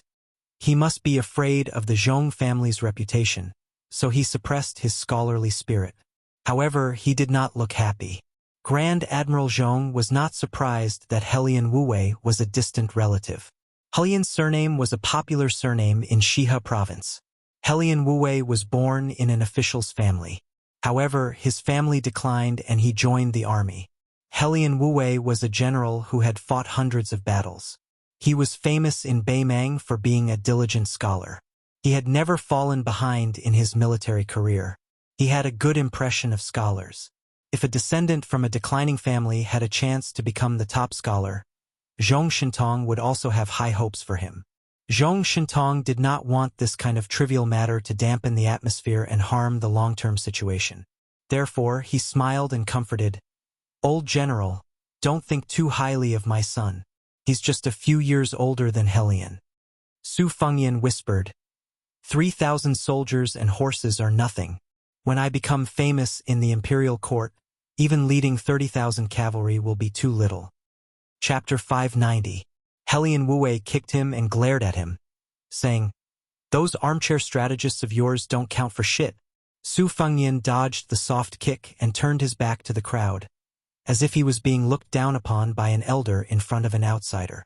He was somewhat embarrassed. Zhong Shintong found it amusing to see Helian Wu and the others staring at him with wide eyes and thick necks.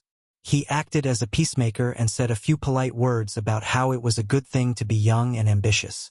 Then, the two mainstays of the Beimang army left the crowd and walked along the shore. What they were talking about was naturally the next step after cutting off the river and cutting off the flow of the river. Both of them seemed like straightforward old foxes, so it was inevitable that they would scheme against each other. Generally speaking, the elite army of Hashi, Kung Bijuan, was responsible for cutting off the river and expelling those Jianghu idlers who dared to approach Emperor Qin's mausoleum. The Zhong family had promised to bring Kung Bijuan a large amount of high-quality iron or at an extremely low price. The old man had a pure heart and few desires, and his reputation was second to none among Beimang's 8 feudal officials. Zhong Shintong also did not believe that Helian Wuwei would covet the treasures in the mausoleum and have the intention to kill him. If it was Murong Baoding, whose martial prowess was above Zhong Liang's, Zhong Shintong would never dare to ask a tiger for its skin. They had a secret conversation, and the conversation was very pleasant. Zhong Shintong looked back. Zhong Tan and the father and daughter of the Lu family did not fit in with Helian's younger generation. It was reasonable. Zhong Shintong frowned as he walked slowly.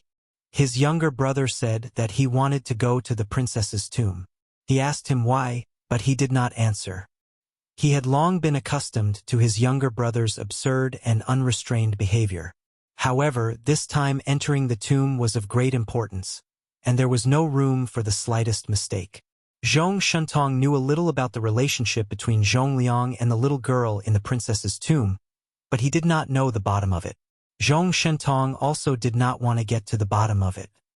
He only hoped that this time entering the tomb with the group of wandering ghosts in the princess's tomb would not cause any unnecessary problems. As the guardian of the princess's tomb, this time it was no different from embezzlement. Zhong Shintong's heart completely did not trust them. Zhong Shintong and Helian Wuwei suddenly gathered their qi, as if they were facing a formidable enemy. In a trance, a white rainbow came across the river, tracing the source and rushing upstream. Wherever the white rainbow passed, it split the waves, and the water rose sharply by 10 feet, fiercely slapping the banks. The white rainbow rushed forward into the distance, and more than a dozen fluttering clothes like butterflies descended from the sky, as if to block the white rainbow's path. Those colorful clothes were like flying fairies in the murals, and their sleeves were several feet long. Moreover, each sleeve was connected with a wisp of cloud and mist, becoming more and more agile, like celestial beings descending to the mortal world. Zhong Tan opened his eyes wide. He naturally recognized those floating women who pretended to be mysterious. They were exactly the same as his uncle Zhong Liang's description. They were the unique colorful clothes of the princess's tomb, and they were good at the flying dance with 2 sleeves.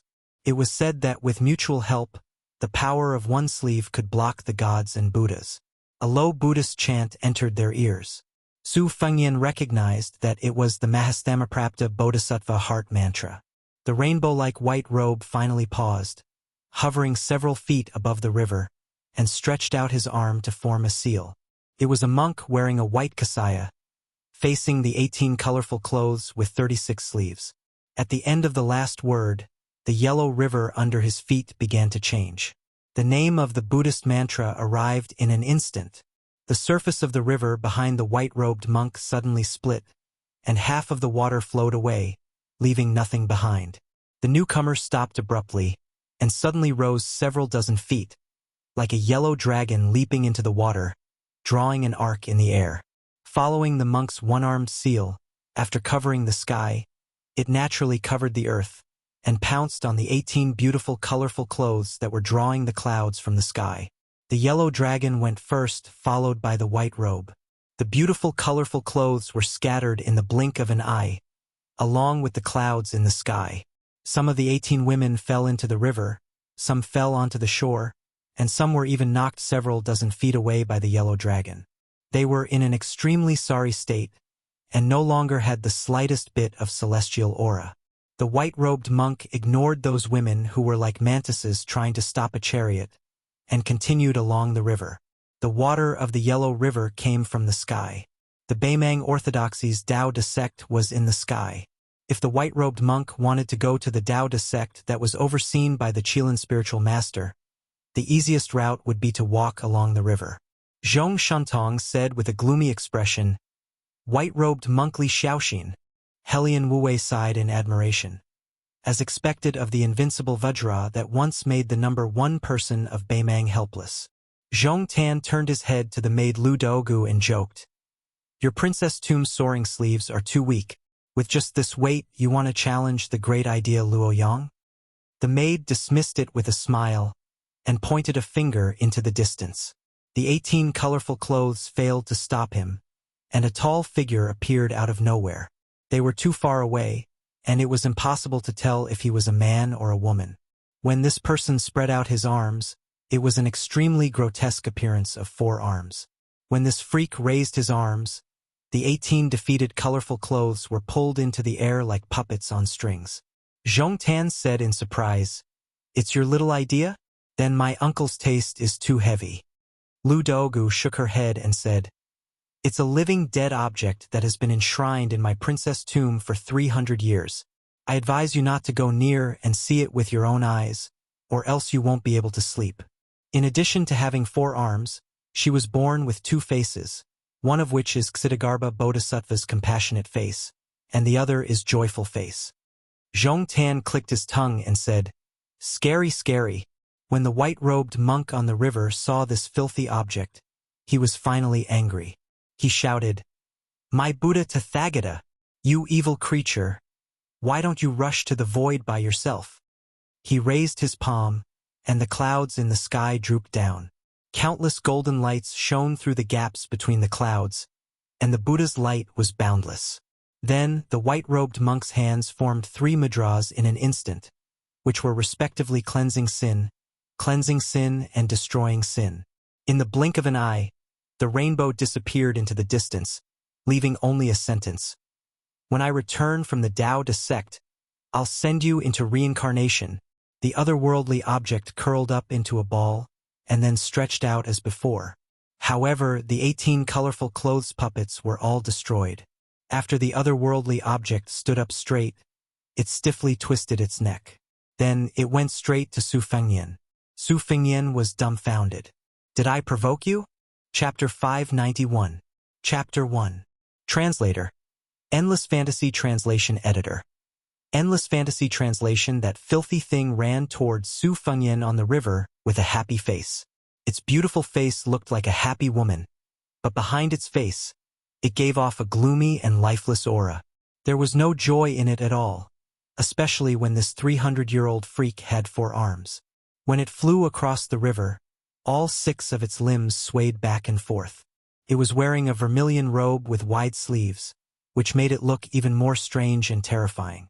Su Fengyan knew that. Just now, he and Helian Wuwei had been putting on a show. He had plotted against Helian Wuwei and fooled the old fox, Zhong Shantong. If he was forced to reveal his true form by the strange otherworldly item, let alone Zhong Shantong, even a fool would be suspicious. Besides, Su Fengyan was unarmed. He didn't have the spring and autumn sword or the spring thunder saber. Although the otherworldly item was defeated by Li Dongxin's 3 seals, Su Fengyan didn't have that kind of skill.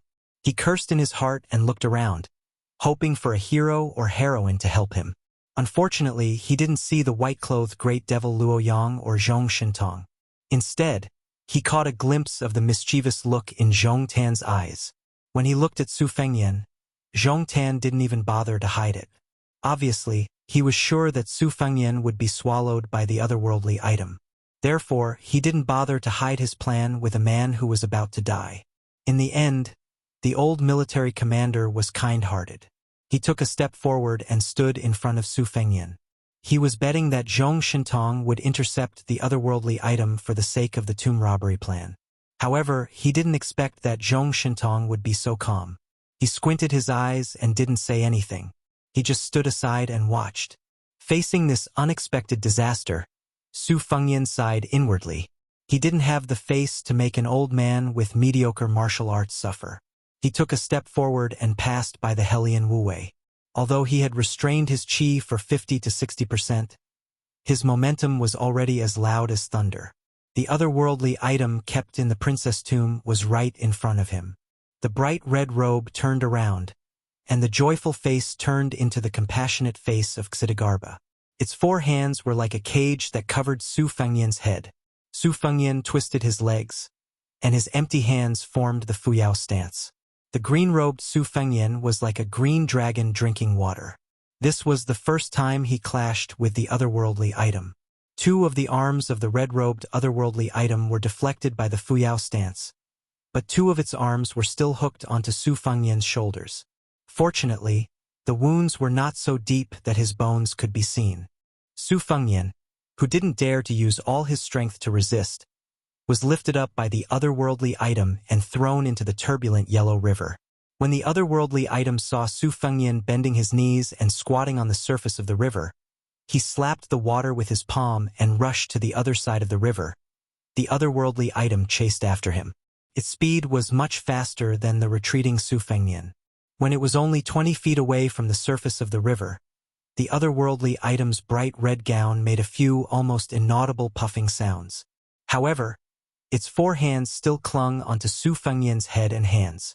Just as it was about to exert its strength to tear them apart, Su Fengnian looked at the joyful face a few feet away from him.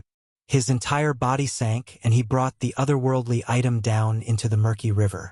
The moment he entered the river, apart from the golden-threaded morning dew double swords, he didn't care if he left any traces behind. The other 10 flying swords flew out of his sleeves at the same time. Not only that, he used the golden-threaded morning dew double swords to protect his body. He also used the golden-threaded morning dew double swords that Luoyang used last time at Duanhuang's city gate. He used the water as a sword, and the sword aura rolled down the dragon wall toward the extremely repulsive otherworldly item. In addition, he also used the immortal's headstroke along with his Hushu paddle.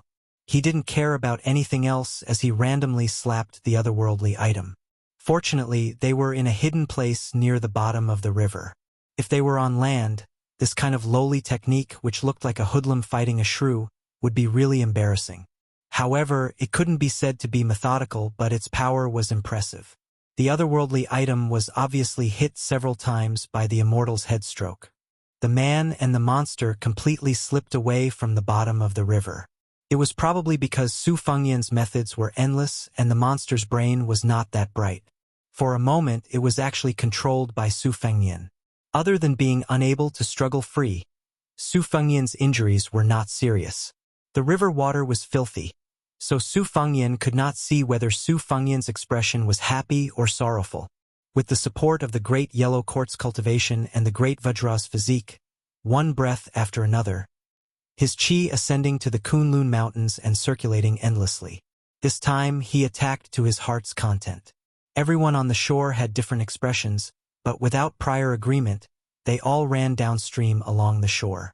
Helian Wuwei's face was ashen. He first glared at Zhong Shintong, but seeing this fellow's indifferent expression, he saved his energy. His mind was full of thoughts, thinking about how to save Su Fengnian. Not to mention this fellow's sensitive identity, just based on the fact that they had been close friends for a long time, Helian Wuwei could not bear for him to die for no reason in the Yellow River. Taking 10,000 steps back, if Su Fengnian died in front of him, what if lame Su lost his mind and acted up? Did he really think that the Bailiang cavalry would not have the guts to trample all the way to Shiha province? Helian Wuwei was not afraid of war, nor was he afraid of the suffering of the people. However, the old man only wanted to fight Gu Jiantang head-on one day. He did not want to be enemies with the people who had saved his life on the battlefield. Helian Wuwei did not want to be enemies with Gu Jiantang. In the distance, more than a dozen elite guards were waiting for orders. When the otherworldly item suddenly attacked, they galloped toward Helian Wuwei. The old man gave the order in a deep voice, asking them to go to the Zhejiang station and mobilize 1,000 elite Kung Bijuan soldiers to help. Helian Wuwei was originally a guest of the Princess Tomb who favored Big Idea. He was not afraid of offending Small Idea's faction. How dare he attack me in front of me? Does he really think that Kung Bijuan is useless? As an outsider, Zhong Tan was particularly relaxed. He could watch a good show if it didn't concern him. While running, he even had the mood to flirt with the maidservant. So this guy is actually a real person who doesn't show his true colors. He looks like a pale-faced scholar, but he can actually take the attack of that filthy thing head-on. If it were me, I wouldn't be that relaxed. Let me tell you first, you can't fall in love with him at first sight. The maidservant Lu Daogu's waist was wearing a delicate sachet embroidered with half of a woman's face. She subconsciously touched the sachet and said helplessly, "Young master, you must be joking."